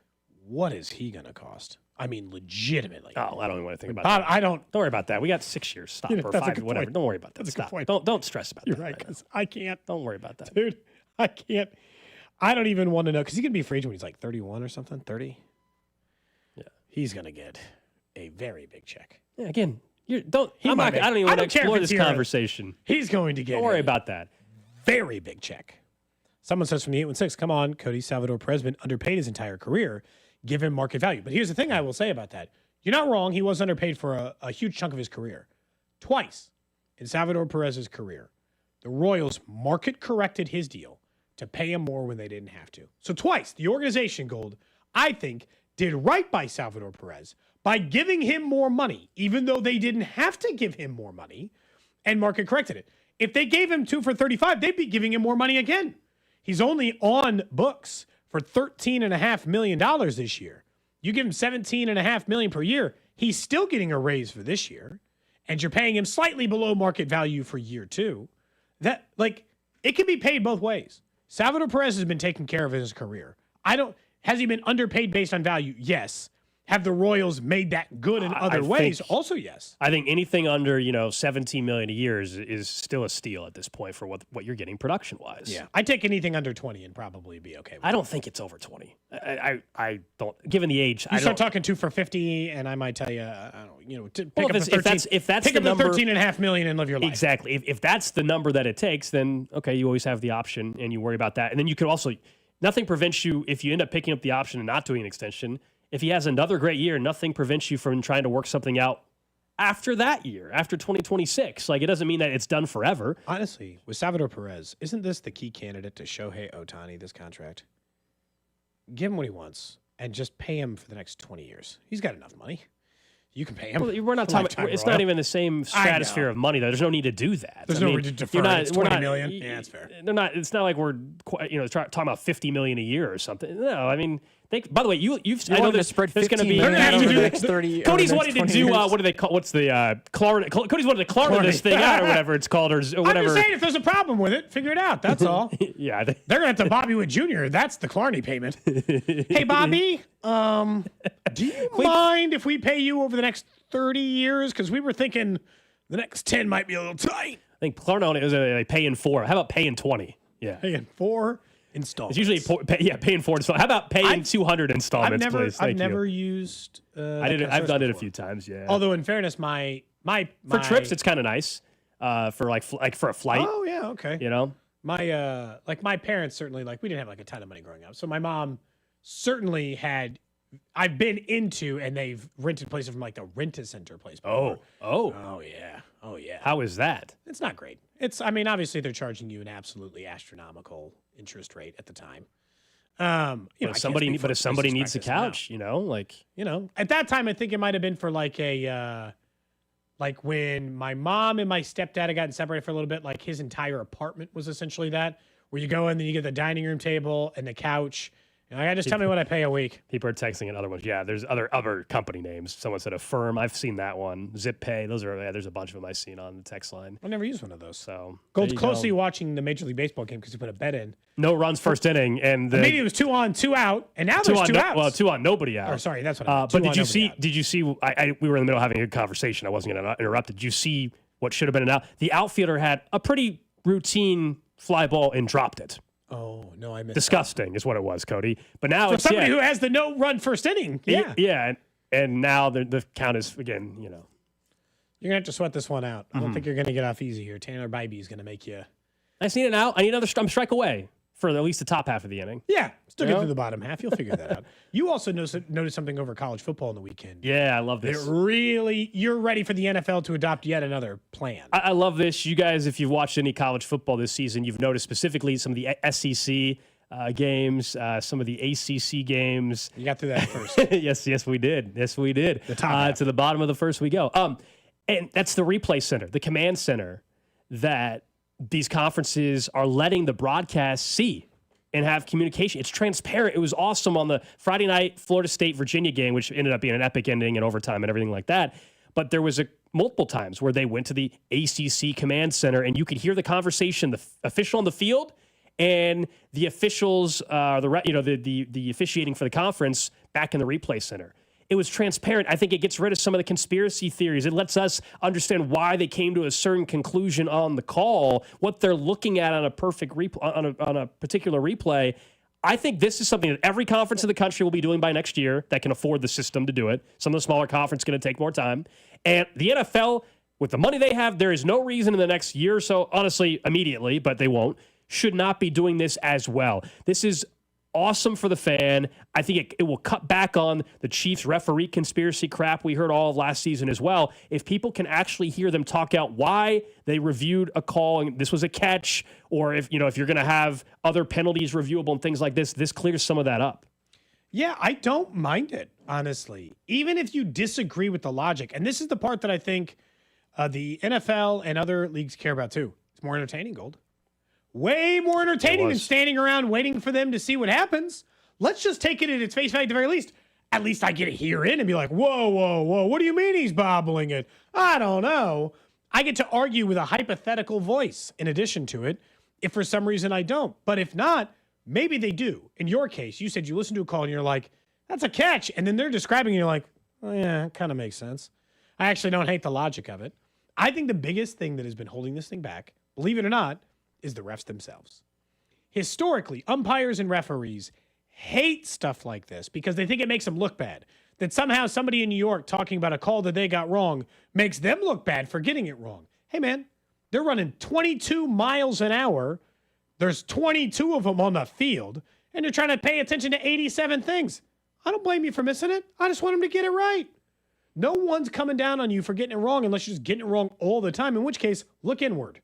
I think it has been more the referees or the umpires. Probably. Those are the people I actually think you have to convince, Gold, not the fans. They're not going to have much of a choice or soon, the though. league. They're not going to have much of a choice soon, though, now that we're seeing this happen in college football and more of these conferences are doing it. People are going to expect to see it, and there's going to be more and more pressure for these conferences to do it. I love seeing it all weekend. Is there I don't know. Is there a union of college refs? Because there's a union of NFL refs. I guarantee you there is, man. I bet it's by conference, but I bet there is. Each conference employs their own officials. So. I would assume so, but I wonder if there's... I'll say this. They have agreements with the conferences about things. Because I think that there's maybe there's more of a fight, I think, that NFL refs would give to Cody's point than maybe college refs. There is not a single union for college, so but they all have agreements as groups to negotiate with conferences. That's why the ACC has. I wonder if that has a role in why the NFL hasn't done it yet, or why it would take a longer period of time, because the NFL refs might, for the same reasons you're bringing up, Cody, be like, nah, this. Why do you think ABS took so damn long to come around? Yeah,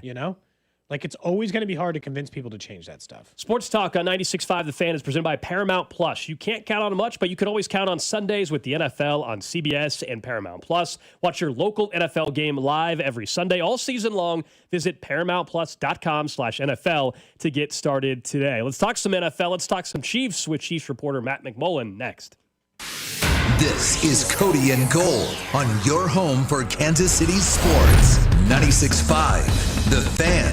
Brought to you by Heartland Men's Health, the leader in men's sexual health. Thousands of men have been successfully treated for low T, ED, and more, all with discretion and compassion. Make your appointment at heartlandmenshealth.com. Inside the Huddle is brought to you by Blue Cross and Blue Shield of Kansas City. Discover the benefit of blue. Around here, we've got each other's backs. When it comes to health insurance, we want that same kind of support. Blue Cross and Blue Shield of Kansas City gets that.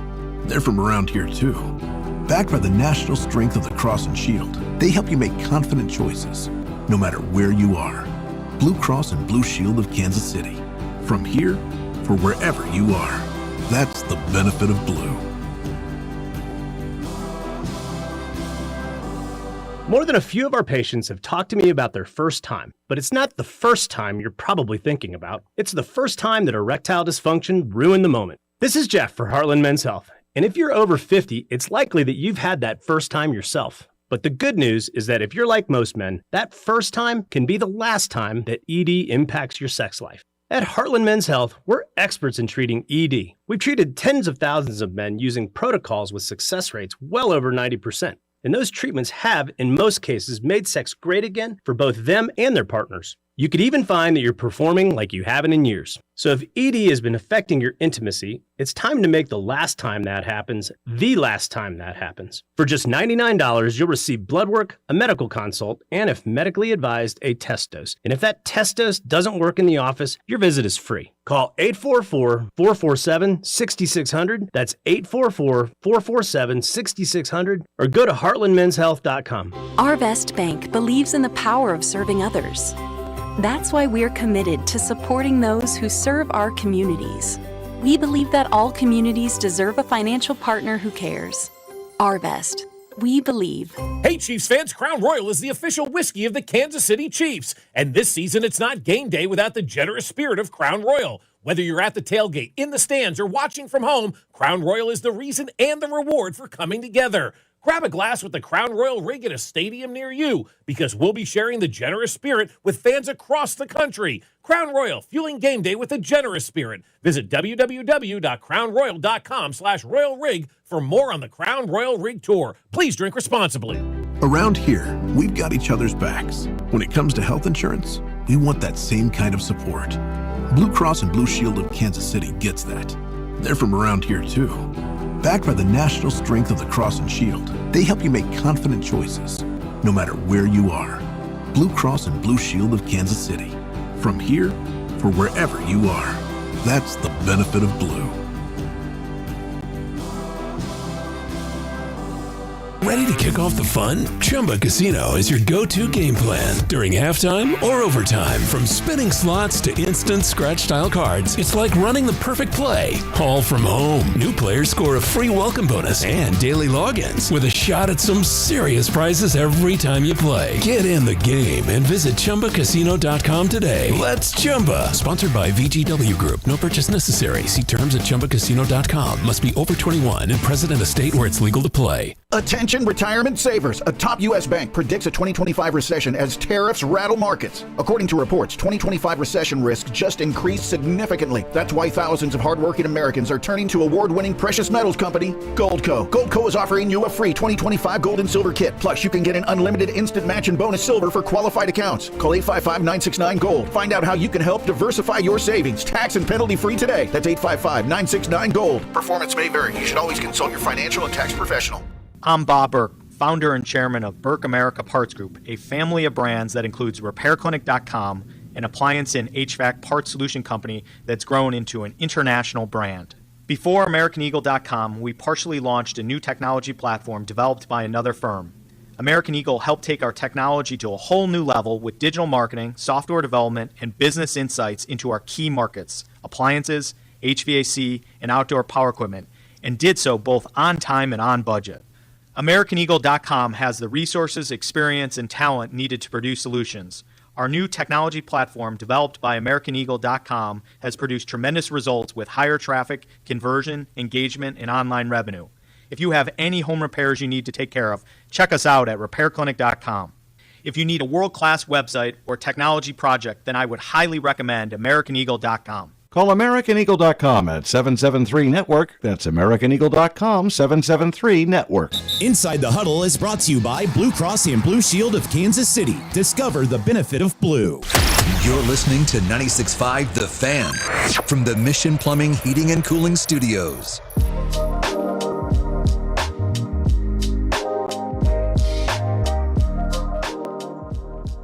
Wish the camera was on during the break.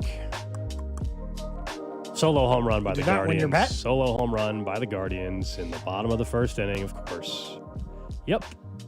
No, it wasn't the drop fly ball that got me in the first inning. Yeah, they had 2 on, nobody out. That felt like your danger zone. And it wasn't Jose Ramirez that had a home run for the Guardians. No, some guy on Valera. Who the hell that is? Anyway, all right, Guardians up 1-0. Wild card action. Remember, the Guardians have to win today to keep their season alive. Let's talk a little Chiefs football. We've got Matt McMullen, Chiefs reporter for the Chiefs, joining us in studio. We were talking some baseball during the break as well, but let's talk some football. And a much different feeling, of course, now than if we had you on a week ago or something like that. This offense, now you can start getting excited, it feels like, knowing what maybe is to come. Yeah, first of all, what's up, guys? Glad to be here. This week's been fun already. You can feel the vibe in the city when the Chiefs play well, and that was obviously the case on Sunday. But yeah, one thing that Mitch and I have been talking about is this is the team that we saw in training camp. And it's also the same team we saw in training camp last year. We knew the offense could be this, and we knew the defense could achieve what they've achieved as well. To see it all come to fruition on Sunday like it did was awesome, and especially against Baltimore. And I understand the Ravens have some injuries right now. It's still the Baltimore Ravens and was still a team playing, for their season, just like we were in many regards. So to go out there and play as well as they did was pretty awesome. And now it's about just continuing that moving forward. I do wonder, for them offensively, it's obviously they've got the upper potential of any of the offenses in the NFL when everybody returns. I don't think anybody would deny that really before, but certainly not now that they see Xavier Worthy back. It's just the red zone stuff is always there and the short yardage stuff. And this year they're worse in third down. If it's not those, the underlying metrics are really good. So the question is do Worthy and Rice help them in third down stuff too? Can they just improve? And does it help them in the red zone? It's not like those things I feel like are still unknowns in the sense that Rashee Rice doesn't have 50 games of NFL experience under his belt. He's got his rookie season and a couple of games last year. And Xavier Worthy has last season and a couple of games this year. So I still kind of want to see them as a unit so I can make a determination. I've never seen them on the field together when they're both weapons. And we've never seen those two in Hollywood on the field together ever, which that's what we were so excited about in training camp last year. Hopefully here soon enough, we'll have all three on the field at the same time and add in Taekwon as well, who's played really well through 4 games here. That's fair. I think Rashee changes everything for this offense just because he led the NFL in catches and receiving yards through 3 games last year. You could tell he was about to have a monster season. And in so many ways, the offense was running through him. You add a player like that who was explosive and looked great in training camp. It's not like he's coming off this injury where you don't know how he's going to look when he first comes back. I don't think that's the case at all. He was tremendous throughout the offseason training program and in camp. So I think he'll come back and hit the ground running. With Xavier, I think he helps in the red zone because of what we saw last year, where he's such a weapon in terms of the speed. Yeah, he can stretch the field horizontally and vertically, where you can swing the ball out to him like we saw against Cleveland and Pittsburgh last year and force a linebacker to make a play. You got to be able to run in the red zone to score. That's a long-established idiom in the NFL. And to this point, the Chiefs can't run the ball well, or at least effectively every week. It doesn't mean they can't, but it's that's maybe that is where Worthy gets the end-around stuff and what you're saying in the speed can be there. But I do think that they're going to have to run better as a team to be better in the red zone. I think Xavier also makes things easier on the running backs, though, because whenever he's in the game, you have to respect his speed and what he can do. Particularly, we've seen him in the backfield a little bit during his career. Saw some of it last week against the Ravens, where what are they going to do with him? And if it ends up just being a handoff to Kareem Hunt or Isaiah, you still had to account for Xavier for a minute for sure on that snap. But yeah, I'm with you. Hopefully we'll see more production from the running back position here over the next handful of weeks. But we've made progress, I think, the Giants game and this last game against Baltimore. Much improved from that position. It wasn't Patrick Mahomes being the leading rusher 2 weeks in a row. But 3 out of the first 4 weeks, it hasn't been a running back, which is it was weird. Xavier last week. It was Xavier, yeah. Yeah, he had the huge run, obviously. And they, honestly, I didn't think they were going to use him as much as they did. I didn't think they were going to hold him back, but I didn't think he'd be getting. I didn't think the end around scrimmage yards. Yeah, I didn't think the end around screen game. I thought they'd work that in later and they just use him as a receiver. But no, they're no, we'll just use him right away. It's fine. Here's all the stuff. He said that's what he wanted too, right? He was talking after the game. He said that's what he wanted. He didn't want to be limited, and I think it's weird, Matt. You can speak to this more, but with the dislocated shoulder, it's not like the injury is going to quote unquote get better throughout the year. So if you're limiting him now, there's no limit him now unless you're it's later in the year when you want to save him for the playoffs or something. Otherwise, there's no point of limiting him now. The injury is the injury. It's not really getting better next week. And it's not a leg injury. So I think a lot of times with players like this, when they have a leg injury, you want to ease them into it. If it was a hamstring or a knee injury, it's not. He's the fastest player in the NFL, and that hasn't changed because of the injury. So yeah, you just throw him out there. And Coach Reid has always been this way. If you're available and in the game plan, you're going to play. And we saw it in that game where he didn't look limited at all, in my opinion. I agree. In many ways, it's the best game of his career. So that's what's crazy about it as well. Yeah, it ended up being one of the better performances we've seen from Xavier Worthy and obviously a Chiefs uniform. We have Matt McMullen hanging out with us in studio here on Cody and Gold. Defensively, I don't think enough focus has been made on Noel Williams and also Jalen Watson. We know what Trent McDuffie is, right? He's one of the best corners in football. Everybody talks about, of course, what they're getting from their linebackers right now after Leo Chenal had an incredible interception. But Noel Williams is still a new name for Chiefs fans. And then you got Jalen Watson, who I just think is still underappreciated. When he's healthy, he's pretty damn good. Yeah. Yeah, well, and that's the thing is last year he was injured, and he was really good to start the season last year. Got hurt, really admirably fought through his rehab to make it back for the playoff run. But then this year he's totally healthy and he's ready to go, and we've seen that. I mean, Jalen's been great. Noah Williams has been very exciting too. That rep he had against D-Hop down the sidelines last week. Yeah, he's physical, and he's not afraid of whoever the receiver is. I mean, that's DeAndre Hopkins you're going up against, and he wasn't intimidated he's pretty by him good at all. at physical contested catches. He's one of the best contested catchers in NFL history, right? So anyway, the Noah first 3 Williams weeks has me certainly made it excited. look like he could still do that. Snaps when Xavier Worthy was out. Who knows? It's kind of an ironic thing where maybe it's a positive that Xavier didn't play for a couple of weeks. So, He feels like he's going to comfortably slide into the Justin Watson role.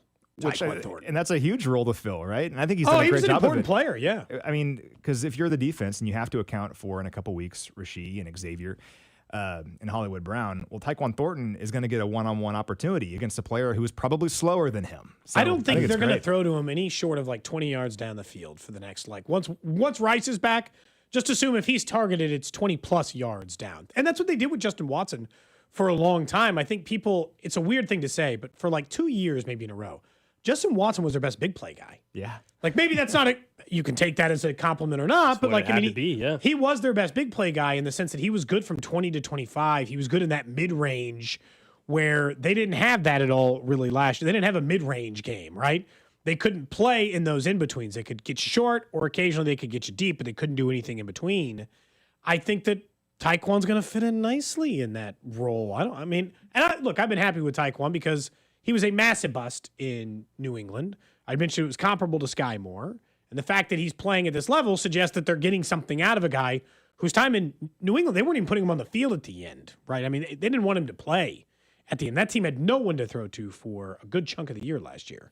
And I mean, credit to him for making the most of his opportunity, right? He's averaging 18 yards per catch right now. That's third best in the NFL. We were going through his pacing stats for the season, and he's on pace for 13 touchdowns. All right. I don't know if that's going to happen, but still, it's kind of fun to look at some of those particular numbers. I'll be interested to see. I know, Cody, you were saying when Rice is back, is it just going to strictly be a deep threat thing? And maybe it will.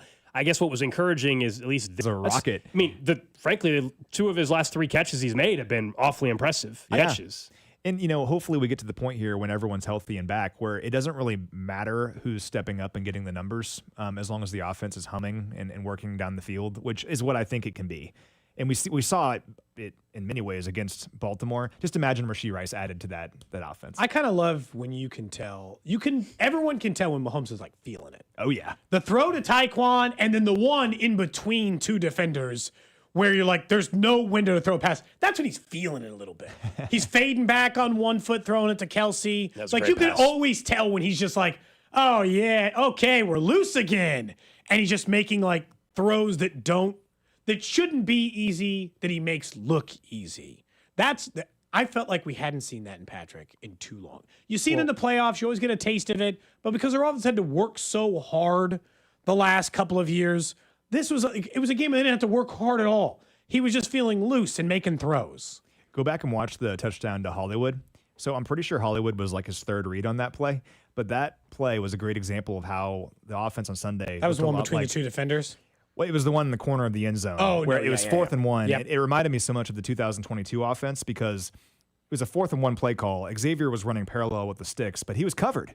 That play's never covered. Well, it was covered on that instance. The second level receiver was covered as well. And, maybe earlier this year, you watch that and you say, oh, man, they're not going to get the first down. Well, Hollywood was wide open in the back of the end zone, and Mahomes found him for a touchdown. Not only do you move the chains, you score.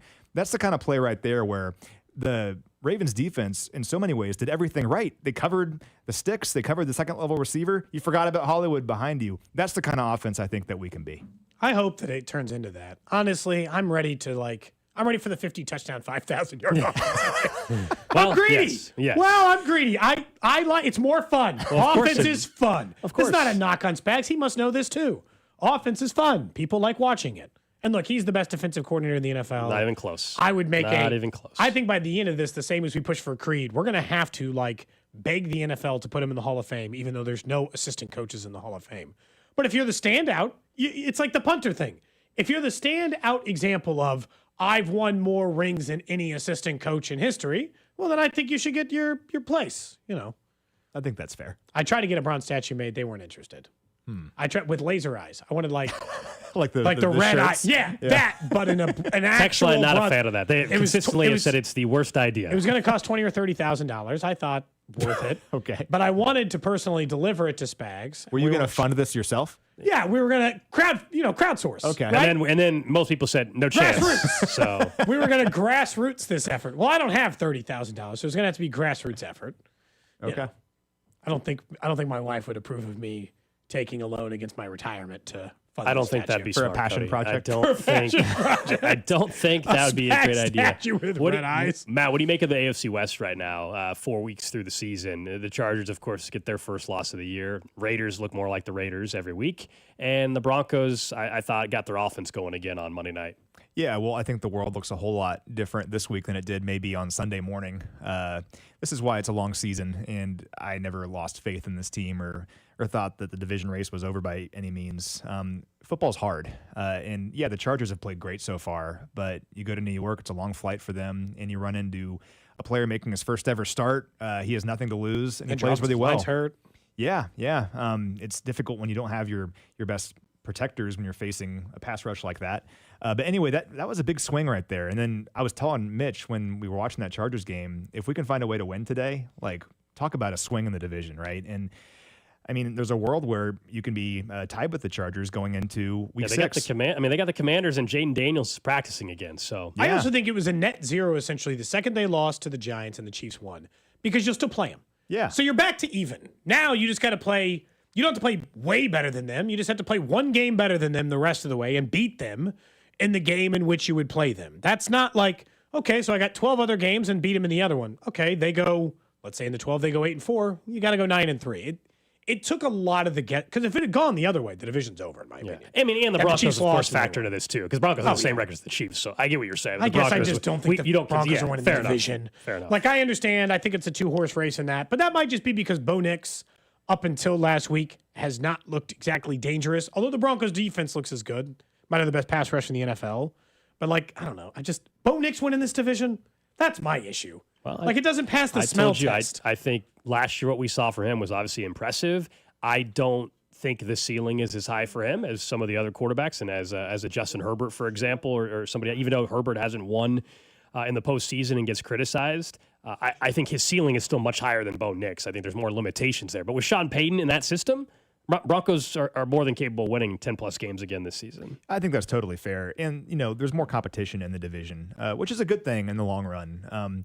I think all these divisional games are going to be pretty intense. And even against the Raiders, they have the turnover issues, but Ashton Genty having his first breakout game last week, rushed for almost 140 yards. He's a good player. And Brock Bauer is obviously a very good player. So those divisional games are going to be tough. The thing is, the Chiefs plan for these things. The Chiefs plan for divisional matchups in May and in the spring. And the first goal every single year is winning the AFC West. It won't be easy this year. Like, it's never easy. We always look back on the division titles and say, like, oh, the Chiefs just like rolled 4 to games. it. But, it's not always easy. Think about 2023. The Chiefs were 9-6 at one point. Think about 2021. The Chiefs were 1-2 to begin the year, 3-4. Didn't get over 500 till week 9 that season. What year was it that they were in a virtual tie with the Raiders? They played each other for the division. They ended up winning. 2016. 2016, yeah. Later in the season, and they still ended up winning the division by like 3 or 4 games. It wasn't close in the end.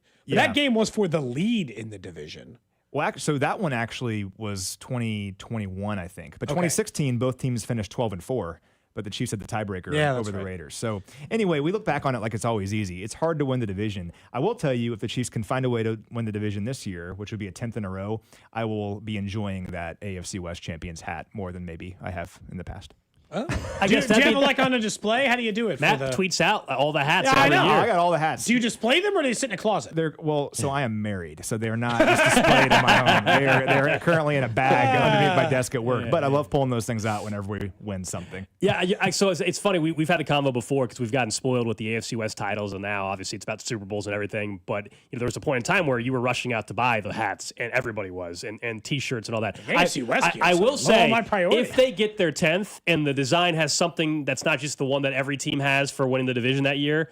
If there's this divisional champ shirt that says like 10X or whatever, I'll buy that one because that's pretty cool. 10 straight or something like that one I will buy. Otherwise, I haven't bought an AFC West one in a while. We've been spoiled. so many times it feels like I get stuck in the conversation. Like, if you're not going to win the division this year, where the Chiefs start 0-2, you start 2-0, you start 3-0, they start, like, if you're not winning it now, when are you going to steal it away? You have a top defense. You had a better record going into it. You had the edge. You beat them. You won 3 divisional games to start the year. Like, this is your moment if you're the Chargers. And every time they fall up short, it feels like it's kind of tough in there. On the opposite end, let's talk about the game coming up on Monday. What do you make of the Jags? We know their schedule is a bit deceiving in the sense that they haven't played a murderer's row through 4 games, although we both agree their most recent win is their most impressive on the year. I buy their defense, I think. I wasn't expecting it to be good. I thought Liam Cohen would make the offense better. The defense has people, I think I do buy them, is they'll be kind of stodgy most of the year. I'm just trying to decide how much of that is opponent. Are they really a top 5 defense? Or are they more like the 10th to 12th best and opponents played a factor? Well, the most important stat going into this game is takeaways. They have 13 takeaways this year. That's most of any team in the NFL. For context, they had 9 all of last season. Wait, for real? They had 9 takeaways all of last year, dead last in Liam the Cohen NFL. teach him how to strip a football? So, there's, I'm sure, an element of randomness. I'm sure there's an element of skill. Regardless, the number one thing for the Chiefs in this game is you can't turn the ball over. Fortunately, they've been very good about that, knock on wood, so far this season. But look at some of the Jags' offensive drives. They have the most drives that have begun in opponent territory of any team in the NFL. 9 of them. They're still not a very good offensive team. That's weird. Well, they have 41 points off of takeaways this year. That's like 40% of their overall total. So that's not taking anything away from their offense, but they've had the benefit of starting a lot of times on the opponent's side of the 50-yard line. Yeah, and that makes it easier. So for the Chiefs in this game, you can't make it any easier on Jacksonville because the main reason they're 3-1 right now is they've been very opportunistic and taking advantage of those turnovers. I was going to say, because Brian Thomas is off to a slow start. And I say that and, watch he'll have his best game of the year or something. But they've been really good at being its number 1 wide receiver, so it'd be a weird time for Brian Thomas to go It would, but he's been off to a slow start. ETN's been awesome. We were talking about the turnovers earlier too, Matt. It's kind of crazy to look at their turnover differential. And when Liam Cohen was hired, and it still can be this way by the end of the year, but everybody thought get Trevor Lawrence going, right? And he's been okay. He's been very just fine. Is how I would describe the start of his season. Maybe even below average so far this year. I think he's simplified things for that offense because they're running the ball a ton, like you said. It's interesting with ETN because you have a first-round running back, a guy that had back-to-back 1,000-yard seasons to begin his career, and then everyone kind of forgot about him. Just a weird year last year, but now he's back. I think he's even better now than he's ever been. He's averaging over 6 yards per carry. He's healthy. And he looks like it, right? He has the most yards per attempt before contact of any player in the NFL right now. There's a whole bunch of stats like this on Travis Etienne. So he is one of the primary reasons they've been so successful. They're averaging like 6 yards per rush on first down this year. So the first key for the Chiefs defensively is don't let Travis Etienne have a big day. The second thing with Lawrence is it's all stuff in the short intermediate area of the field because he always has one of the fastest average times to throw in terms of his drop back time. It's that way this year too. He's second in the NFL behind only Aaron Rodgers. So it's like a lightning quick drop back. That's why he's the least sacked quarterback in the league. There's no time to get there. So you have to cover his first read. They're not throwing the ball deep at all. He has 11 attempts of 20 or more air yards and only completed 1 of them. He has the most attempts of any quarterback in the league in terms of between 10 and 19 yards. So cover his first read, stop the run, make him hold on to the ball for longer than 2.5 seconds. Has that been one of the surprising things about Patrick Mahomes' season? You mentioned the time to throw. Patrick Mahomes getting rid of the ball really quick too. That's uncommon for them. I would argue that last year, that was kind of the plan with Rasheed. Think about like the game against Baltimore and how quickly he was getting rid of the football to both Xavier and Rasheed. Because Rasheed's almost an extension of the run game in so many ways. It's like quick throws over the middle and then let him be kind of like a running back after the catch. That's how the front office described him when they first got him. Because he's so good after the catch. I think that was kind of the idea because it's so hard to stop that. And we're seeing some of it now, and it's working because you have that quick game, but then also with Xavier running down the field, you can have the deep passing element as well. Like I loved it last week when they did basically the same play to Xavier twice in a row. It worked the first time, didn't work the second time. Just keep doing it because it opens up the middle of the field, and then players like Juju, Rasheed once he's back, and Travis Kelce, Jalen Royals, I think can play that role. They can eat over the middle of the field. Royals is going to end up and I hope he has some factor. This feels like, with the amount of weapons they have, the most redshirt year of redshirt years. You are right now the 9th receiving option. So, you're going to have to, every target you get, is going to have to be earned. You're behind 5 wide receivers, a couple of running backs, a couple of tight ends. You're behind Noah Gray, who's special teams opportunities seems like the best spot for him. But also a good problem to have, No doubt. Because it's a long season. Sure, develop him. That's fine. I mean, we joke around, but you haven't had Hollywood and Xavier Machi ever on the field at the same time. You want to have other guys who can step in there and play, and that's why Juju has been so valuable to this team. Yeah, he's been a nice player. Yeah, he has. I mean, I think Juju is the healthiest he's been in years. He's motivated. He looks explosive. He looks good, and has helped this team win so far. Would have had 2 touchdowns last week if that on the first drive the pass wasn't tipped at the line of scrimmage. He was wide open. That was going to be a sick throw by Mahomes too. Why are they tipping more balls at the line of scrimmage this year? Is that an anomaly? I think there's an element of randomness in there where you have some defensive tackles who are 6'7", I think some of that might also just be you have a young left side of the offensive line, and maybe they haven't been coached. They're learning a lot of things, and maybe making sure the defender's arms are down is not the thing that they've picked up on first. I don't know. I can dig into that one. I am curious. They're having this feels and maybe the stats are it feels like he's having a significantly higher number of passes tipped. It does feel that way. I don't know if it is. I can't, it does feel that way. I'll be honest. I don't know why. I think it just could be kind of random, but hopefully it evens out over the course of the year. We got Matt McMullen hanging out with us here on 96.5 The Fan. Just elsewhere in the NFL, you obviously follow the league.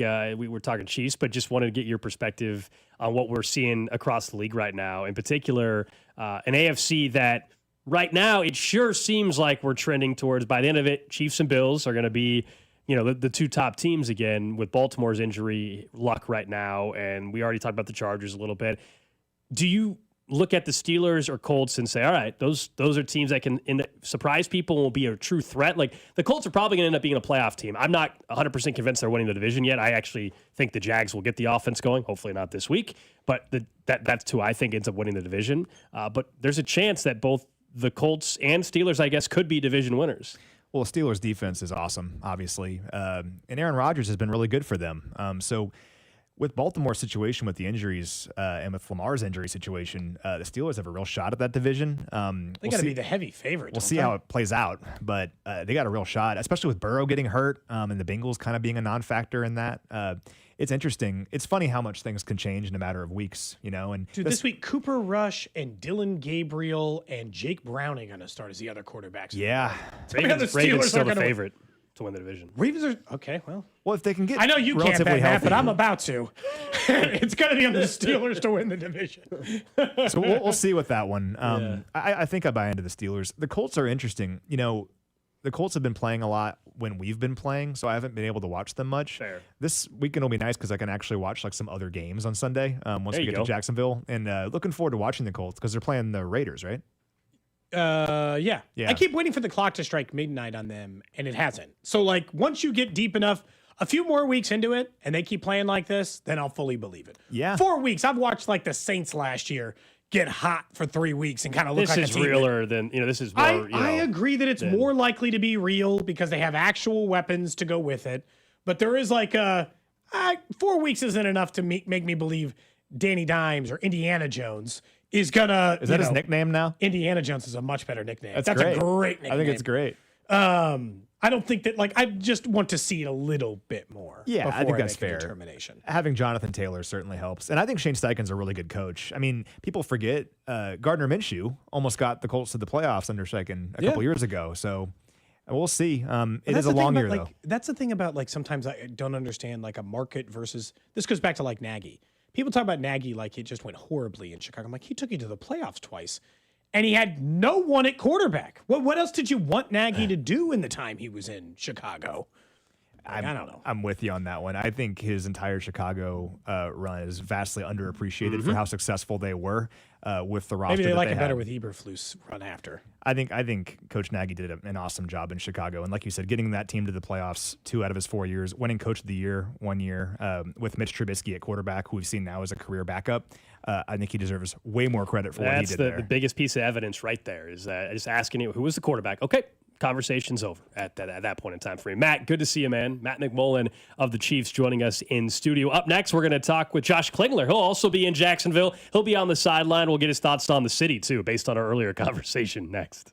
What's up, Chiefs Kingdom? It's Trey Smith. You're listening to Cody and Gold weekdays 10 to 2 on your home for Chiefs football. 96.5 The Fan. Brought to you by Heartland Men's Health, the leader in men's sexual health. Thousands of men have been successfully treated for low T, ED, and more, all with discretion and compassion. Make your appointment at heartlandmenshealth.com.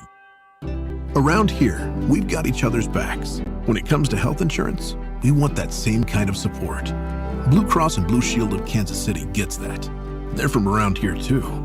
Backed by the national strength of the Cross and Shield, they help you make confident choices, no matter where you are. Blue Cross and Blue Shield of Kansas City. From here, for wherever you are. That's the benefit of blue.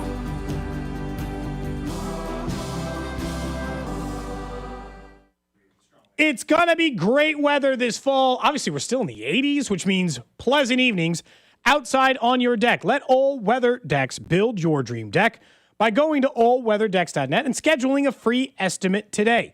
Look, they're a 24-time winner of Angie's Super Service Award and Kansas City's most respected deck builder. That's because you can see the list of awards, reviews, the quality of their work all up on their website. They let you see it. They're locally owned and operated, and you can see their work all throughout Kansas City. They got a map of all the projects they've done. You can see the areas they've worked in, exact project pictures, or maybe you just already have your dream space built. So whether it's that outdoor kitchen or the fire pit area, or you just know you want to make sure you get your wood or composite deck squared away before all that outdoor time is around the corner and honestly happening right now. So if you want a brand new deck and you've been thinking about that dream deck, allweatherdecks.net. Give them a call, 913-206-1974.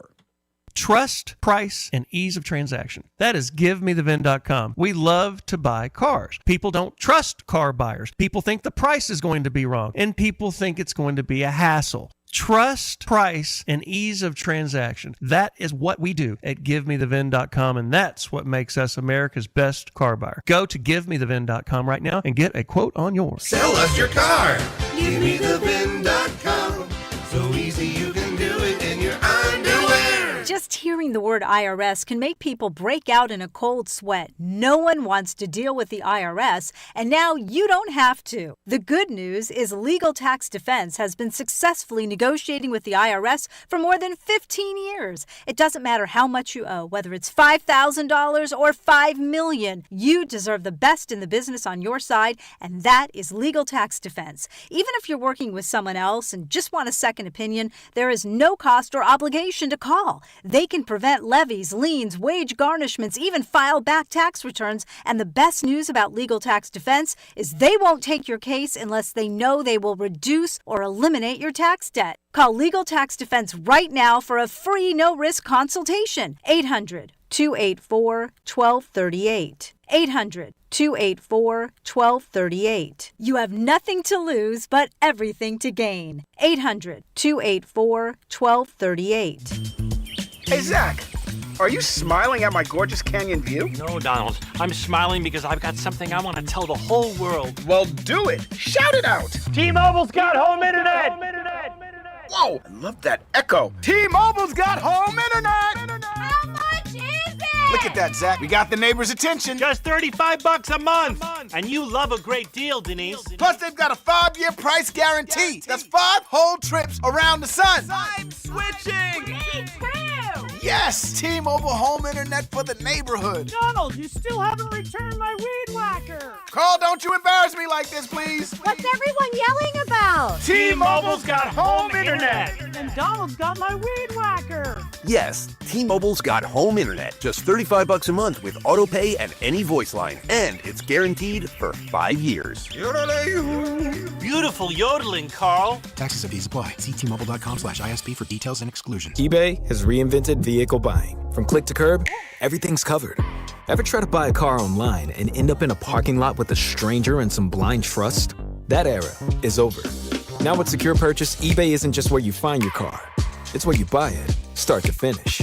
Title, financing, registration, delivery, it's all built in.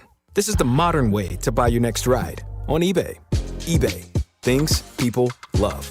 Secure Purchase is powered by Caramel Dealer Services, LLC, an eBay subsidiary. Oh, how's that flu, babe? Did you take DayQuil Intense Flu yet? Nah, I got this Okay, I don't got this. You stay on the couch, and I'll grab the Dayquil. Undo your flu symptoms with Dayquil Intense Flu. Dayquil Intense Flu provides powerful relief of your flu symptoms. I'm ready for that to-do list. Wow, you do got this.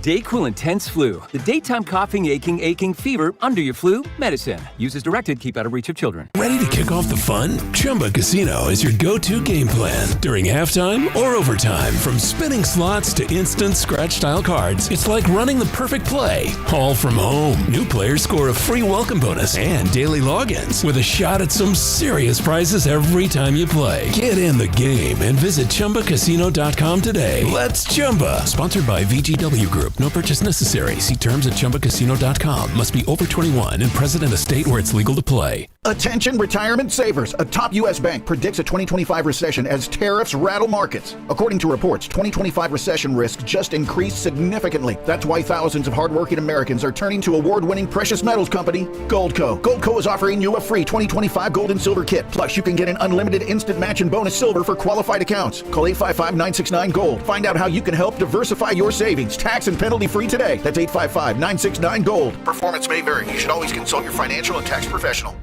Inside the Huddle is brought to you by Blue Cross and Blue Shield of Kansas City. Discover the benefit of blue. Listen to the Chiefs and Jaguars on Monday night with pregame starting at 4. Kickoff at 7:15 with Mitch, Danon, and Kling. Right here on your home for Chiefs football. 96.5 The Fan. KFNC FM and AM. HD1 and HD2 Kansas City. An Odyssey sports station.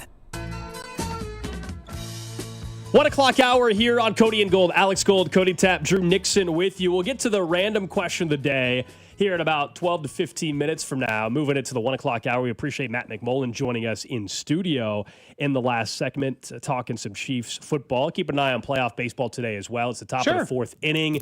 Guardians with the 1-0 lead on the Tigers. Remember, it is a best-of-3 series, so the Guardians have to win today to keep their season alive. One of 4 games today on the postseason calendar for Major League Baseball. But let's welcome in Josh Klingler, Chiefs silent reporter for the Chiefs Radio Network. He will be in Jacksonville on Monday night. Kling, earlier in the show, I was saying, you know what, Jacksonville, I think for Chiefs fans, it's not September. You know, this is a pretty decent trip to make. Cody immediately trashed the city of Jacksonville. Have you been there?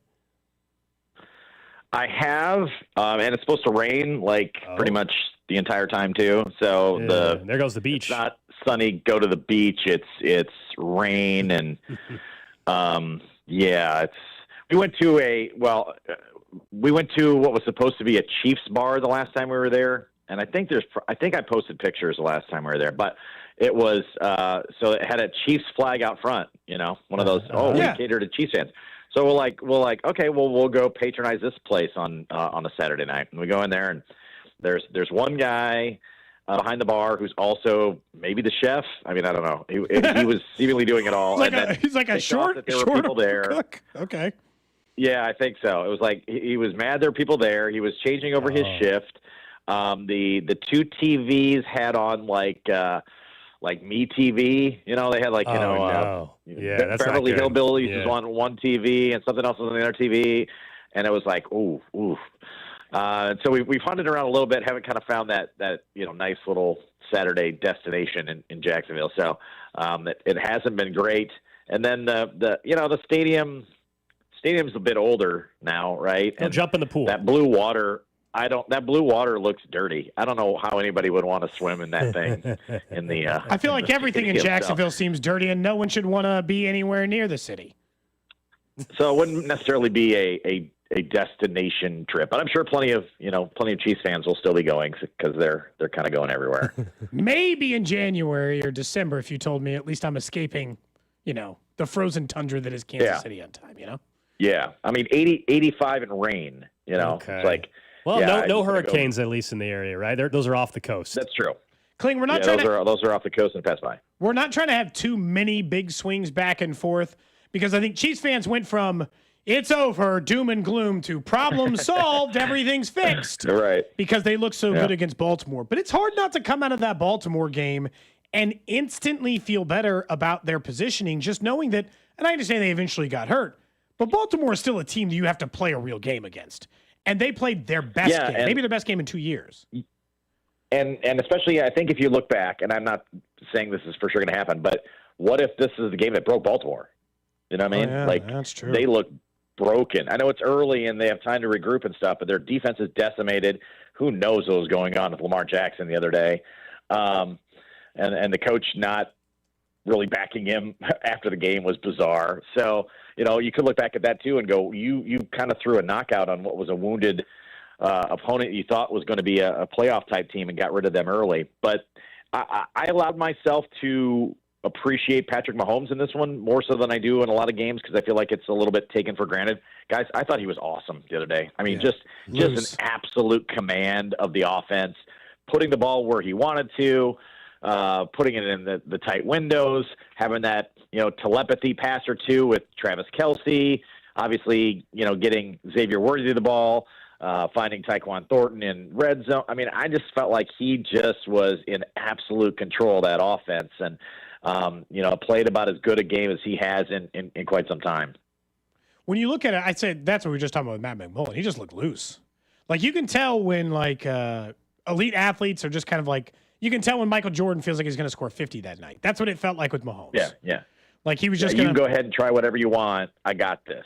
And maybe we haven't seen that as much, in the last maybe year or two when they've seemingly kind of had to grind through and struggle through. But that was just the dude that was in command of that offense. And then everybody else followed along too. I mean, everybody looked pretty loose the other day. How could you not, the way they were running their offense? We're talking to Josh Klingler here on 96.5 The Fan. Of course, you can hear him on the Chiefs radio network here Monday Night Football as the Chiefs take on the Jags. Defensively, what have you been seeing from that secondary? Because we know Spags is working his magic and is the best of the business, and it's why they've been able to turn this thing around as well, as much as the convo's about the offense. The secondary, in particular, Noah Williams and Jalen Watson are two of the guys I think have maybe showed up the most that were not talked about, 2 or 3 weeks ago. Yeah, I heard you guys talking about Noah Williams with Matt, and yeah, he's been terrific. And what impresses me maybe the most is it's not like you're saying, well, there's a rookie there, let's give him some help, and throw a bunch of safeties over the top to help him out. They're just like, well, whoever's on your side, you're guarding them. That's what we do here. You're a corner. Go do your thing by yourself. I mean, there's no extra help because he's a rookie, so it's like right into the fire, and he seemingly looks like he can handle it. And physically, he's very good. You look in coverage, and you see a guy running kind of step for step with a wide receiver, and it takes you a minute, right? You're like, oh, which one is that? Oh, wow, that's Williams. Like, he just looks the part, and I think it's really impressive too that they, it's trial by fire. Go out there and do it. There's no safety net for this thing. Go out and do this thing. And I mean, who knows what Christian Fulton's going to bring? I mean, is this going to be one of those, always going to battle to be on the field type things? And Noah Williams is going to step up and make that, that extra corner spot, not even really extra corner, but the additional corner spot kind of obsolete that it is, remains to be seen. But if it's not, and, you still have him as an extra guy, I mean, that's a pretty good spot to be in. I thought he's been great. I thought all the rookies have really done a nice job so far. Omar Norman-Lott has had his moments. Austin Gelati's had his moments. We haven't seen Jalen Royals maybe yet. That's probably the only one. And obviously Simmons, starting from day number 1. So it's been a pretty good start for the rookie class. Do you feel like the offensive line, we didn't talk about it much with Matt, but do you think the offensive line's gotten better every game? How do you view their performance overall? Obviously, this was their best game. Kingsley, no pressures. Simmons gave up the 1 sack, but Andy and everybody else had said it was Creed's best game. Do you see improvement every game, or how do you view the offensive line at this point?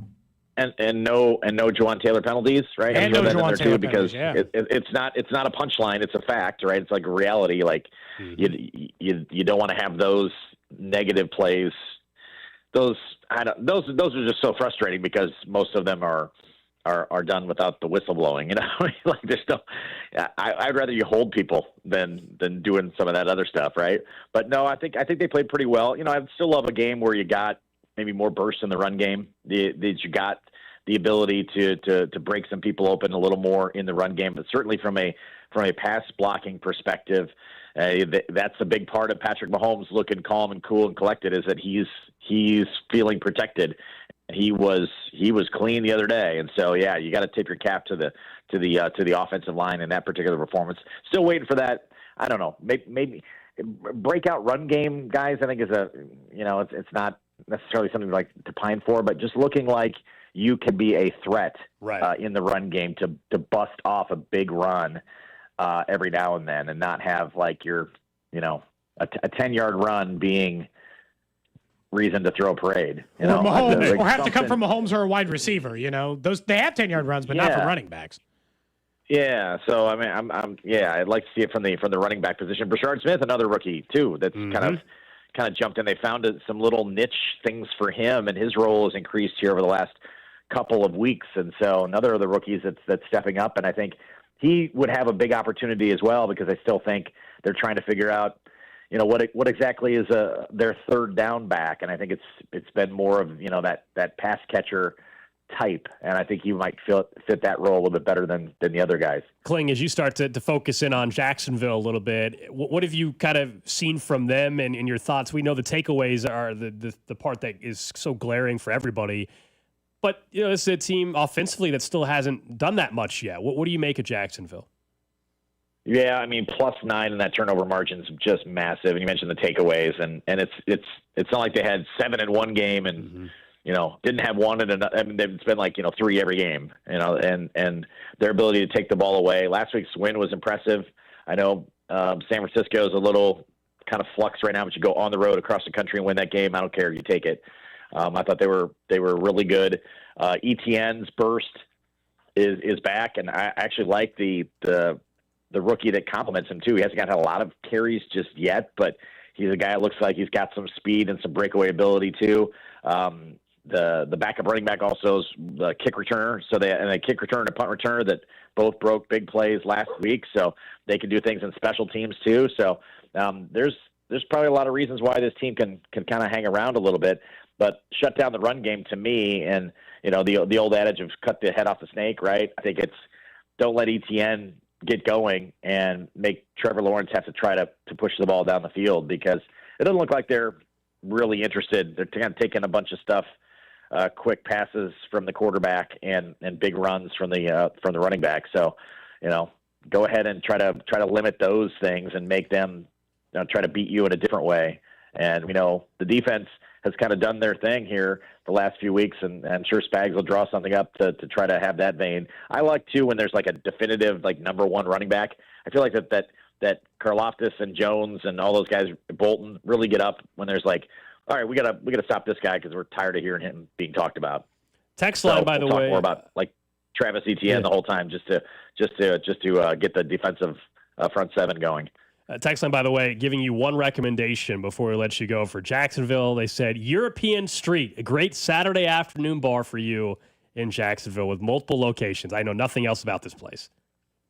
European Street in Jacksonville, Florida. I mean, why wouldn't it be? Honestly, that sounds like normally when it sounds weird like that, Kling, this from travel. That usually means it's a good spot. That's probably true. But it makes no sense. We'll give it a shot. We're open to suggestions about Jacksonville. We've been there a couple times now and haven't really found that go-to spot. It's a large menu, Kling. I'm looking at the menu. There's quite a bit of options here for you. Nice, and TVs, and you gotta have the TVs as well. Where it's at. Yeah, I haven't seen a photo from the inside. I'll let you explore that a little bit. We appreciate it. Enjoy the trip down to Jacksonville. Thanks, guys. There you go. That's Josh Klingler. He joins us each and every Wednesday. Now I'm looking at this restaurant. 3 locations in Jacksonville. Menu looks legit, man. It's very brightly colored. Mm-hmm. I seriously family favorites. I think there's a pretty good chance I will never end up in Jacksonville in my there's a pretty good chance I never end up in Jacksonville as well. But I'm not hating on the city the way you are, but there's a very good chance I never end up in Jacksonville. The only reason why I would ever go is for a Chiefs game, I think. It sounds like, Cody, you wouldn't, if you were there, it wouldn't be at your discretion. No, it'd have to be like, like my wife can go to conferences out of town or whatever. I think this year they're like, one of them is in Orlando, but they chose Jacksonville and then I tagged along. That's the only way I tag along for that. Like, if you're honestly, I don't think she's going to Orlando and I'm not tagging along. So oh, you're missing out. Well, just take the kids. There's your chance for Disney World right there. You're missing out. There for Disney World. That's your shot. Just didn't work out this time. That's the shot. I'm sure right I'll tag there, along. Man. Also, when I'm tagging along on a work trip, sometimes no kids. I'll take the kids to Orlando a separate time. It's not a good time to take the kids to Orlando if my wife also has to work. You can't handle the 2 kids? I'm just saying it's not good as in, like, she doesn't get to do, like, I'm going to take them to Disney World without her. I assume she'd like to go. Yeah. You can just saying the hotel room's already paid for. That's true. Just saying the hotel room's already paid for, man. That helps. You still got to spend $1,000 Plus or $2,000 on each day of parks passes and all that crap. Dude, it is. It's like $200 a person for a ticket before you for get one a day. fast pass For one day. a Yeah. day. And you kind of have to get the fast pass. And my kids want to go to like Super Mario World, so we might end up on the other coast. I don't know. Okay. There you go. Big Mario fans. Oh, they don't have the Mario stuff in Florida. They have it in Cali. Yeah, so some of the stuff like Harry Potter's at one of the deals and not Potter's in the in other. Florida, I think. And then obviously I don't know. I get confused what's that Universal. And then Universal's Studios like the and- Minions area. I think that one is Okay. Harry Potter, but there might be one at both. Gotcha. Random question. For you, Gold. For you, Drew. Text line 913-586-7965. Of course, you can follow us on YouTube, Twitter, Twitch, and Facebook. We live stream the show. Take your answers over there as well. Like or subscribe on Twitch and YouTube. Pop to the top of your feed. Make sure you do not miss us when we go live. You can even say things like people saying on the text line that I don't know about football or that kind of stuff. We take those over on the YouTubes. That's fine. By the way, the Detroit Tigers have just looks like taken the lead in this Guardians game. They had the bases loaded with 2 outs in the top of the 4th inning, and they lead 2-1. Ooh, late. Getting a that game, that series. Well, I guess I'm sorry. I thought it was later. No, than that. I top thought of it the was 4th. Top of the Yeah, 4th. I was thinking it was like the 6th inning. It was a little later. That's not my question today. It's not about Jacksonville or food in Jacksonville or the other places. And outside of it. and I don't have a question about your hair today. It's about, although I looked at my shampoo, normal shampoo. It's dark, man. It's dark. It's darker? It's dark. It's my normal hair. I didn't do anything. It's dark. Yesterday, someone said, yeah, Cody, you changed shampoo just for men's shampoo. I said, I don't know. It looks I like my still don't hair. notice a difference. I I don't think know. if I anything, need to your get a hair might be haircut. thicker, and as a result, it's from the That's- shampoo. I'm going to get a I think haircut. that makes the most sense. I'm going to get a haircut, and then we'll make a decision on whether or not it's darker. That'll be the truth of the right, matter. what's the The question? question I have is actually something we were talking about out in the bullpen a little bit, as in Drew was talking about his racing wheel and some of this other stuff. And what it eventually turned into briefly, and I want the answer from everyone, is if you could choose one legit old school arcade game, not the like one-up machines, not the one you're getting from Costco, one old school arcade machine to have in your house, what are you going with? Because we were talking about like Cruising USA, a racing game would be very high on the list all time. But I think I would choose a first-person shooter one, Area 51 or one of those. You know what I'm saying? One of those style where you're like, it's great for 2-player. Anybody can pick it up and play it immediately. It seems like that. I would choose. I think I would choose, and I just played it recently when I went out to this Atlas 9 place in Legends. I played Area 51, and I forgot how much fun that game is.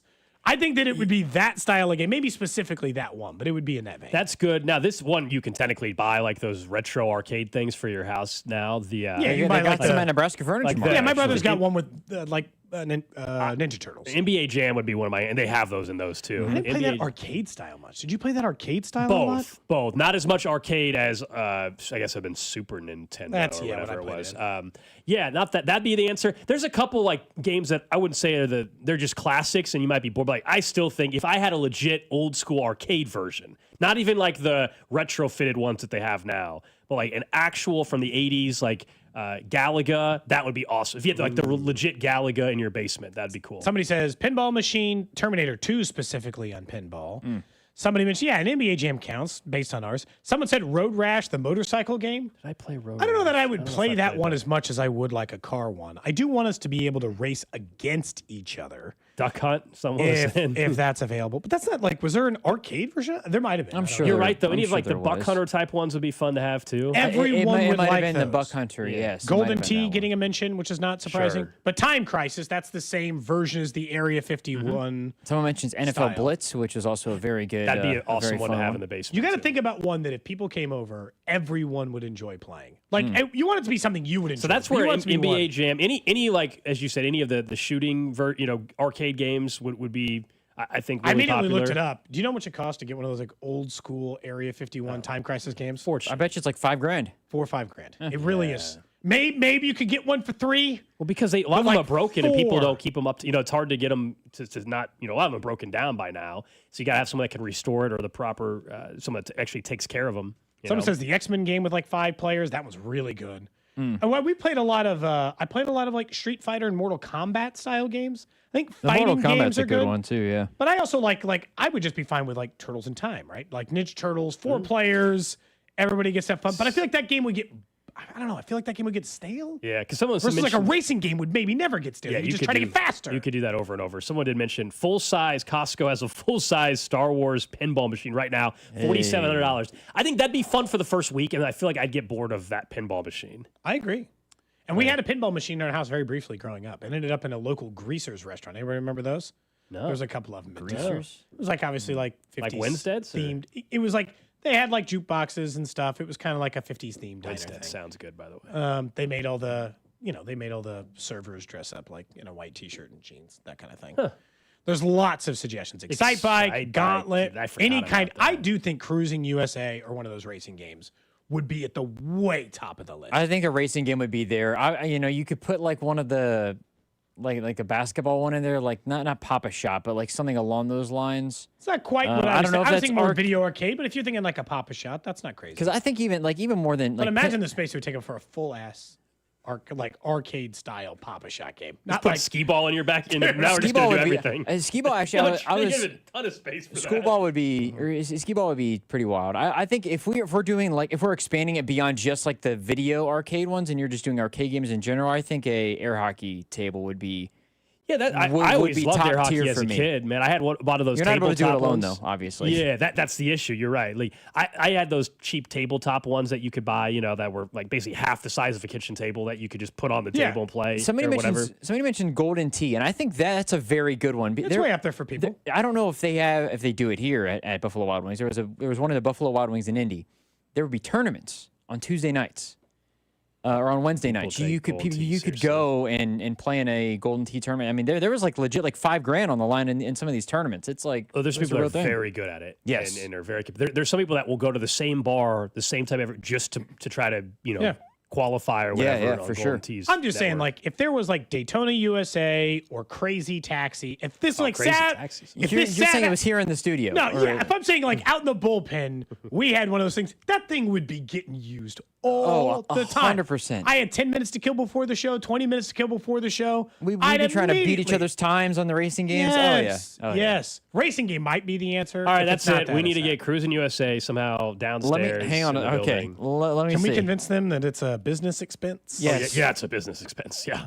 Morale. Team. I was gonna say exactly. Team camaraderie. Does anybody know a 100%. local company we could rent one of those? We're supposed to hang out with. to rent one? Oh, maybe we could change it up. Sort of heavy to transport. I doubt they're just readily. I think that So I've seen for birthday parties they do like half trucks Hey. where people come with all the old school arcade delivered essentially directly. They've to got a Daytona USA 2 power arcade game, $1,600 bucks. $1,600 on eBay. It's not bad. I've made much more reckless decisions than that. $1,600, you say? There's rental places, but it's only one. We can't race against each other. Yes, if you want two, the only one that has two of them at least is $600 to rent the Cruising USA arcade game. $600 to rent it. This is someplace on the East Coast. Oh, I thought it was here. No, $600 though. This is one of the Need for Speed ones. Essentially, it's $1,800. Free local pickup. I mean, that's not here. You can get a Golden Tee arcade game for $500. There used to be one on the other side of the building. Might still be. I don't know if it works or not. I don't know whose that was. Well, there was on the other side of the building. for a Fast long and time. Furious Deluxe arcade game on Etsy. I don't know. No chance. $300. Up next, let's get to what's trending. We'll talk a little bit more about the baseball postseason a little bit and some numbers on the Chiefs' defensive line and who was playing a little bit more or less, I should say, this past week. This is Cody and Gold on your new home for Chiefs football. 96.5, The Fan. Brought to you by Heartland Men's Health, the leader in men's sexual health. Thousands of men have been successfully treated for low T, ED, and more, all with discretion and compassion. Make your appointment at heartlandmenshealth.com. DQ presents the sound of your next meal at DQ. It's the sound of savoring a signature stack burger, loving a chicken strip basket, or digging into everyday value with the $7 meal deal. Wait, where is the sound? Am I missing something? Oh, it's quiet because they're too busy enjoying their DQ food. Makes sense. So delicious and so peaceful. Grab your favorite from the DQ food menu today at participating U.S. locations. Only at DQ. Happy tastes good. FanDuel is getting you ready for kickoff with an offer you won't want to miss. New customers can bet just $5 and get $300 in bonus bets if you win. That's right. You pick a bet, you bet $5, and if it wins, you'll unlock $300 in bonus bets to use all across the FanDuel app. You can build parlays, bet those player props, ride the live lines, whatever your style, FanDuel, of course, has you covered. The NFL season is finally here. The only question is, are you ready to play? Visit FanDuel.com/Alex to download the FanDuel app today and get started. FanDuel Sportsbook is the official partner of 96.5 The Fan. 21 and President, Kansas. First online real money wager only. $5 first deposit required. Bonus issued as non-withdrawable bonus bets, which expire 7 days after receipt. Restrictions apply. See terms at sportsbook.fanduel.com. FanDuel is offering online sports wagering in Kansas under agreement with Kansas Star Casino, LLC. Gambling problem? Getting help is your best bet. Call 1-800-522-4700 or visit ksgamblinghelp.com. This October, the whole family can ride along for the wildest weekend in Kansas City. PBR Outlaw Days, October 3rd through the 5th at T-Mobile Center. Cheer on your Kansas City Outlaws as they battle the world's best on the dirt, under the lights. KansasCityOutlaws.com. Get your tickets now at PBR.com. Kansas City Outlaws, all grit and no quit. Hey, Chiefs fans, Crown Royal is the official whiskey of the Kansas City Chiefs. And this season, it's not game day without the generous spirit of Crown Royal. Whether you're at the tailgate, in the stands, or watching from home, Crown Royal is the reason and the reward for coming together. Grab a glass with the Crown Royal rig at a stadium near you, because we'll be sharing the generous spirit with fans across the country. Crown Royal, fueling game day with a generous spirit. Visit www.crownroyal.com/Royal Rig for more on the Crown Royal Rig Tour. Please drink responsibly. Every day, people in pain are taking control of their health and looking beyond traditional medicine. And that's exactly why QC Kinetics is helping so many people right now. If you're dealing with chronic joint pain, listen up. There are real options beyond steroids, surgeries, and meds. At QC Kinetics, patients are getting lasting relief using cutting-edge regenerative treatments that work at the cellular level. We're talking about revitalizing your joints using growth factors from your own body. It's simple. There's no hospital stays, no surgery, and no downtime. So if your knees, back, or shoulders hurt all the time, don't settle. Be smart. Don't let anyone tell you that surgery is your only choice. Call QC Kinetics now for a free consultation and exercise your freedom to look beyond the same old solutions. Thousands of people across the country are already living better thanks to QC Kinetics. Call 816-412-6299. That's 816-412-6299. Saturday appointments available off 435 in State Line and in Gladstone. Another app for inventory, one for CRM. Oh, don't forget accounting. Wait, which login was that? Or you could use Odoo, one fully integrated system that does it all without the hassle. Ditch the app overload. Get everything your business needs on one platform. Try Odoo free today at odoo.com. That's ODOO.com. I'm still going for it, even with higher stroke risk from atrial fibrillation, an irregular heartbeat not caused by a heart valve problem. Over a 3-year study, Eliquis apixaban tablets reduced stroke risk better than warfarin, and over 97% of Eliquis patients did not experience a stroke. A first stroke occurred in 2.9% of warfarin patients versus 2.3% of Eliquis patients. Don't stop prescription Eliquis without asking your doctor. Stroke risk may increase. Eliquis can cause serious and potentially fatal bleeding. Don't take if you have an artificial heart valve, abnormal bleeding, or antiphospholipid syndrome. While taking, you may bruise more easily or bleed longer. A spinal injection increases blood clot risk, which may cause paralysis. Get medical help right away for unexpected bleeding or bruising, or back pain, tingling, numbness, muscle weakness, or incontinence. Aspirin products, NSAIDs, SSRIs, SNRIs, and blood thinners increase bleeding risk. Tell your doctor about planned medical or dental procedures.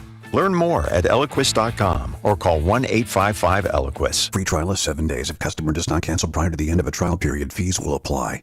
You hear that?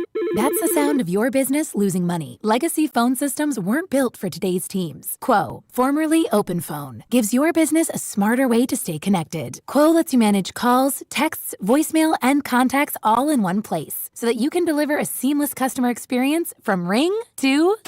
Need to take calls on the go? Quo automatically transcribes, summarizes, and highlights next steps from every call, so you never miss a detail. Need insight into what closes a sale? With Quo's AI call tags, you can instantly spot key topics like objections or pricing questions, and use those insights to level up every customer interaction. And yes, you can bring your existing number with you for free. Keep your team in sync and your customers happy with Quo. Quo. No missed calls, no missed customers. Try Quo for free at quo.com/try and get 20% off your first 6 months. That's quo.com/try. QUO.com/try.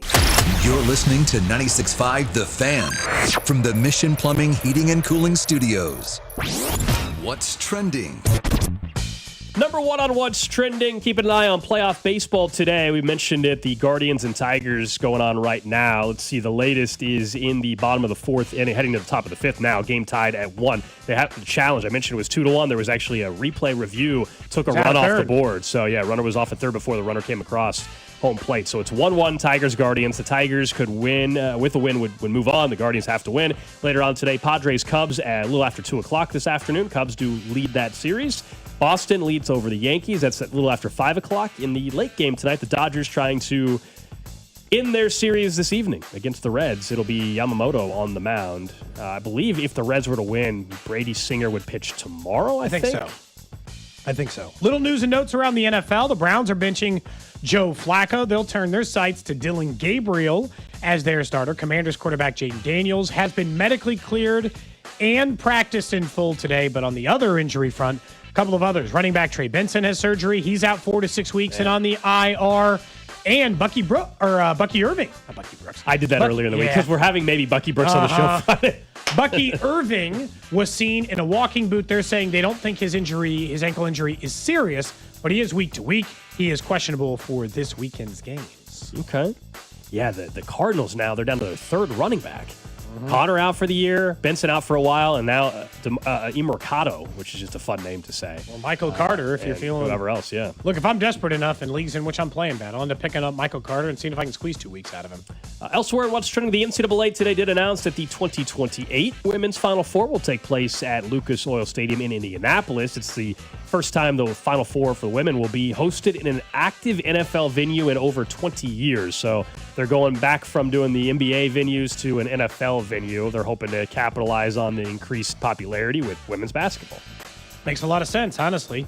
If you're going back to the NFL venue, women's basketball has seen a huge spike here lately as well. Next up on what's trending, Frank White officially recalled in a vote in Jackson County yesterday. We thought the stadium deal was lopsided. This was one-sided. He lost by a margin of 85 to 15%, choosing to recall. He will choose to fight it, or has asked the Supreme Court to look at it.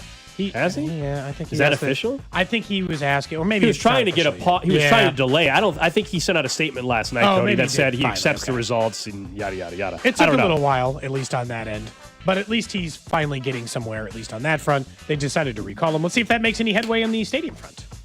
That is what's trending. Yeah, I don't know if it will. I think again, Royals more likely to have a decision before the Chiefs, and I think the Chiefs kind of want that to be the case too. But go ahead. Did you guys see the Browns had their media availability and Shador was asked questions, but he answered them as if he was a mime.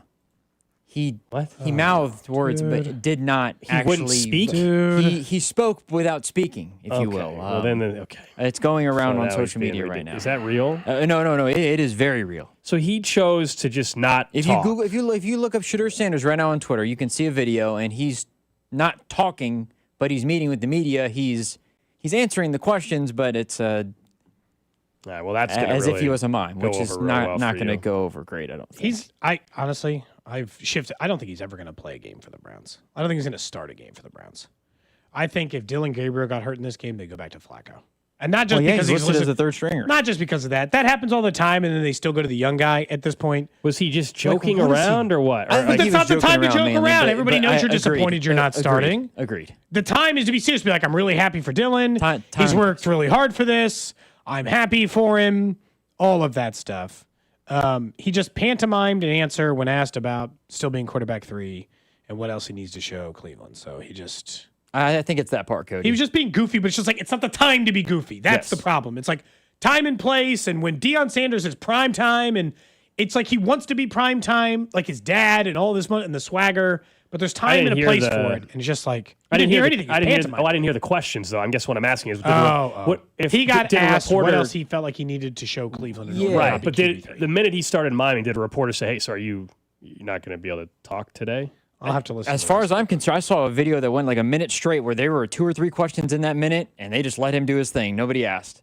Yeah, it's a bit weird, man. They just let him kind of do it. Grow up, man. I will say, I do think before this came out, I thought eventually he would play, because I think the Browns, part of them, I think, do wants to see what they have just in general, because them sitting Flacco this early, it gives me the vibe of Dylan Gabriel. They're going to see what he has for 4 or 5 games, and then if that doesn't go well, then maybe they'll play Shedeur for a couple of games, and then they'll go back to Dylan Gabriel and just see what they have, I guess. But, I mean, not that this would change anything, but I thought it was interesting. I'm really shocked why he fell in the draft. Really, really shocked. Like, some of that is just, you got humbled by the draft. This stuff happens.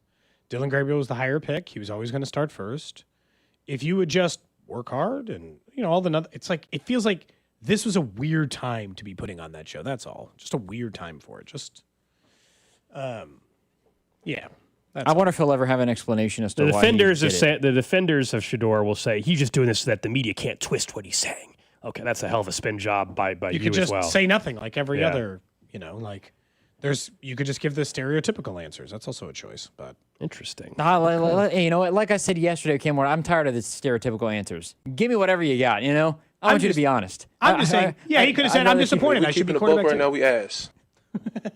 I'd rather hear Shedeur say, "You know what? I'm really disappointed that I wasn't selected." Honestly, I'd rather hear him say that. I don't think he should say that for his own of course positioning on the team. Of course. But I'm not going to. Like, there would be times I'd love for Patrick Mahomes to say, you know what, I am the best player in the league and nobody can touch me. That's not going to happen. Or just to, what people want out of Mahomes is when somebody runs the wrong route for him to just bury him. But, that's not what teams do. It's not what teams do a lot of times. We'll see. We'll see whether or not this twisting of agendas or whatever they're trying to pitch. Okay. Let's talk about the Chiefs' defensive line a little bit and what we saw on Sunday, in particular with Gelati and Omenihu. We all know the rookie. Gelati is out there starting. Still less snaps than Charles Omenihu, 47 compared to 56. Yeah, very close. And you're wondering, along with Norman Lott, how long are they taking to work these guys into the rotation? The answer is not very long. We've seen both of them get some significant increase in snaps. What I find interesting, though, about this Sunday was while the snaps were closer than they ever had been between Omenihu and Gelati, and Omenihu's had a disappointing start to his 2025 season. Yes.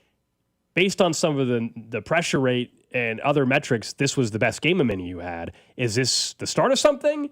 Or is this just, hey, this is not going to happen in 2025 for him? Because it's cool to see Gelati getting more snaps, but also Omenihu had in 25 pass rush snaps 4 QB pressures. So he got only 10 more snaps than Gelati. It was his best game by a mile. He had 3 more pressures, I think, than Gelati did in the game. And there was some more deeper dive numbers, next-gen stats. I think Jesse Newell tweeted them out from The Athletic, where compared to week 1, how quickly basically you get the snap, the jump for the snap, right? How quickly you cross the line of scrimmage from the snap of the ball. And it was down to 0.74 seconds. For comparison, in week 1, it was 1.02. And you may not think that's a huge difference, but in the NFL for that particular metric, that's viewed as a pretty crazy increase. Why do you think Jawan Taylor tries to false start every game? It's not like an accident. Mm-hmm. Obviously, it is that kind of difference can make a huge difference overall. And I think you've got to consider that when you're looking into it. Look, they still have, and I think that the only thing that could give you any kind of pause over, am I fearful over their ability to hold up in the long run on the defensive side of the ball, as in they don't show warts in certain games or come up in a bad spot in a certain game, is the pass rush. Continues to be the pass rush. And to Matt McMullen's point, the Jacksonville Jaguars get rid of the ball about as quick as anybody in the NFL. And Trevor Lawrence doesn't throw the ball deep as a result of that. So it's not like it's going to look stellar this week. I like that they're tinkering. Find the guys who can get to the quarterback more and run them more. Obviously, no matter what who's going to play, Gelati's going to play. They rotate defensive linemen. They've always done that. They're going to do it forever.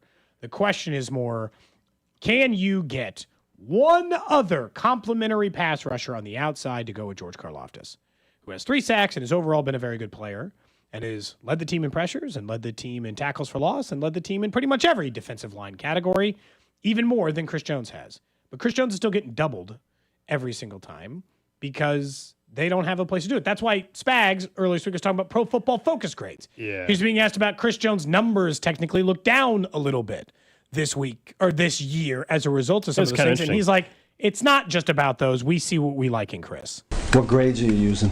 That's what everybody uses. The only thing, Chris Collinsworth, I think he's a good dude and he's involved in that company. I don't know how you put a grade on somebody when you don't know actually what their assignment was or what they were being told. So I don't know. It's like that from our standpoint. I thought Chris in this particular game had a real big effect on the game. They obviously found ways to double him, whether it was 2 linemen, the running back at times was chipping inside, which you don't see a lot, because that was the Chris Jones effect. A number of times that he didn't get there, but I think he forced the quick throw or step up. So, from my standpoint, I don't remember what Chris's actual grade was, but I know that at the end of the game, I thought the guys up front, Chris included, had a big effect on the way things went. And it's just like, and I don't even think he's like trying to tear down the entire system. He's like, it's a hard thing to grade because we have more information than you. Like, for instance, Pro Football Focus grades it as a pressure for Chris Jones. And so does the NFL as a pressure for Chris Jones when he goes after Justin Herbert. He pressured Justin Herbert. He blew his assignment. He did a bad job on that snap. And so it's just more subjective than people want to admit. And so, yeah, it's tough with Chris Jones, whose numbers do not support him as being an elite level interior defensive lineman this year, whose Pro Football Focus grade currently ranks 93rd out of 179 potential players at defensive line.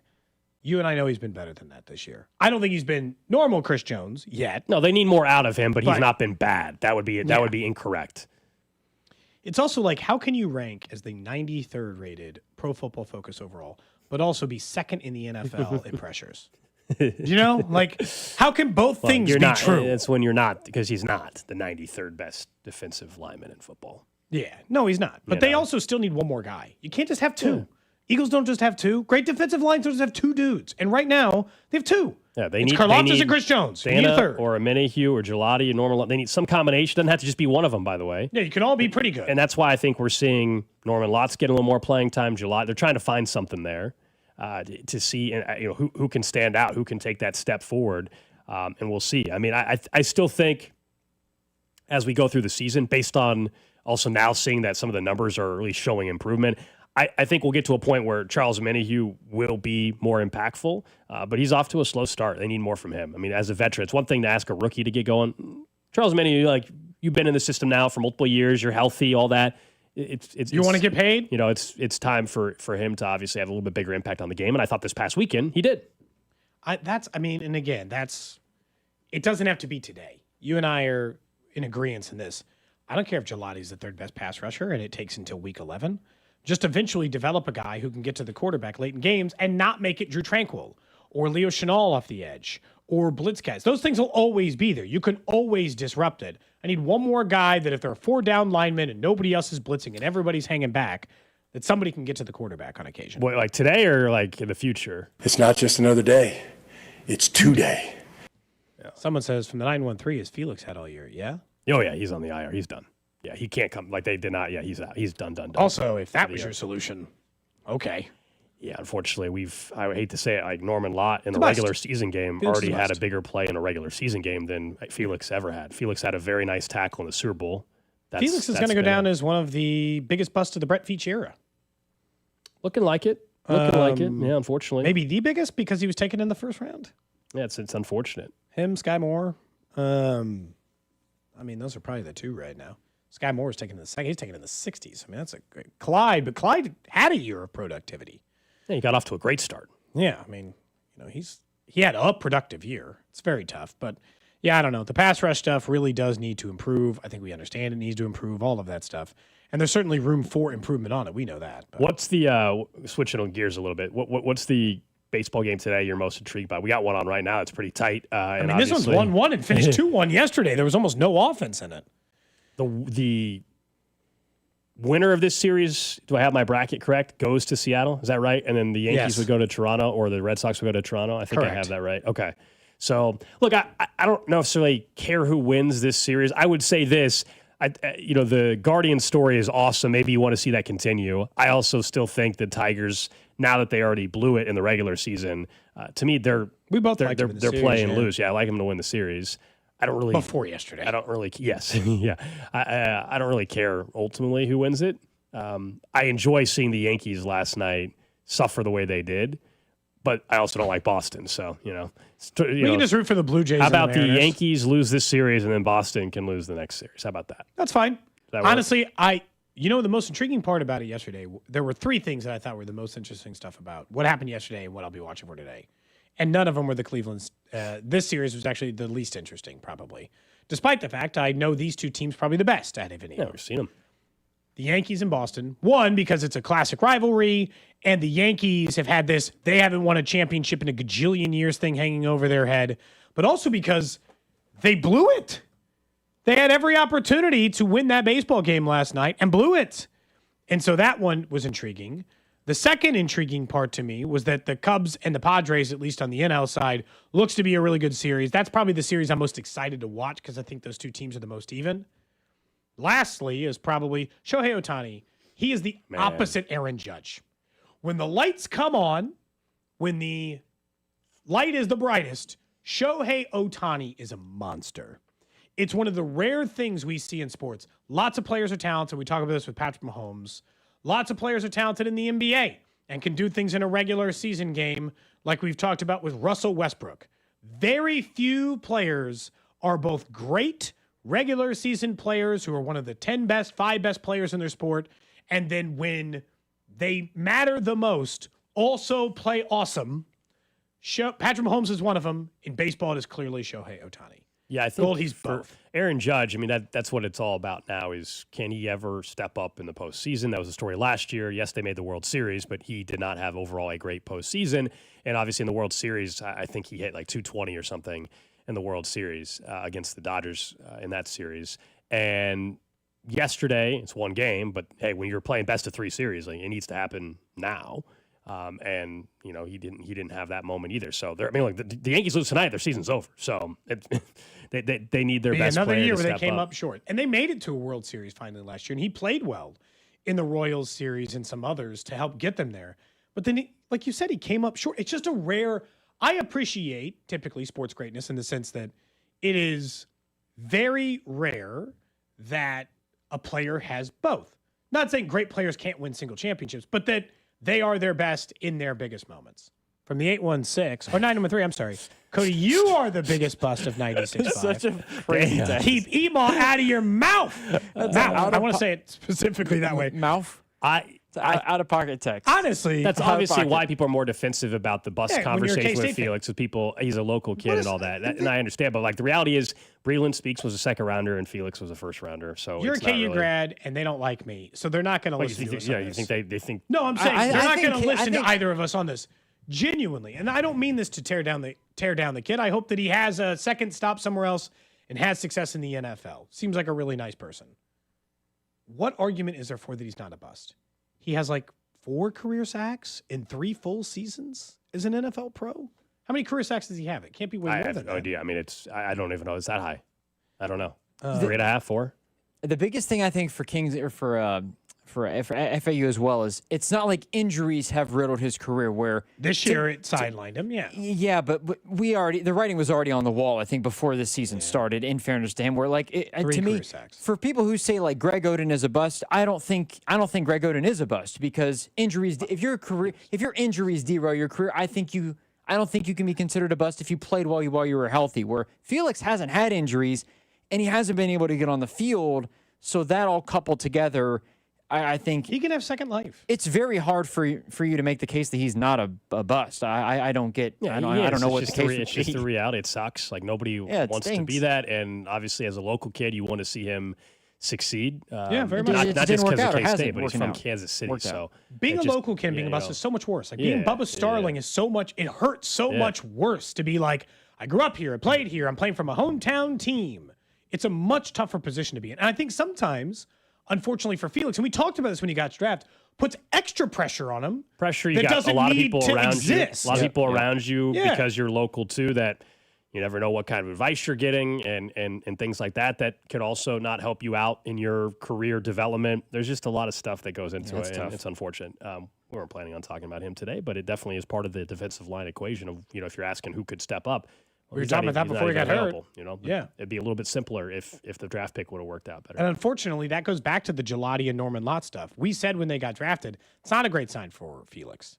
Because if they felt like they had that other pass rusher in-house, they wouldn't be continuing to seek higher picks at replacement positions for him. They would be trusting him to have a big year 3. And so, I don't know, the defensive line is the only part of the defense that I'm like, okay, still a little bit worried. I love the secondary. The corners are once again, what do? Drafted another corner. Maybe we talk about no Williams. Drafted another corner. It's great again. Okay, I feel good there. Jalen Watson healthy is pretty darn good. Safety is working. Like there's parts of the defense. The linebackers are playing well, including Chenal in this new Swiss Army knife role where he does everything. All of this stuff seems to be like fitting really well. The defensive line is the only thing that is like, if you get into a game with a team who can really block and you can't just scheme up a blitz to get to him, what are you going to do? How's it going to look? Is your secondary good enough then? All those things, Gold, that we just can't know until they get put in a position where the blitzes don't work for a day. And to this point, Spags is still throwing I think that's where the Lions game really is the one. Because I would say Denver, but they don't have the wide receiver group that Detroit does, where you're dealing with an offensive line that's very good, and Amon-Ra St. Brown, Jamison Williams, Sam Laporta, out of the backfield, like Jimmy, like they have a wrecking Jared crew. Goff has historically been very good against the blitz. Yeah. I don't know. I have to look it up. Maybe that'd be worth looking up here soon. Who are the best quarterbacks in the NFL